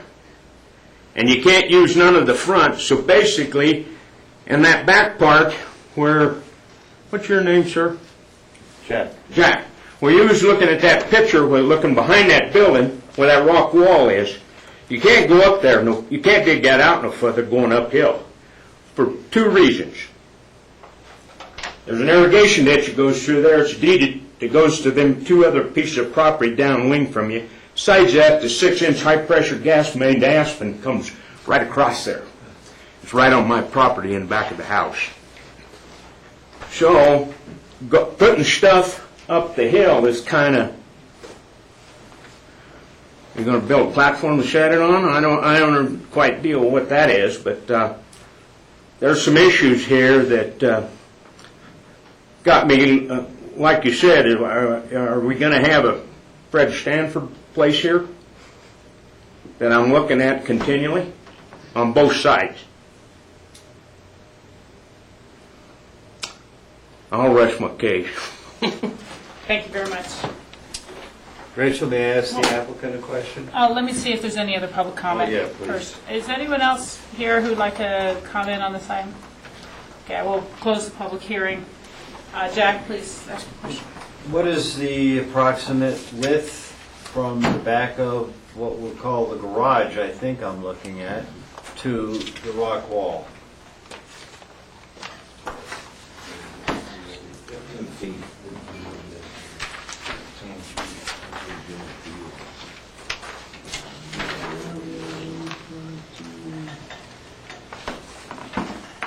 A little bit over 20 feet. It tapers, yeah.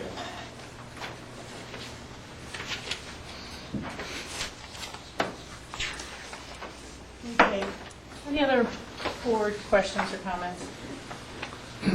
Well, the only comment I would reiterate again is I understand Mr. Booth's problem here, being sandwiched in between two of these lots which are being used for storage. And if it's just, if it's not a noise issue in terms of storage, if it's more of a view issue, then I would reiterate that we should just have it fenced by code around the perimeter, so that in essence, those would be out, any storage would be completely out of sight. And you'd have fencing, and you'd also have vegetation to break up the fencing as well, to give it a little more character. And that's the only way I could see that this would work. Okay, thank you. Michael?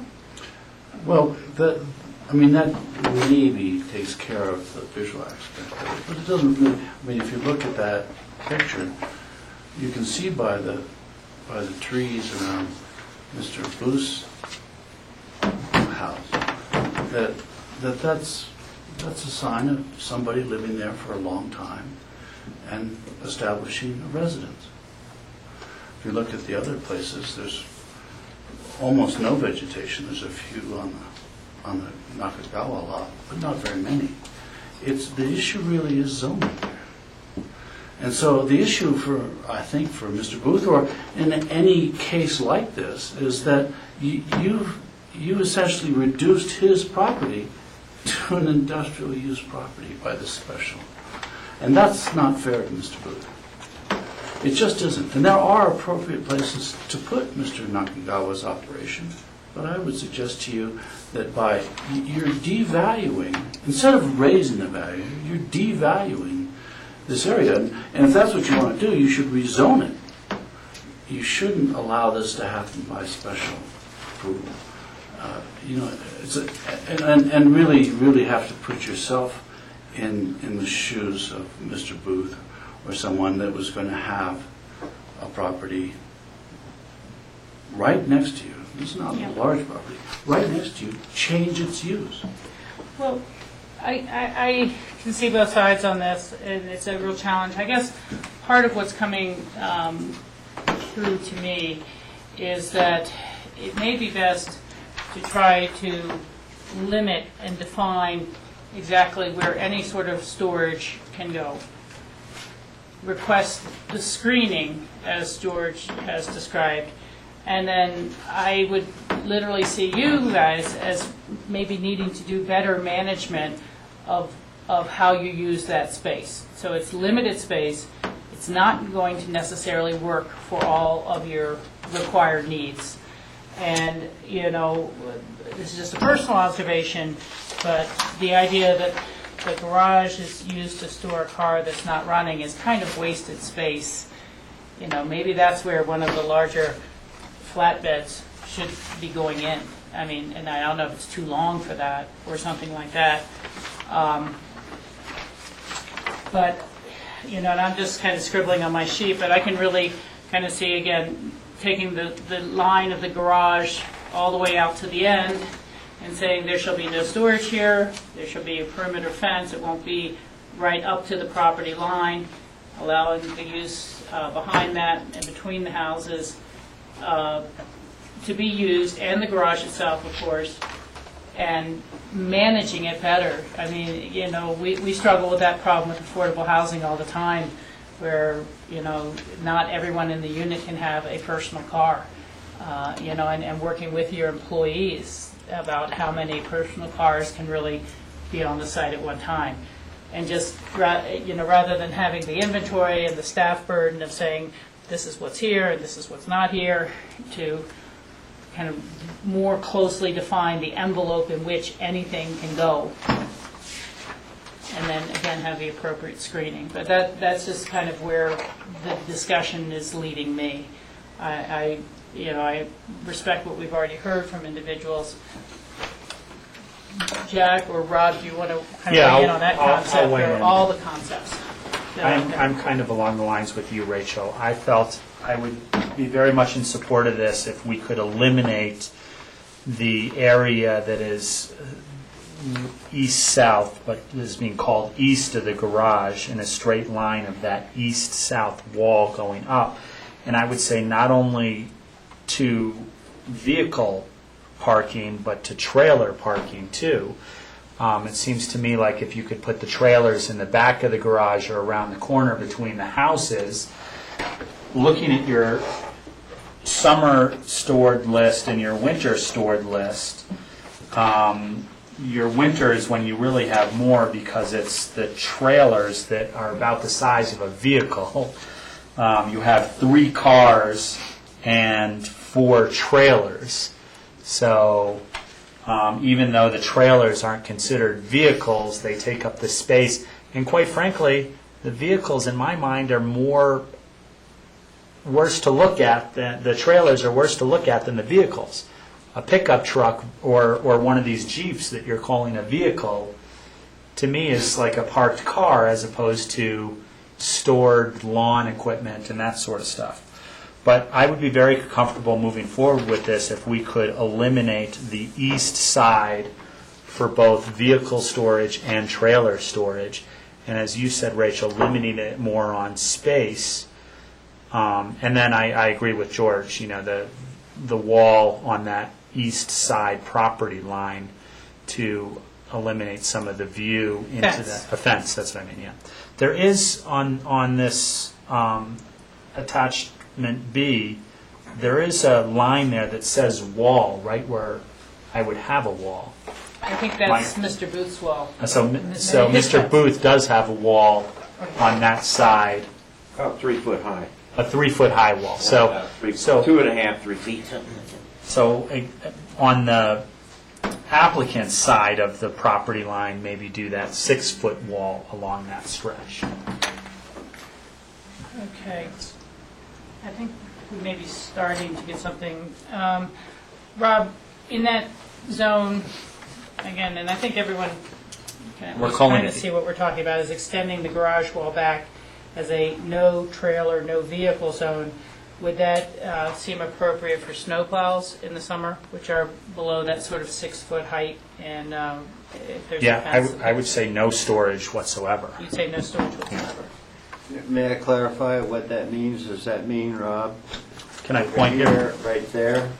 No, I think he's talking about... I would say this whole stretch here, maybe you even have a distance from the property line. Well, that's no not storage. Proposed. This, if I might, and I won't get you, the storage from Mike's drawing is right from about there, all of this. For vehicles. But he was allowing trailers. He's allowing trailers here. Those black trailers that you see in your pictures, Jack. No, well, I disagree with that. But what I'd like to know is from the applicant, does the trees go all the way back, or do they stop about, looks like here? The trees are here? Yeah, they go on right next to the garage on the east side. Maybe you can say, But they do not go, no, they go maybe to like right there. yeah, okay. And then we have a couple scattered in the back. Right. And we left it open right here. Okay. And Jimmy, maybe it'd be good if you could show the board too where the parking ends then, on the, just southeast of the garage. Like where did you guys put the gravel? Proposed? Oh, okay. The gravel ends like right around. Yeah. Right, yeah. No. This is where the gravel ends. Yeah. I guess, Jack, that part of what I'm discussing is I know what they've applied for, but this is a special use permit, and we can define what we feel is appropriate. I'm way into that, because Yeah. I'm agreeing that there should not be any even storage here. Yeah. You know, I mean, we have to be sensitive to the Booth's property, but somewhere, and I'm not sure exactly where, there's a view plane here, but the view plane, where does it go? Well, I'm not into prohibiting storage back here, but no storage or of any sort from kind of like the corner this way. So storage is here. That's what we're talking about here. And they have to figure out how to place, I mean, we all have different abilities, but they know what they have. I can't micromanage where they put plows and this and that. But I agree with Rob, all the trailers and plows ought to be over, you know, everything, all that multiple stuff here, vehicles kind of backed in here. Jack, I think where there's some disagreement is Rob is saying to take it I all know, the way and back. I don't agree with that. And you're saying to make it basically here. And that can be negotiated, I don't know what term, compromise, but why would you prohibit items? Because this is your garage, Mr. Booth, and these are your two trailers. And those trailers, you know, we're talking sound and visual. If those trailers are there, well, what are we talking about? I mean... Yeah, no, that's a good point. And then when he's out using the trailers, you know, there still never can be any parking in front My of it. major concern was the row of trailers along that Line. southeast line. And even though we are saying no vehicles down there, we are allowing trailers the way this is written now. Yeah, and I'm agreeing with you. Let me see if I can come with what I think I'm hearing between the lines. And you may want to write these down if people agree. Okay. Pen ready. But I kind of hear people saying they'd like to see the landscaping trees extended across the back. That there should be trees. Or is that a fence? That's No, yours. no, the fence is on Mr. Booth's property. Please let me finish. Yes. Okay. That the trees that have been added already be extended to go to the, to this other tree, out to there. That there be fencing placed, not a transparent fence and not a chain link fence, a wooden fence built to the maximum height allowed by code, which I think is 6 feet. That would be either between the trees or to the side of the trees. So you're having kind of double screening, but the natural landscaping, the fencing on the inside of the property of the trees. So it's not fencing the trees out and just a brutal fence, but a fence to the inside of the trees. That from this back edge of the existing garage, storage would be allowed, but nothing on this side of it. That from the back, and that this storage would be priority for snow plows or off of the Jeeps, kind of the low, flat items. That trailers could be across the back or through here, and the commercial other vehicles back and through here. That we'd like to see better utilization of the garage for things like the air compressor, things that can fit in a garage. And I think, and then the personal vehicles are within the personal vehicle zone that's already been there. But at least, I may have not defined the rest as well, but at least what I'm hearing was trees across the back, fencing, and then no trailer or vehicles in this zone. Again, using that edge of the garage is defining that zone. And then, so it's smaller, more compact area than you had conceived of, but a compromise to allow a special use permit. Does that seem to capture what you were saying, Jack, or what you would support, George? No, Rachel, you're mostly correct, but I just can't see if we have storage here.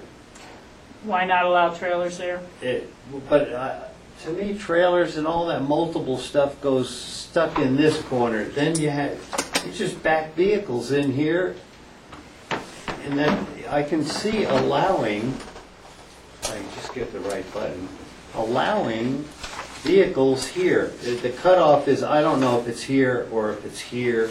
Well, that's just a little storage shed. Yeah, I was that's just using gone. the edge of the garage. That's gone. That's a more definitive. I don't know if it's an angle, a diagonal, but why not allow storage here? The booths have this here.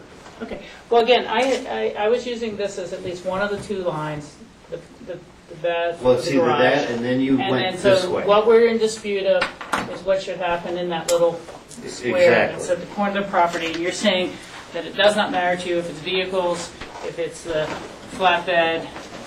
George, is that kind of where you're at with it? Yeah, I'm comfortable with that, as long as it's fenced off. That a 6-foot fence should, with the vegetation and with the booth 3 And foot. nothing forward of this? Nothing forward of that. That should create, and I'm not sure about the backside, if that's being proposed to have some fencing in trees as well, or that's just going to look like an open yard as people are using the bike path.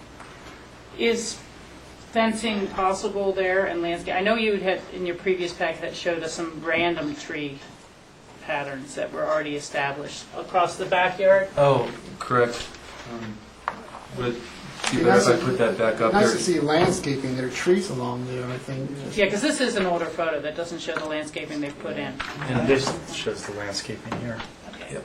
Those tree things. Attachment B in the resolution shows where they placed those conifers up there. And that was actually at the request of the town of DeSalle to also screen from the old stone mass trail. So they did install landscaping. How tall are those now? I think up on the hill, but I would say they're like chest high to me. Are they being watered, irrigate watered on a regular basis? Yes, you're maintaining the trees. These are landscaping people. Pretty good. You had a comment? I'm sorry, I thought. Yes, well, I just wanted to say that Mr. Nakagawa, he's invested well over $25,000 on trees in the past couple months. So, I mean, this picture that you're looking at, is completely different now. And, I mean, my understanding, which I don't know too much, but if you plant a tree in your property, the value goes up, you know? And he's planted over 35 trees. So, I mean, devaluating the property, I doubt it. But it's something to look at there. He has invested in screening, and he'll be more than happy to put up a fence. Okay. And the rest of the screening, that will, again, continue now of tree screening towards the end to this back area. Tree and fence. That will be a condition. Okay, Rob, you've heard from Jack and George where their comfort level is. Does that help you? Or I see you doing some drawing over there.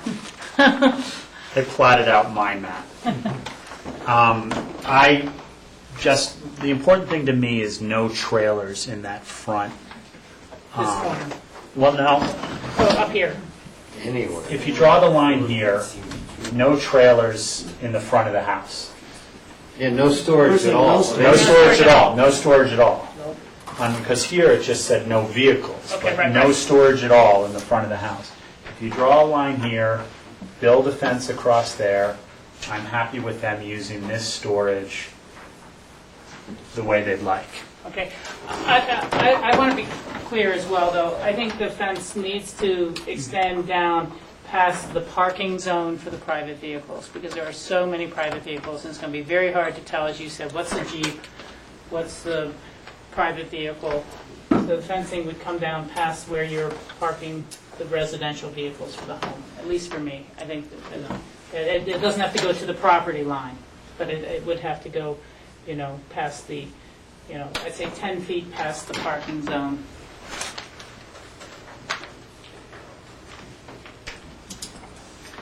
So Rachel, may I clarify something, George? That, are there a row of trees back here about chest high? There's or not a the row. individual trees that we see? It's the individual trees, it's not a row. It's Yeah. more of a dispersed, because that's what the town of Basalt had asked for, not to see a row of trees, as much as to see some natural undulation of trees. And that starts to be more of a terraced area leading up to the trail. So it's not a flat zone. Is that Yeah. sufficient, or do you want? No, that's fine. If they've complied and that works, that's fine, because there'll be certainly no parking up beyond that wall. The storage is all this, what we're talking about here, right? I mean, that's what we're allocating. After the wall, it's not flat enough. And Yeah. I want to bring us back to one other, I think, important point for all of us, is that this is subject to an annual review. And so if we find that the trees are insufficient, Jack, over time, we get different requests from Basalt to fill in more. If we're pictures of it in use once it's done, we can make further modifications in the future. Okay. Let's go back to the resolution itself to see if there's any other questions or comments. I think the site planning definition is the most important. So we're really not going to be maintaining, quote, the inventory of vehicles then. We've just defined the location. I mean, right now, there's a reference to an attachment of the vehicles for summer and winter storage, or do we leave that in? Well, does not the 4 vehicles on the site at one time, that's Yeah, that relevant. rule still applies.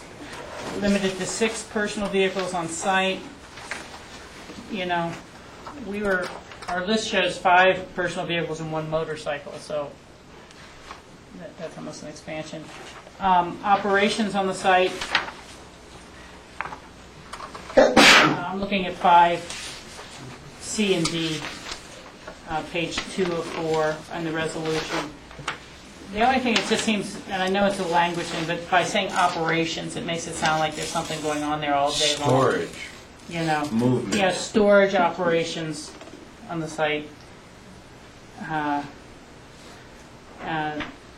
The applicant shall not conduct storage business on the parcel during Sunday or holidays. And then we have to modify 6. Number 6 is the one that needs to be modified. It shall, To the east of the garage, and I'll let staff work on the language of that. You understand the intention. We'll refer to a site plan. You'll refer to a diagram. Number 7 is the anniversary of the approval, which we'll be able to review again, so we'll have to see how this is going. And then number 15, I wanted to ask for some explanation on that. The statutory vested rights for this approval, is that going to be basically the 1-year right of the special permit until the review, or what is that? This really means that they have 3 years to implement this. Okay. Just like any other land use approval, they have 3 years to start this business. If they don't start it and do it within 3 years, it's all lost. Okay, but they cannot store any vehicles until, obviously, I guess they could while these things are being put into place. But what is the trigger for when they can start to store it there? Well, they already are. They already But are. we don't, what we need is a trigger for the improvements. Okay. The fence and the landscaping, and I don't know what is appropriate for that. Well, Yeah, well, you want to order something with appropriate-looking material for the fencing. I mean, we're going to be looking at that fencing next year, so you want to make sure it's something that looks good. I mean, 30 days or something Yeah. for implementation of the site plan improvements. Okay.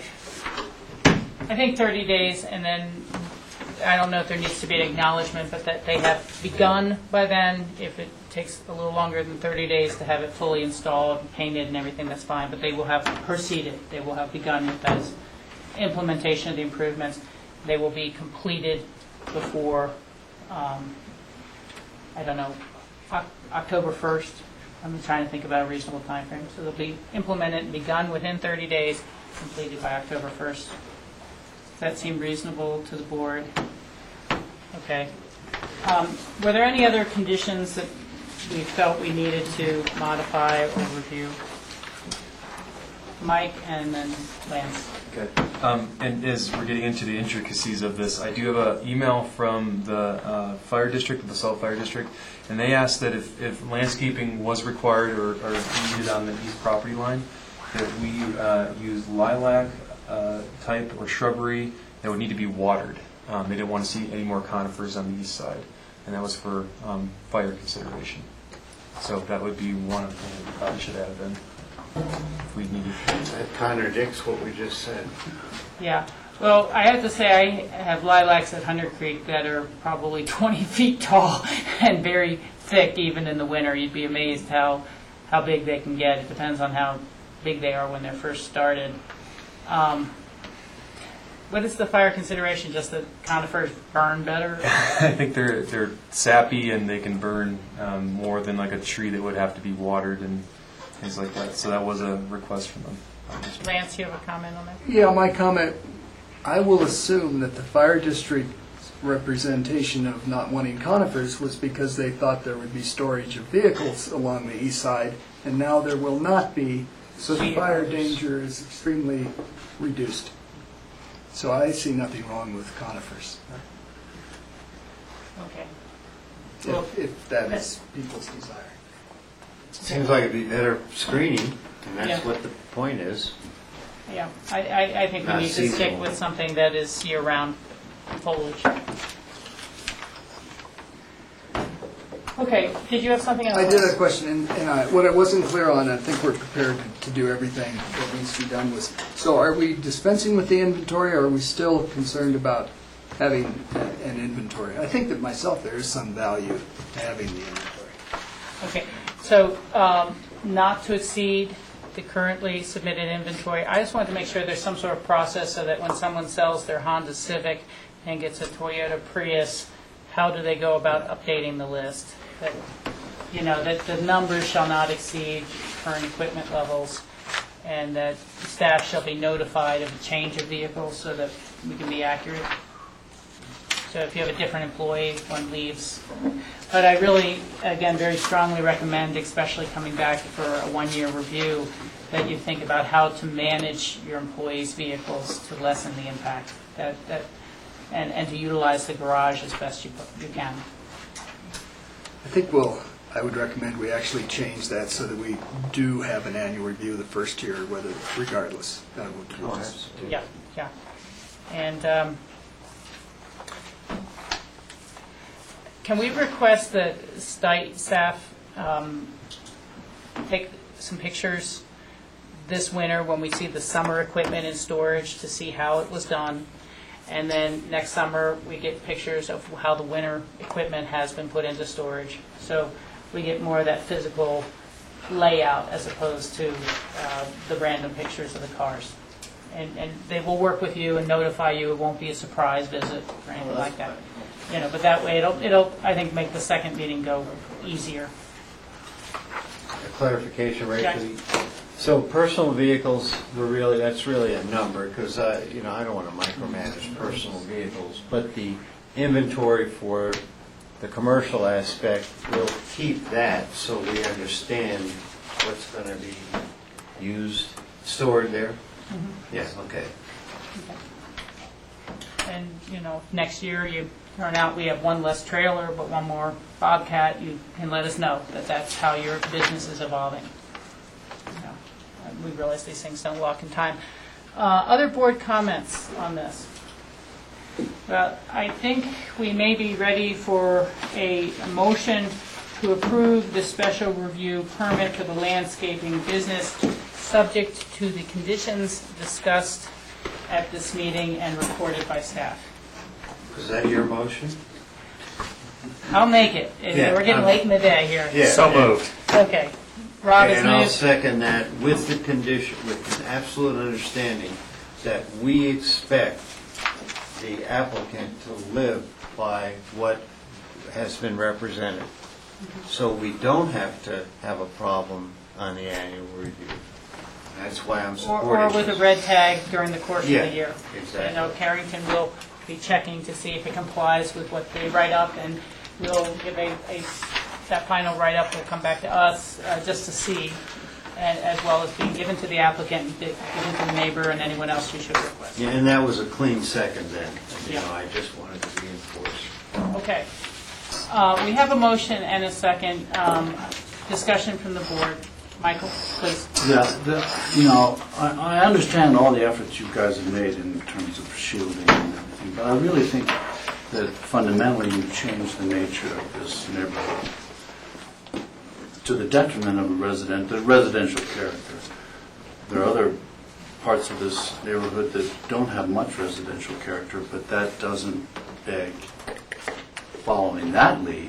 What it does beg is to try to clean up the neighborhood and turn it into either residential or industrial.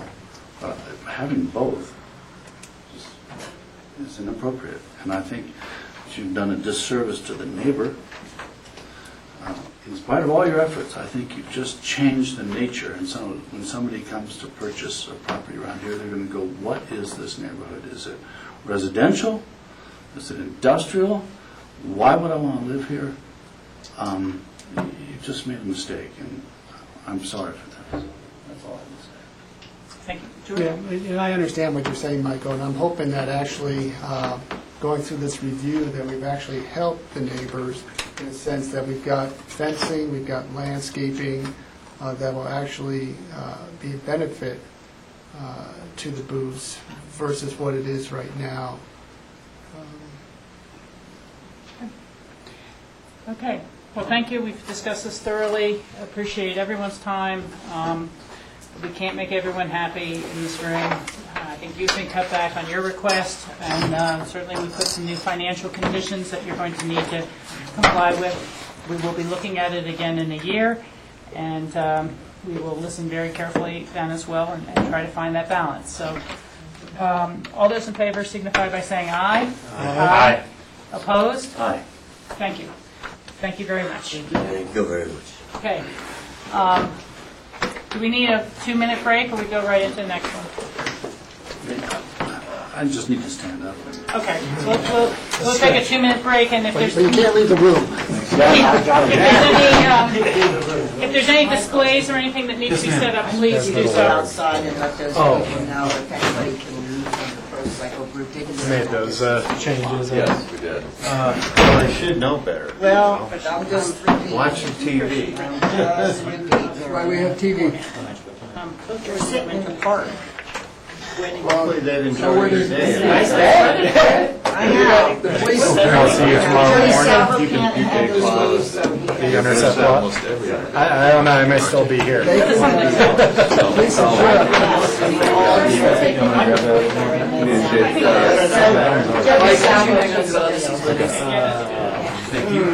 Hey, Yeah,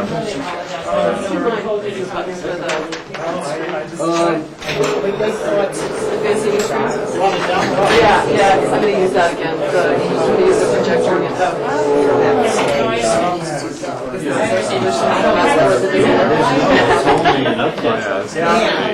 Yeah, that's what I think, so, yeah. But thanks for your... So, yeah. Dale was going to be down here, but I don't think he's planning on being. Berries. So Michael, I just wanted to know if two people out there were enough. Basically, they want to Review, kind right? of talk There's no lottery there. There's like a gym in here. Well, then they don't even have to be here. I mean a GYM, not.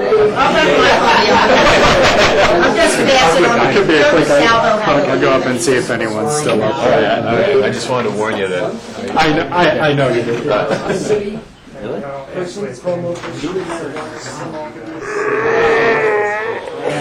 That's why I said I'll let them deal with it. I'm not getting in the middle of it. Don't need the pressure, thank you very much. Can you hang in there? I'm hanging. You are? I'd be hanging. Yeah, Joe DeSalvo was very worried about all these people out here. Go like this. No.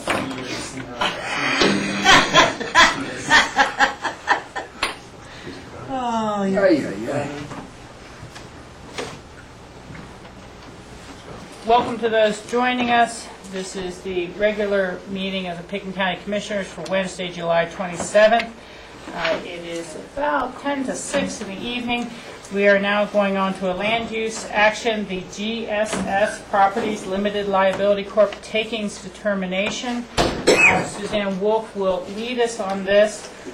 We see that the applicant's representative is Jim Curtis, and I would just like to say for the record that I am a friend of Jim Curtis and recently attended his wedding celebration at the Aspen Meadows. So congratulations on that, Mr. Curtis. I don't think that that will impair my abilities to sort through this after those last couple of items, I'll tell you that much. Mr. Owsley. Richard, could I ask John Ely to outline what a takings determination is? Yes, please. A takings determination is a procedure that is contained within our land use code. It affords an applicant for a development approval the ability to come to the BOCC and to request that the board review the previous determination of a decision maker, either the staff or a hearing officer, P&Z in some circumstances, and review that decision in light of the situation of the property and make a finding that the determination of the of whatever decision maker involved constitutes a deprivation of the property owner of all economic value of the property conducted in a reasonable way, the reasonable use of that property. Typically, the BOCC is presented with that request after a denial of development due to the application of a review standard or criteria associated in the code with a geologic constraint or some other environmental type issue. And I believe that's what we have here is a takings request based upon a denial due to the application of a slope criteria. And that denial came from? I think this was an administrative denial, is that right? Right. Yes. Administrative denial. And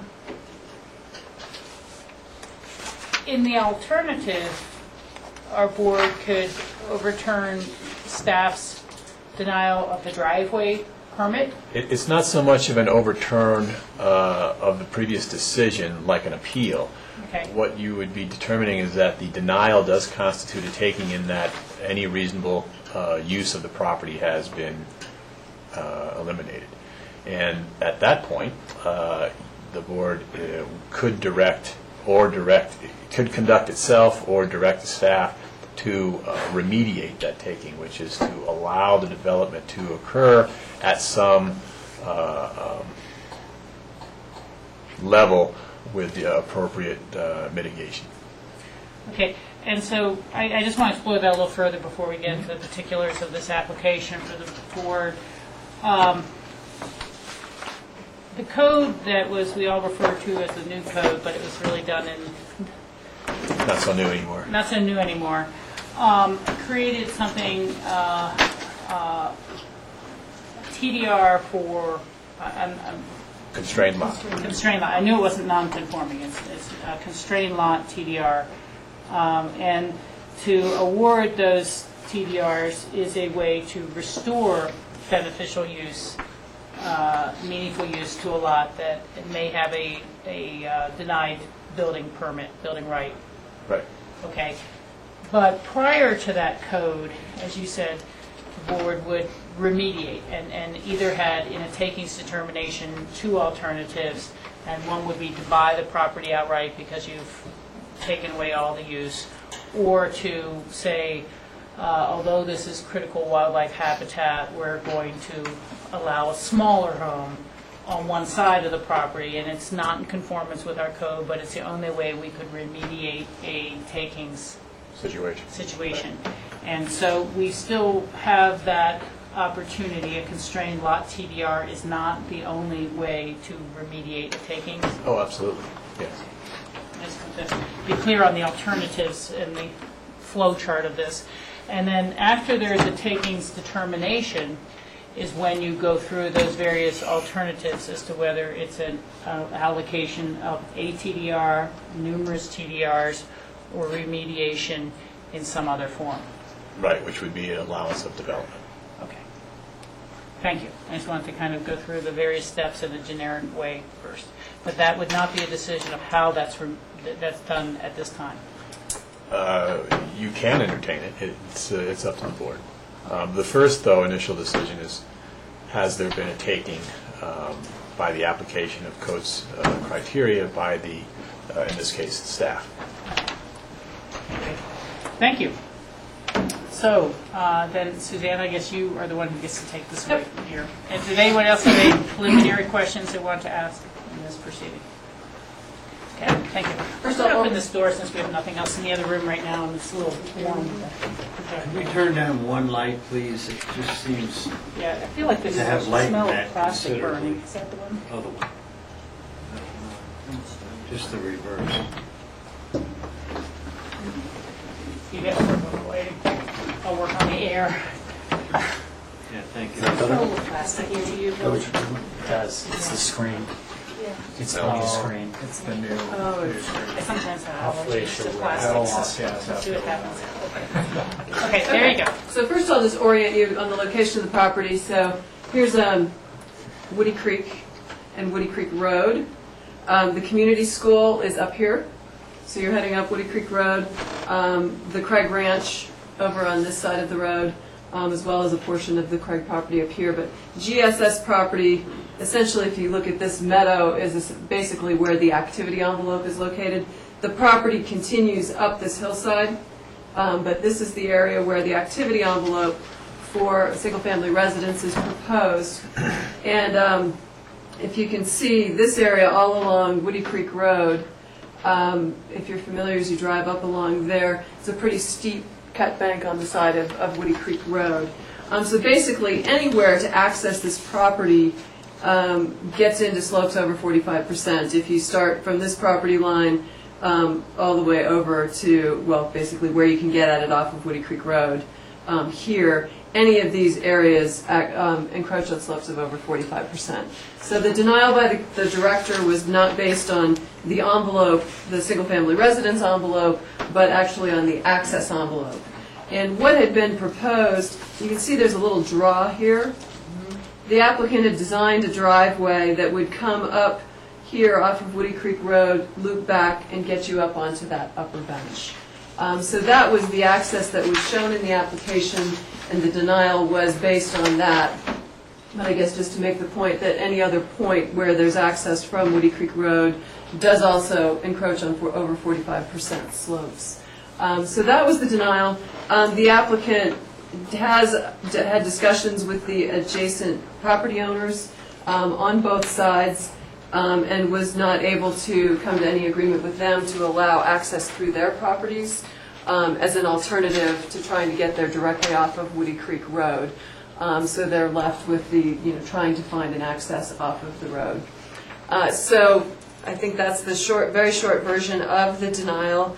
The applicant has requested a takings, I guess just for your consideration in looking forward to if you are going to consider remediation and allowing development on the property. The applicant has already been looking at this point, we have 6 different driveway alternative alignments.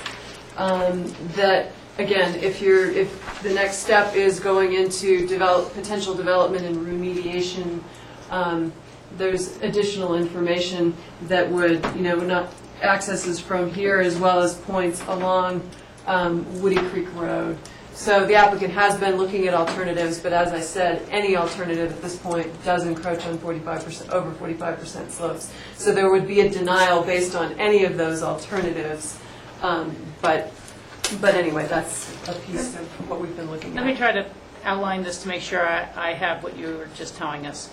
That because literally any driveway would violate our existing code, the planning director had no alternative but to deny a permit for any of those accesses. Right, we denied, there was a specific envelope proposed for an access from that draw. The denial was based on that. The further, I guess, additional information is that, right, any access off of Woody Creek Road would violate the code. Okay, and so the planning director does not have the discretion to grant an approval of something that's in violation of the code. Correct. And so that's where it leads into this process. Right. Okay, George? So Suzanne, that draw Yep. right there, that is also above a 45-degree slope? There are areas to get out of that draw and up onto the bench where you encroach on slopes over 45%. Oh, I So see. not all of it, but some of it. I see. And was the letter from the Division of Wildlife specifically referencing additional concerns with the draw approach in terms of wildlife use? I mean, was this just on slope, or was this also with other? Our denial was based solely on slope. Okay. But that, I think everyone knows we're in a receipt of a letter from the Craig family and Elizabeth Tasker, which includes a Division of Wildlife letter. Have you received that as well? And I'll just explain why I didn't include that in your packet, because I didn't feel for determining whether this is the denial was a takings. Again, this was just based solely on the slopes. I think the information that's presented there gets to alternative accesses, which I felt was part of the next step if you find that development is appropriate. Okay, thank you. And then I have one last question for John. We've heard a number of appeals at times, and those standards by which we make our decision are constrained to was there an abuse of discretion, was there a denial due process, those sort of standards. Are there specific standards that we need to apply to a takings determination that are similar? They're not those standards. Yes. The standard is recited at the beginning of Suzanne's memo on the first page, under staff comments. Okay. That is the standard for determination of whether or not a taking has occurred. Okay. So they're different. It's not that we're evaluating our planning director's decision-making process. We're evaluating the impact of that decision. Exactly. Thank you.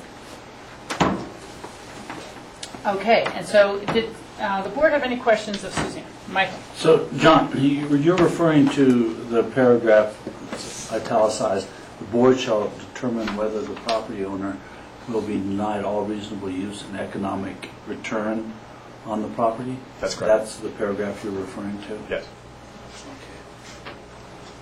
May I follow up Yes, on please. that question? John, would you explain to us what the next, or 2 sentences after that say? It says, in making its decision, the board shall consider the value of the property as a whole, and shall not be value of the property as a whole. I mean, we're supposed to weigh in on the market value of the property? You're not. Or any reasonable value? You don't have to reach a determination of what the market value of the property is, but in determining whether or not a taking has occurred, you can consider the value of the property in its entirety, which is to say the value of the entire estate. If there is a use to which the property can be put, which does not involve for example, residential development, in this case, which was what was requested, you can consider that in determining whether or not a taking has occurred. And Rachel, may I Yeah, please continue. And so, reasonable use and economic return, I'm having a problem separating, do those have to both be considered, or an economic, for example, a constrained TDR has value, That's right.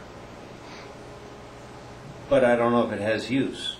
You know, there's a little... That is the use of the property, would be for a TDR. Okay. For example, a property that has some constraints, that makes the property difficult to develop, that might limit its economic return if it were developed in the lowest common denominator, which is residential development, as opposed to something more intensive like commercial development. If that development may be so expensive or may yield such a limited return because of the situation of the property, that the highest and best use of that property really is to obtain a TDR, a constrained lot TDR. That's that analysis. Because we've specifically, having faced multiple challenges over the years, created the category of constrained TDRs for properties that had constraints. And I have said on many of these that access is one of them. Yeah.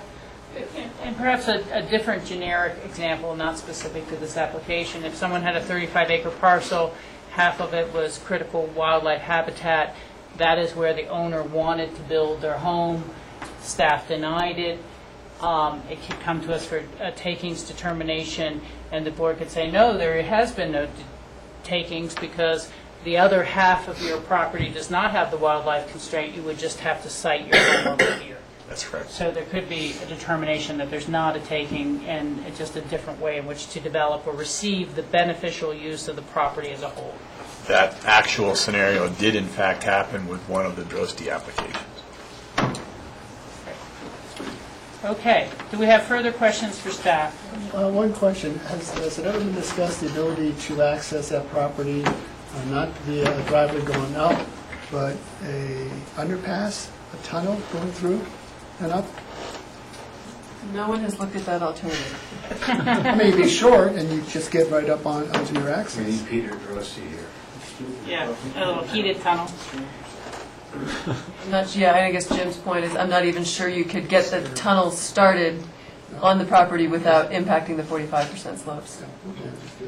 Rachel, just a clarification from Suzanne. On, I think, page 3, at least on the maps, Okay. it looks like there are several activity envelopes.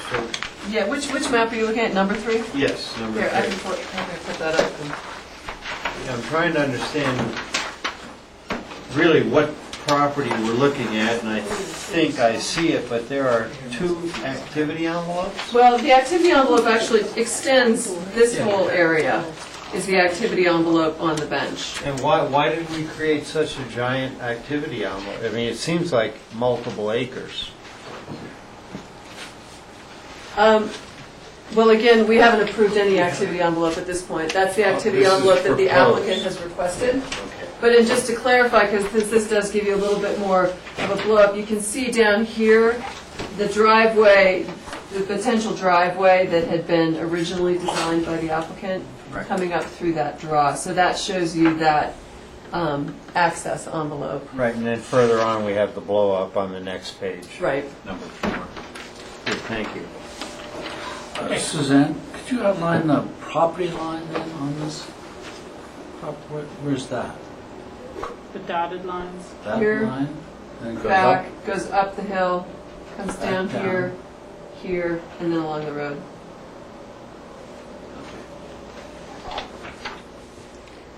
And it's a 60 acre?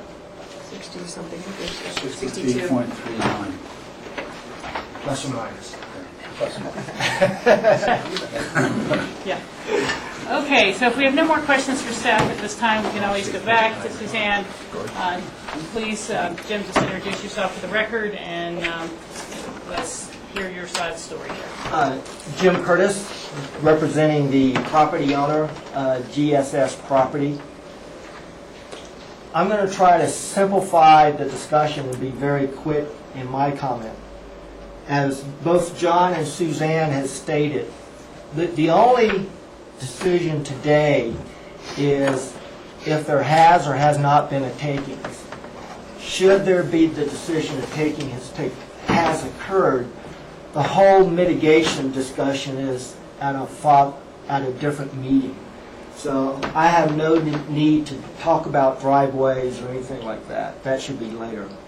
Just as a footnote, based on feedback from the Division of Wildlife and from the adjoining neighbor, Michael Craig, we actually have created alternative driveway options, which I actually feel are better than what's up there.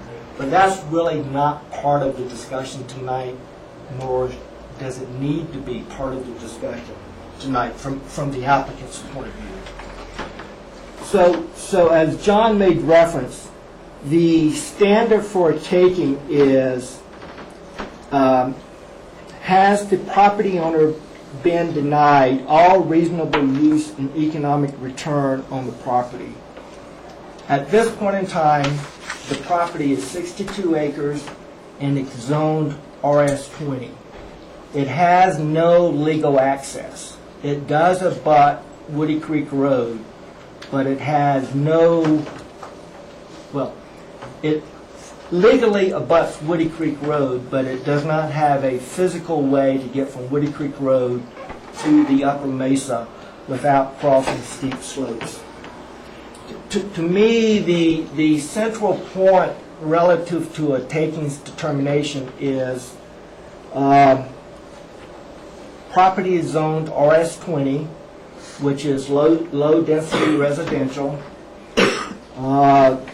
Within the RS20 zone, one single family home would be a use allowed by right. So relative to zoning and relative to a use allowed by right, I think any property owner would have a reasonable expectation, looking at zoning and looking at the use standard of the zoning table, that there would be a reasonable expectation that they could do one single family home on a 62-acre property zoned for low density residential. If that would be the basis for me to say reasonable use. And if there's concurrence with that, if you do feel that's a reasonable standard, zoning and the single-family home permitted by right, and you do find a taking, then at a subsequent hearings, we can talk about mitigations, we can talk about driveway, we can talk about options and whatever. So the only thing I'm seeking tonight is a takings determination. Okay. Now, I saw George's hand starting to go up, and I think I wanted to ask the same question. But procedurally, until there is a takings determination, we cannot really discuss, quote, a variance from the code and a different way to do a driveway. I mean, our staff cannot recommend to us something that is outside of the code unless we're doing it in the remediation of a takings. That's why they are not presenting other alternatives or saying, well, this one's still 45 degrees, but it would probably be better than in the draw. They are bound by the code to only bring to us for our approval, our recommendation, items that comply with the code. If this was a subdivision, initial subdivision, you might be coming in and telling us you're recommending denial of the subdivision because it doesn't mix code. But we're past that. This is by right the ability to have one single family home on this property. Yeah, but just to Yeah, keep going. help me, Based on the letter from the Craigs and Tasker, if any of these alternatives could work by code, They could not. they could not. They could not. There is not an Okay. alternative off of Woody Creek Road that would comply with the code. And then when I All heard, of them would violate. and then when I heard Jim say earlier that you were in discussion with the Craigs in terms of a possibility of another access, is that correct? Go ahead, I can respond. Yeah. Based on feedback from the Division of Wildlife and the Craig family, we've looked at other alternatives. They still cross 45% slope, and based on that feedback, at least in my mind, I think they'd be more desirable or acceptable than what's on that screen use tonight. Oh, I see. Okay, I thought there was even another alternative that we hadn't heard that would work within our code. Right, Okay, there is that's not fine. one. If that was the case, I would not be here. Okay, I just want to clarify that. Thank you. Okay. And I had a question related to the zoning. And I know there was was this part of a larger Stranahan parcel before and a number of lots created? No, this is a separate... It was created prior to 1978. I don't know how it was created, but it's not merged, or I don't know what the fathering parcel could have been in the late 60s, 70s. I just don't know. Well, I guess what I'm getting at is there potential for further subdivision of this to 3 20-acre parcels? Under the code, I mean, there's the potential, I mean, given the zoning subject to growth management. I mean, they have one development right, fathering parcel right associated with the parcel today. If there were to be any future subdivision, they would have to compete in growth management. I feel comfortable representing that should some mitigation proposal be acceptable, we would expect there be a deed restriction that says no further subdivision. Okay. We're seeking one single family. Thank you. I just want to know if we found a different access, would it be somehow opening it up to 3 homes, not 1? Jack, you had your hand up? I'm wondering if this is the parcel. Yeah, we had some interaction with George Stranahan as an applicant in the past, and a way to fund his perpetual. This is that was the Totally east or separate parcel. something. It's farther up the road. It was the main Okay. ranch. And not contiguous to this at all? No, the Craig property is in between where you get to that. That was that a different piece. mesa. Yep, different. John, I'm going to look to you for advice on this as well, and then any further board of questions. But I do see that we have someone in the audience who is an affected neighbor. It's not really a public hearing. Is it appropriate to take any other comments in our deliberations on this? You're free to do so. Free to do so. Okay, again, just, you've sat here, I don't know if you'd like to comment or not, but if you do, this would be the appropriate time, just identify yourself for the record, and as a neighbor, an affected neighbor. Thank you, and I appreciate Jim's comments. My name's Michael Craig. I'm here on behalf of my family. My mother and my sister and Lisa Tasker could not make it today. I don't want to take a lot of time because what Jim said is correct. I understood that. I just wanted to be here representing our family because I know that I wanted to make sure things were characterized correctly.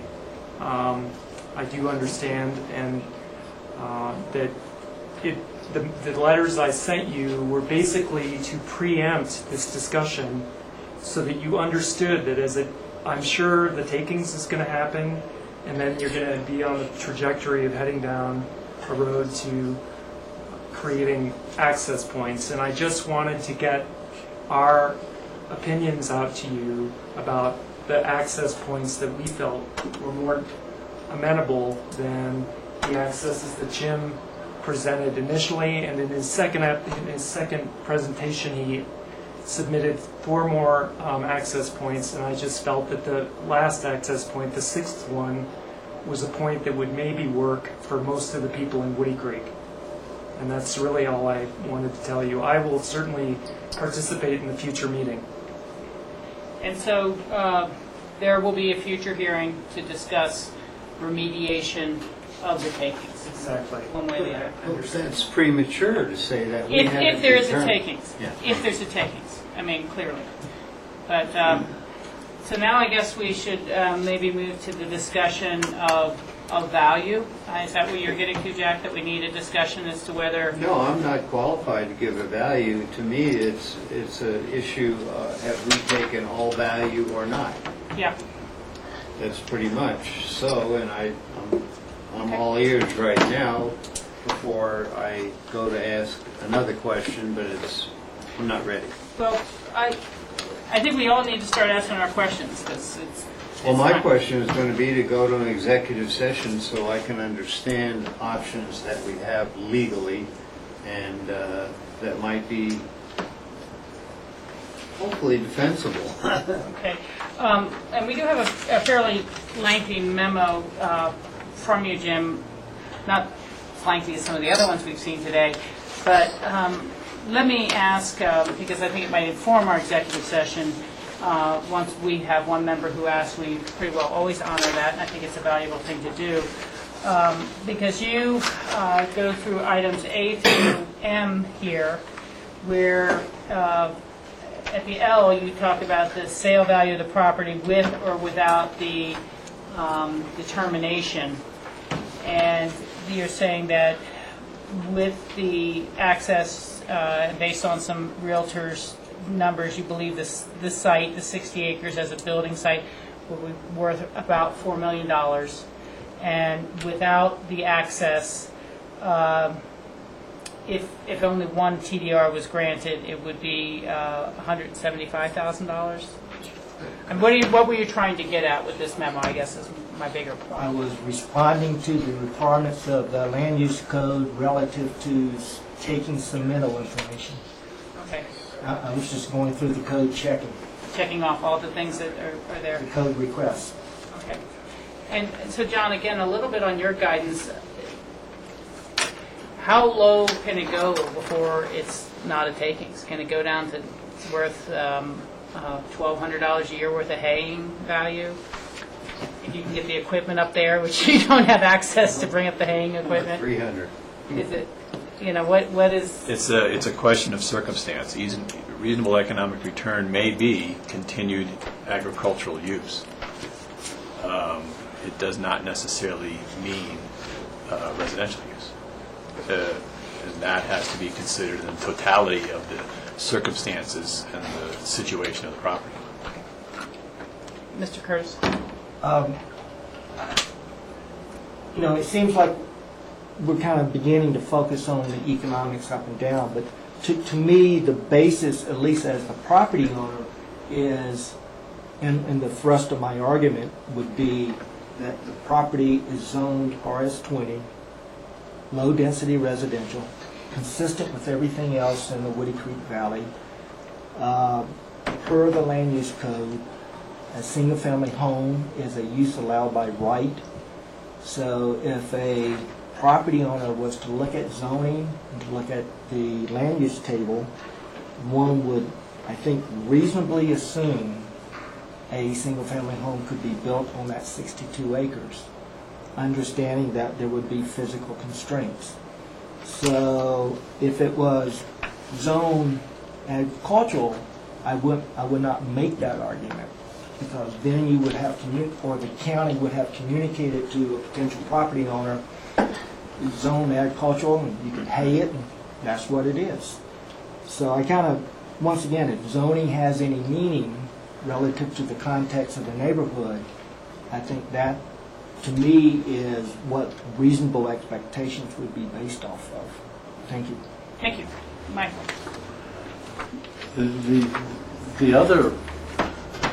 The other argument for reasonable expectations is historical use of the property, it seems to me. And under the tax roll, the property is listed as flood irrigated land, farm or ranch, and this is interesting, wasteland. which I suppose means sage and scrub, and it's valued at $5,900. And the taxes on this land are $38.84. So you could say, well, given historical use, given our tax rolls. My comment back, if you look at historical use, then using that same argument, any vacant land in Pickens County since 1880 would not be developed as today because the historic use was undeveloped land. And therefore you would zone to its existing, every piece of land in Pickens County should be zoned to its current use, if that's the philosophy you're going to use for making land use decisions. Okay. I'm just throwing this out in terms of discussion. Yeah. Are there further questions of Suzanne, John, or the applicant? That's not seeing any, and I think that our board would like to seek advice of counsel. We have the ability to go into executive session from a regular meeting such as this at any time with a vote of the board. I'm going to suggest we walk into the room next door so that we can get away from the smell of this screen. It's terrible. I'd like to make that motion to go into executive session for the purposes of getting an attorney's advice. Is there a second? Second. All those in favor signify by saying aye. Aye. Okay. For purpose of the record, the statutory provision that would be invoked along with that motion is CRS 246402-4B. And that's part of my motion. Thank you. All those in favor, we already made the motion aye. He was just clearing it up. We'll go in the other room. And we will reconvene in here and continue our public deliberations and discussion. Yeah.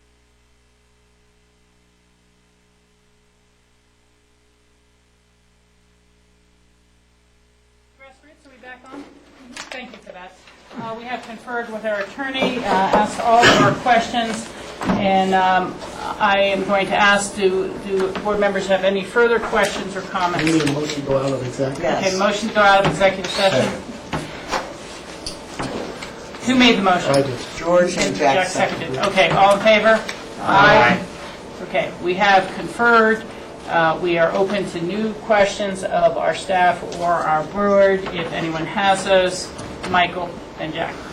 Jim, did you talk to the Holloways about access on the existing Ranch Road that goes up there? Yes, 2 times. The first time I spoke with both the Holloways and Mr. Craig prior to submitting the application because clearly I knew that would be a issue. And then after the April 4th meeting with the Woody Creek Planning Commission, they requested I go back to the Holloway family and again to speak with Michael. And I did that after April the 4th. And both parties, the Holloway family and Mr. Craig, have responded in writing for valid reasons that they do not wish to grant or sell access easement. Thank you, Jim. Thank you. Jack? I appreciate everyone going into exec because we did air out, numerous options to get legal advice. So I'm inferring that there's only one action today, and if we're ready for a motion, I'll make a motion to find that there has been a takings that occurred and remand it back to staff. And I don't know exactly now if we are involved in that, or is that still an administrative decision, John? It's the board's call. You can direct a particular remediation if you like, or you can direct staff to come up with a remediation and bring it back to you, or you can leave it to staff to remediate. The latter. Yeah, I think the latter, certainly. We need to weigh in on this puppy and take it out of staff's hands so they're not feeling... Okay, so there is a recommended motion here pursuant to section 2-40-150 of the code.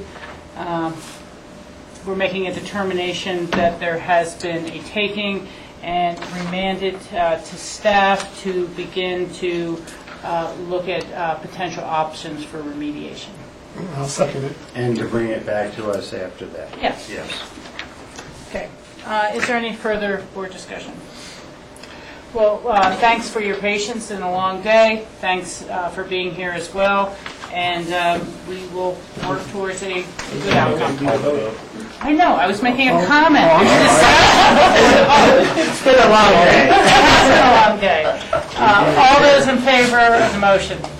Aye. Thank you. Just one quick question. Would you all like to come on a site visit to see the various access alternatives before we bring back a proposed remediation to you? I think a site visit would be appropriate. That's what Jim and I both thought that would be worthwhile. Okay, well, I'll work to schedule that and then get it back. And when we do that, I would certainly like to invite the Craig Oh, yeah, family. definitely. We'll Okay. invite anybody here. Okay. Okay, great. Thank you. Thank you. Now we will go on to the U.S. Pro Cycling Challenge. We need to do it? They were all here. It says no action. Waiting for bears. I'm going to use the ladies' room real quick while we're sitting. Mike, if you have any displays or anything, go ahead and put them up now. Oh, okay, I don't. John Peacock, question. Was there heat on that screen? There's really no, the projector is reflected, so I don't think there's a lot of... Yeah, so I think it's just that it's new material and there's probably some BOCs gassing off of it. So.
All right. Welcome, everyone. Thank you. Mike, I've heard they want to take your scalp, saying that we had this around 2:30. I don't think any of us thought it would go so long, but we had some very lengthy and complicated applications. Board, we all have seen the memo. This is a wonderful opportunity for public education, being filmed by Grassroots TV, of what we should expect and what's coming forward. Mike, I'll let you take it from here and let the public know what we have in our memo, and then entertain questions. Okay, I can do that. We have Medalist Sports here, along with some other representatives from the city, SkiCo, and the such behind me. And the topic is the Pro Cycling Challenge, and this is formerly called the Quiznos Pro Challenge. And they have submitted to us a special event permit, a major special event permit, to Pickens County for the professional bike race that's going on all over Colorado. And the date that implicates Pickens County and Aspen is August 24th of this year. So the purpose and staff's intention was to update the board on what was going on with the permit, since you will be the ultimate approver or permitter of the event. So on March 23rd, as you'll remember, we brought forward 3 issues to the board, those being of closure of Highway 82 and Independence Pass, use of a helicopter for filming the race and for communications, and then a request for some county services too. So at the meeting, we hashed all those items out, and we talked about the closure of Highway 82 and the duration of that closure.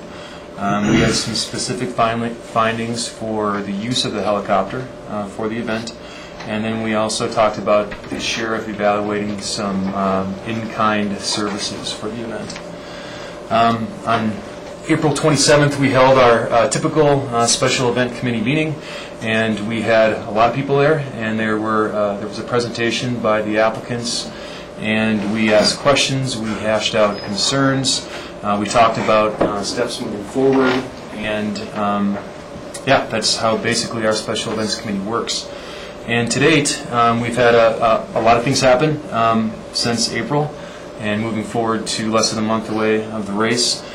We have an incident action plan that has been developed by our sheriff's office for the race, and that involves pretty much everyone you can think of, from communications to Swiftwater Rescue to the City of Aspen Police to our deputies to the National Guard, a whole multitude of people. We have a draft permit from the Forest Service that I understand is being circulated and being evaluated by Medalist right now, and that addresses a lot of things that happens on the Forest Service land, because not only does the White River National Forest impacted by the event, but also the multitude of other national forests that are implicated by the event. Today we received insurance, which is a specialized insurance for use of a helicopter, and that came at the request of our HR department. The helicopter company has provided that to staff, so that's great.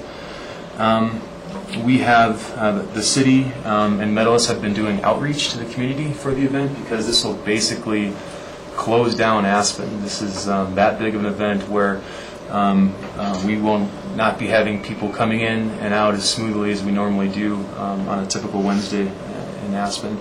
So what I've attached to the board memo is this flyer that the city's been circulating. It shows the subdivisions east of Aspen. It shows the route for the event. They talk about the closures. The city's doing neighborhood meetings, which is great to get the word out of who will be impacted and what will happen. So that's basically where we are today.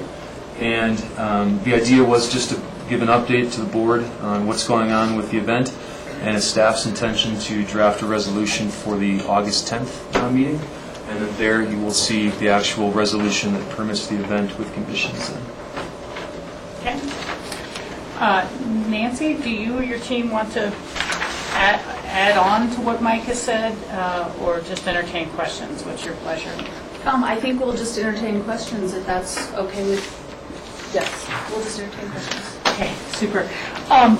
I'm trying to think of the in-town rafter routes, because I noticed that the flyer says the quickest, easiest access to the race, ride rafta.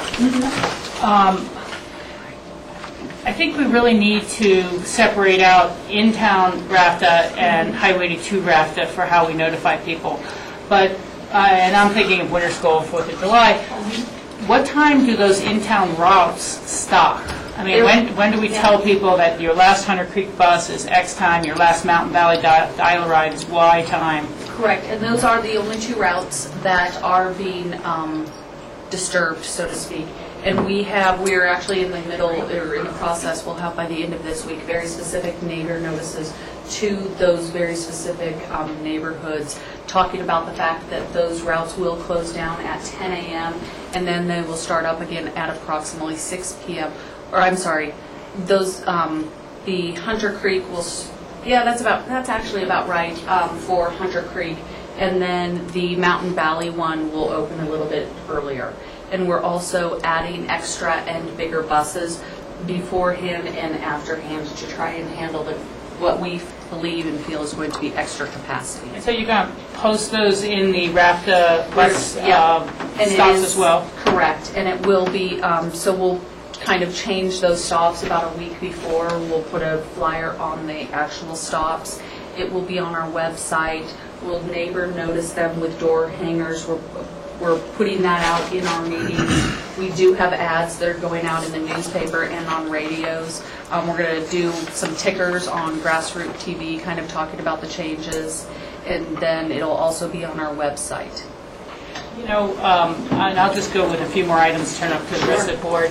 I know that the ski company has a great Twitter list from their winter activities. I think it'd be great to use that for these transportation elements because they have so many local people that Thank you, and I forgot about like the Facebook and the Twitter, both ACRA and both the city, ACRA and SkiCo, and everybody's combined newsletters also. Sorry, I forgot that thing. And then what sort of Highway 82 increased capacity with RAFTA are you going to be contracting with RAFTA for?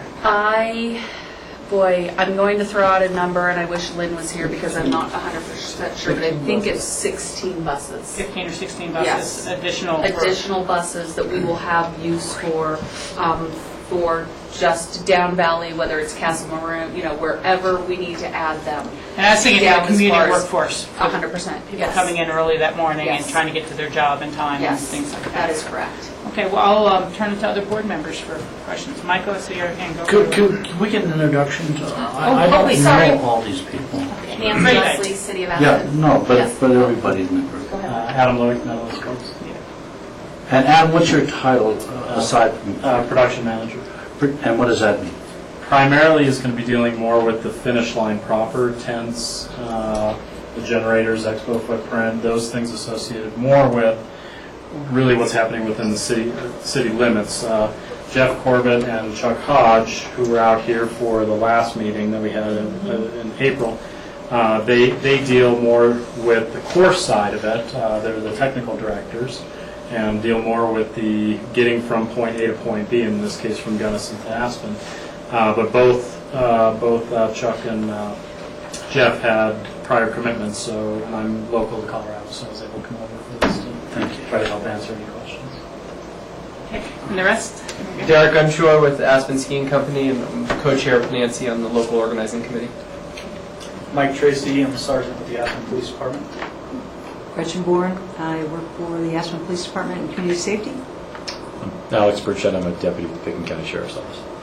And I apologize, it's been a long day for not asking and saying that first. Other board questions or comments? Mike? There's been a lot of discussion. I've been at some meetings, and there's been some unsureness about the numbers that we're expecting. It's ranged from 5,000 to 25,000. Are you any clearer on those numbers? Unfortunately, I don't believe so. We're taking educated guesses based on several different factors. Colorado believes this will be the state of Colorado, the governors, all those powers that be believe this will be the single largest event Colorado's hosted. We look at similar cities and towns at the tour of California, kind of an extrapolate, knowing that, we're not in quite the populated area that they are. But, if they received, 50,000 visitors, what does that actually maybe mean for us? How many people follow bike racing and things like that. So we're using a lot of different numbers, but we don't, I guess the very basic answer to your question is we don't, because it is a first-year event, not only to Aspen, but to Colorado. So then how do you plan for it? Do you assume a worst, and I don't mean worst case, but most congested or most attended? What we are planning for basically is something similar to 4th of July. And so what we're saying is, what we'd like to do is slightly over-plan, because we feel that if you are able to catch a bus very quickly, if you're able to park smoothly, if you're able to find your way in a very nice and convenient manner, then that's going to be a good day for you. But if you are waiting for a bus, can't find a parking place, things like that, then that's really going to be kind of a negative feeling for you. And what we're trying to do is really make this event as smooth as possible, not only for our partners who are putting on the event, but for the people who are probably coming to town for the very first time, because these are going to be people who are cycling enthusiasts, and we want to put our best foot forward and give them back for the future. One of the things that might not happen here, but with the X Games, was that there was an excessive amount of drinking and associated problems with that. Is that going to happen at this event? I'll answer that briefly, and then I'll let these guys talk. I've contacted a couple other towns. City Council had also kind of discussed that and asked that question. And I'd reached out to a couple other towns that were similar in size to us and things like that on the tour of California. And they said that's just not an issue. That these people are very athletic. They are actually here to watch a sporting event. Most of the time they want to ride their bikes beforehand or after. And it's just, for these towns, their literal answer was, it is not an issue. If you look at the demographics of professional bike racing and the people that follow it, it's a very different demographic than who you see following X Games. It's a high household income, affluent, well-educated, older audience. They're the passionate followers that are going to attend this event. That don't drink wine. Well, they might drink wine, but I don't think you're going to see, the kids smuggling. I'm just kidding. It's okay. George. Speaking about people who wanted to watch the race, especially up the pass, is there going to be a closure for people actually on bicycles as well? There will not be a closure for people on bicycles, but what will happen is when there will be a couple lead cars that will come down, prior to the riders themselves, that will say, the riders are, X amount of minutes behind, you now need to pull off the side of the road. It's time to move over. But as we've discussed previously, the pass does close at noon to vehicle traffic, and so we encourage everybody, no matter what, to ride their bikes up anyway. That would be more, I think it'd be easier for everybody. But as far as the riders going up, not until those lead vehicles pull them aside and say, now the race is right behind us, pull over. Yeah, I just wonder if you'll have some people to make sure that actually happens, because even in the 4th of July, people are watching and they sneak under the tape or whatever to get a little bit closer, and this could be a real safety issue. I agree with you, and I think we've addressed that as part of the incident management team. In addition to the cars that are ahead of the peloton, there's the Colorado State Patrol will be in advance of that group as well, making announcements over their PA systems to get off the road. But we also have law enforcement from the sheriff's office up there on the pass to help with that situation, and we have a whole group of volunteers and course marshals and other types of security officers that will be there as well. So there are quite a number of people that will be along the route to ensure the safety of the riders and the spectators as well. And you'll actually have some places where bicyclists won't be able to stop and watch. As you know, some of those corners around the pass are so tight. Each of those corners, the dangerous corners, not the dangerous corners, but the tight ones that you mentioned will be manned by a course marshal, correct, from Medalist, to make sure that they're free and clear of people and objects. And realistically, the descent is not where people want to watch. Most folks want to see the climb. If you watch any professional race or cycling race, that climb, for some reason, cycling fans like to watch these guys suffer, and that's enjoyable. That's part of watching the race, is empathizing with them suffering, I guess. The other piece of it, though, is you actually get the opportunity to see them, especially when they're climbing up Independence Pass. They're not doing 65 miles an hour or 50 miles an hour. When they're coming down, they will be doing 40 to 50 to upward to 60 miles an hour on a straight stretch. If you're watching on a descent, you never get to see them. They're gone. But of course, this is Aspen, and so we're used to watching people do the downhill in the World Cup, and I suspect a lot of people will be wanting to watch these riders going 50 miles an hour trying to navigate the corners on Independence Pass. There will be some, but I don't The suspect vast majority will be up top. I think you'll be surprised in this community. But if you don't mind me following up, that really raises the question for me is, I know it closes to car traffic at a certain point in time. What is the protocol on people just trying to pull off their cars and park all up and down both sides of Independence Pass? Is it allowed, not allowed? Will they be turned back to town and then find there's no parking in town? I mean, how do we deal with that? 'Cause most people aren't going to, the bicyclists and the athletes are going to ride up, but others are going to try and drive up. I'd love to address a few things actually with this topic. At 12 o'clock, if you're a vehicle and you're past Mountain Valley where the closure is, then you are in the thick of it. You're there for the ride. You're there for the duration. And if there is a space for you to pull your vehicle over, a little turnout right there, and you can put your car there, it's off the road, it's not impeding the flow of traffic, it's not a safety hazard, then that's where it's going to stay. One of the PR campaigns that we intend to do the night before and the day of the race, starting very early, about 8 o'clock in the morning. So we're going to have the deputies out there, the security and the volunteers out there papering these vehicles, talking to the drivers that if your car is here, then you're here for the duration. So the people that are driving the vehicle should know that they're not going to go anywhere, and hopefully there won't be a safety issue. Okay. I guess I'm kind of thinking kind of like a nightclub when you hit capacity and it's closed. Because I'm envisioning that most of those pull-offs and spots and anything like that are going to be taken before 8 or 9 a.m. and you're just going to have a lot of other people driving up thinking they're going to park on the side of the road and not. And so how do we really let it, I mean, when do you say we're full, there's no other places you can even possibly consider pulling off up there? Roaming deputies throughout the morning and that afternoon prior to the race, and that their job is to do exactly that, to monitor the route. And when they notice that it is full, they will let the CSB personnel on both ends, our end and Lake County's end, who are going to be stopping traffic and letting everyone know, hey, it's already full up there, you have to ride your bike. And I'll make a last comment, and then there's others here, but we did meet with the Lake County Commissioners on Monday, and I don't know, John, if you've had a chance to forward all this information, but Mike Borgonia, who I think is the chair this year of the Lake County Commissioners, he said, we haven't heard anything from these guys. Now, maybe there's been contact with the sheriff's office, but they were feeling pretty ignored. And I think we said we would at least get that to you, Nancy, and so you could get to the medalist people to get back to them.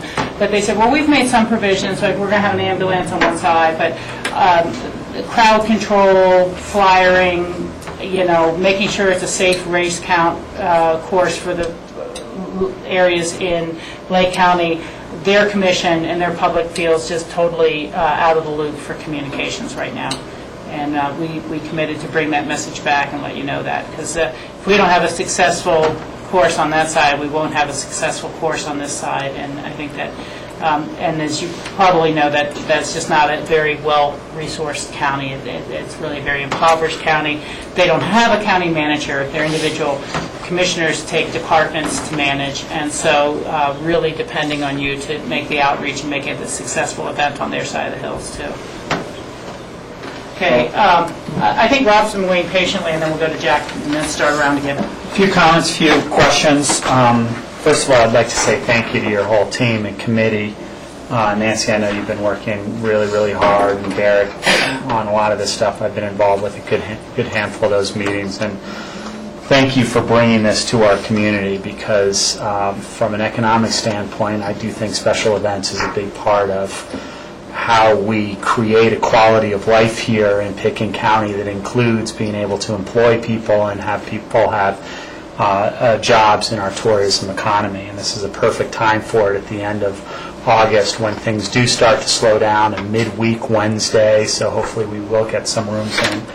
We'd like to correct something that Mike said, though, in terms of the perception of town being closed down. That's not going to be the case at all, and I think we need to ratify that from our thought process completely. There will be some difficulties in getting in and out of town, but town is open for business on this event, and we welcome all the people from Basalt and Carbondale, Down Valley and beyond coming in hopefully via RAFTA or other means of transportation But we will be open for business fully, and we do welcome all those visitors to come watch and enjoy what is turning out to be a world-class event. My understanding at this point that the top 3 placers of the Tour de France have already committed to being in this race.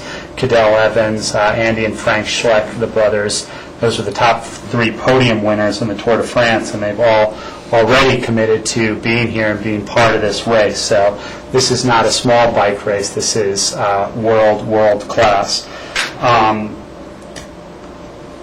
In terms of some questions and some thoughts, one thing that I was very concerned about is notices and making sure that there's proper notice. I live on the Independence Pass side of Aspen. I've received one notice already on my door, and I know things will be upped quite a bit, but information is going to be the key to everything, and I know we've got a very big strategic plan revolving around this event for making that happen, but don't underestimate people not knowing what's going on and how to get around and those sorts of things. And I would also, I know that you're already doing this, but I would also include the businesses in that. I know there's going to be some delivery issues for businesses in town. I know you've already contacted Federal Express and UPS for their types of deliveries, but there are a lot of other smaller delivery things. So that's really important. I'm proud to be part of this community and having this event here, and I think we're going to pull it off with flying colors. So thank you very much, everybody, for all your hard work, and Medalist Sports, of course, for choosing us as one of the locations. Ditto. Jack, you're up next then. Yeah, obviously ditto on the thanks, so we'll leave it there. Couple questions. Last couple weeks I've had a chance to go up and down the pass 3 times, and it's in decent places in most spots, but there are actually a couple, 3 potholes that I'd really be worried about on the downhill side. So I don't know where that goes, but I understand it's already being looked at, but I had to reinforce it because I've had it gone up and down it 3 times recently. We just drove it on Monday, and there's still some. There's just a few. I mean, literally, that can wipe somebody out big. The other thing is, I'm wondering if the city or any other, anyone has done any checking in on occupancy on bookings. And if we can get a little feedback on that, because as Rob says, I mean, it's great for the greater community, the marketing and all that, and then there's an economic element that we're certainly going to be appreciative also. There is the lodging community. The bookings are slightly up from where they were last year, and according to Bill Tomsich and the lodging community, they actually do expect, to be somewhat sold out on, kind of those that night for sure, and hopefully, bookended on either side, that people just are kind of doing more last minute things. The whole, the race, really just started its whole campaign throughout the tour and the Denver area and, the surrounding states and things like that. So there's starting to be a lot of inquiries and a lot of excitement, and like Rob mentioned too, people wait to see who's actually coming, and then they'll determine, if they're going. So with the rider announcements, hopefully we'll see more of an impact. Good. Well, we hope it gets so busy that SOMAS has to be booked also. Yes, we do. Michael? I know the communities.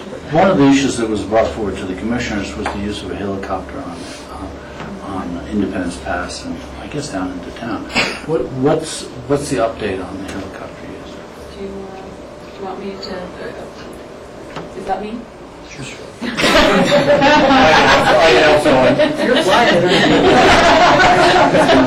I'm getting my pilot's license. I do. The helicopter, obviously, will be coming over. They are hiring some. The pilots will actually be from Centennial, so Colorado pilots, so they are familiar with kind of the airspace and those sorts of things. There, as Mike mentioned, the insurance, the certificate of insurance that was requested by the county for $10 million. For $10 million was delivered today, and so it will be very similar, providing very similar shots to what you've seen in the Tour de France. So it is, those shots climbing up and descending, that you'll see it. It's not going to be, hovering. It will be one that just follows the racers, providing those, again, those aerial shots that shows either the leaders or the peloton, how far away everybody is from one another, and those sorts of things. In the natural environment. Yes, exactly. And then ideally, that's right, those shots are going to be of Independence Pass. We're going to be providing, we talked to the Pass Foundation, and we're going to be passing along some information about like the good work that they do, and the pass and those sorts of things. So those will also, tie into those helicopter shots, just of our areas, how we're doing to preserve it, all those sorts of educational things that we'd like to get out. So, because we were assured that it would be a fairly short-term helicopter Yes. use, and that it was going to be at the top of the pass to provide communications from one side to the other, and then would come down the pass in short order, not hang around very much. That is correct. And so that hasn't changed. That has not changed. Okay, great. Kind of following up on a couple things that others have raised, but through Jim Elwood and the control tower at the airport, they are letting the airlines know that there will be, the helicopter activity and all those flight patterns have been cleared. And then working with CDOT, are they going to use their variable signs on Highway 82 earlier, just like they do with the X Games? And we are going to be supplementing those with about 8 signs of our own. Great. And then I know our internal staff is looking at, but what is happening with the senior center lunch and the Meals on Wheels delivery that they normally do on? As far as I understand, the Meals on Wheels is going to be delivered Tuesday, and they're going to do 2 days worth. Right. For those that are homebound, there will be extra meals delivered until we can, bridge to our next delivery day. The senior center activities will actually be canceled that day because of transportation being difficult, particularly within the Corps. Thank you. Others, George? Just tangent off the helicopters. Have you thought about having a flyby?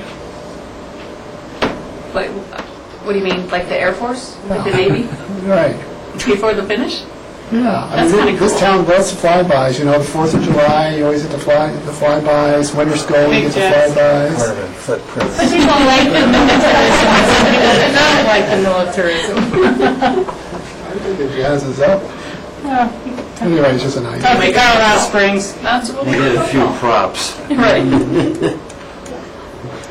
Do you have any questions for us or additional information that's come to mind you'd like to share with the viewing public as well?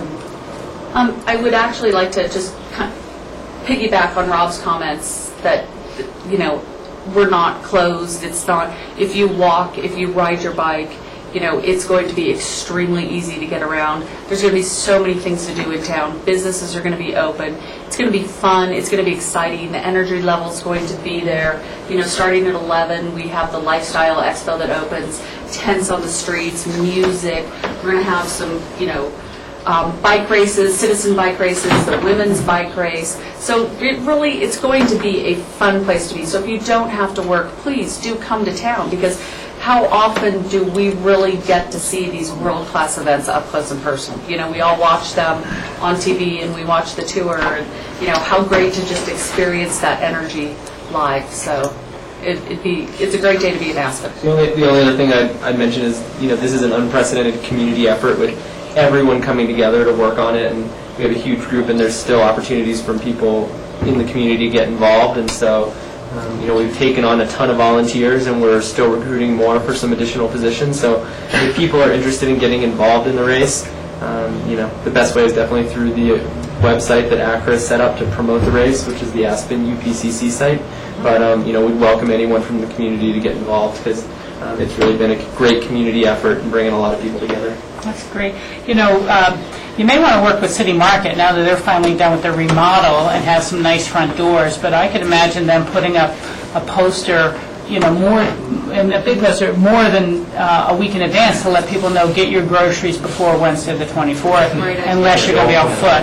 But that would be, unless you're going to be on foot, because that would be access point to so many citizens, and people, at the last minute think, oh my God, I forgot to get this or that, that really, those are the collection points.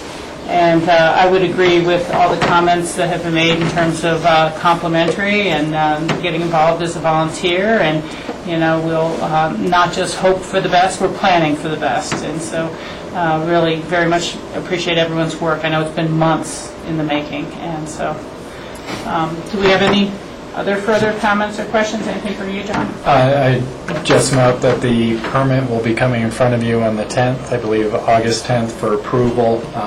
We just wanted to bring back an update before that time. That's going to be getting pretty close to the event, so we wanted to make sure we are addressing questions and getting information out to you as soon as possible. Is the post office going to suspend delivery of mail that day? They are not. I've had a couple conversations with them, and there might be a couple blue drop mailboxes that will be kind of closed for that day, so to speak, but the mail will... Okay. Great. Were you referring more to home delivery?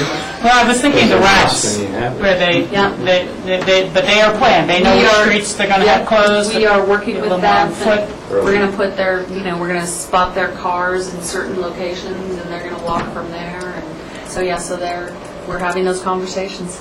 Yeah. And I think Rob could help me with this, but I'm really thinking about around Parrish, there's the one circular highway. In our country, we call them beltways, but not over there. And they close it once a year for all traffic and have kind of dances and street dances. And they all are able to walk on this freeway that they never, and camp out and party. And I see that as a little of what's happening in Aspen. And we're going to be more open than ever before. Absolutely. In a different way. Absolutely. And really be able to walk down some of these streets that you normally be a little afraid to because of the traffic. So I look forward to it. Any further comments or questions? Thank you all for your patience today. Again, sorry the schedule was, you never can tell with these land use hearings how they're going to go. Appreciate it. And you will get in touch with Lake County.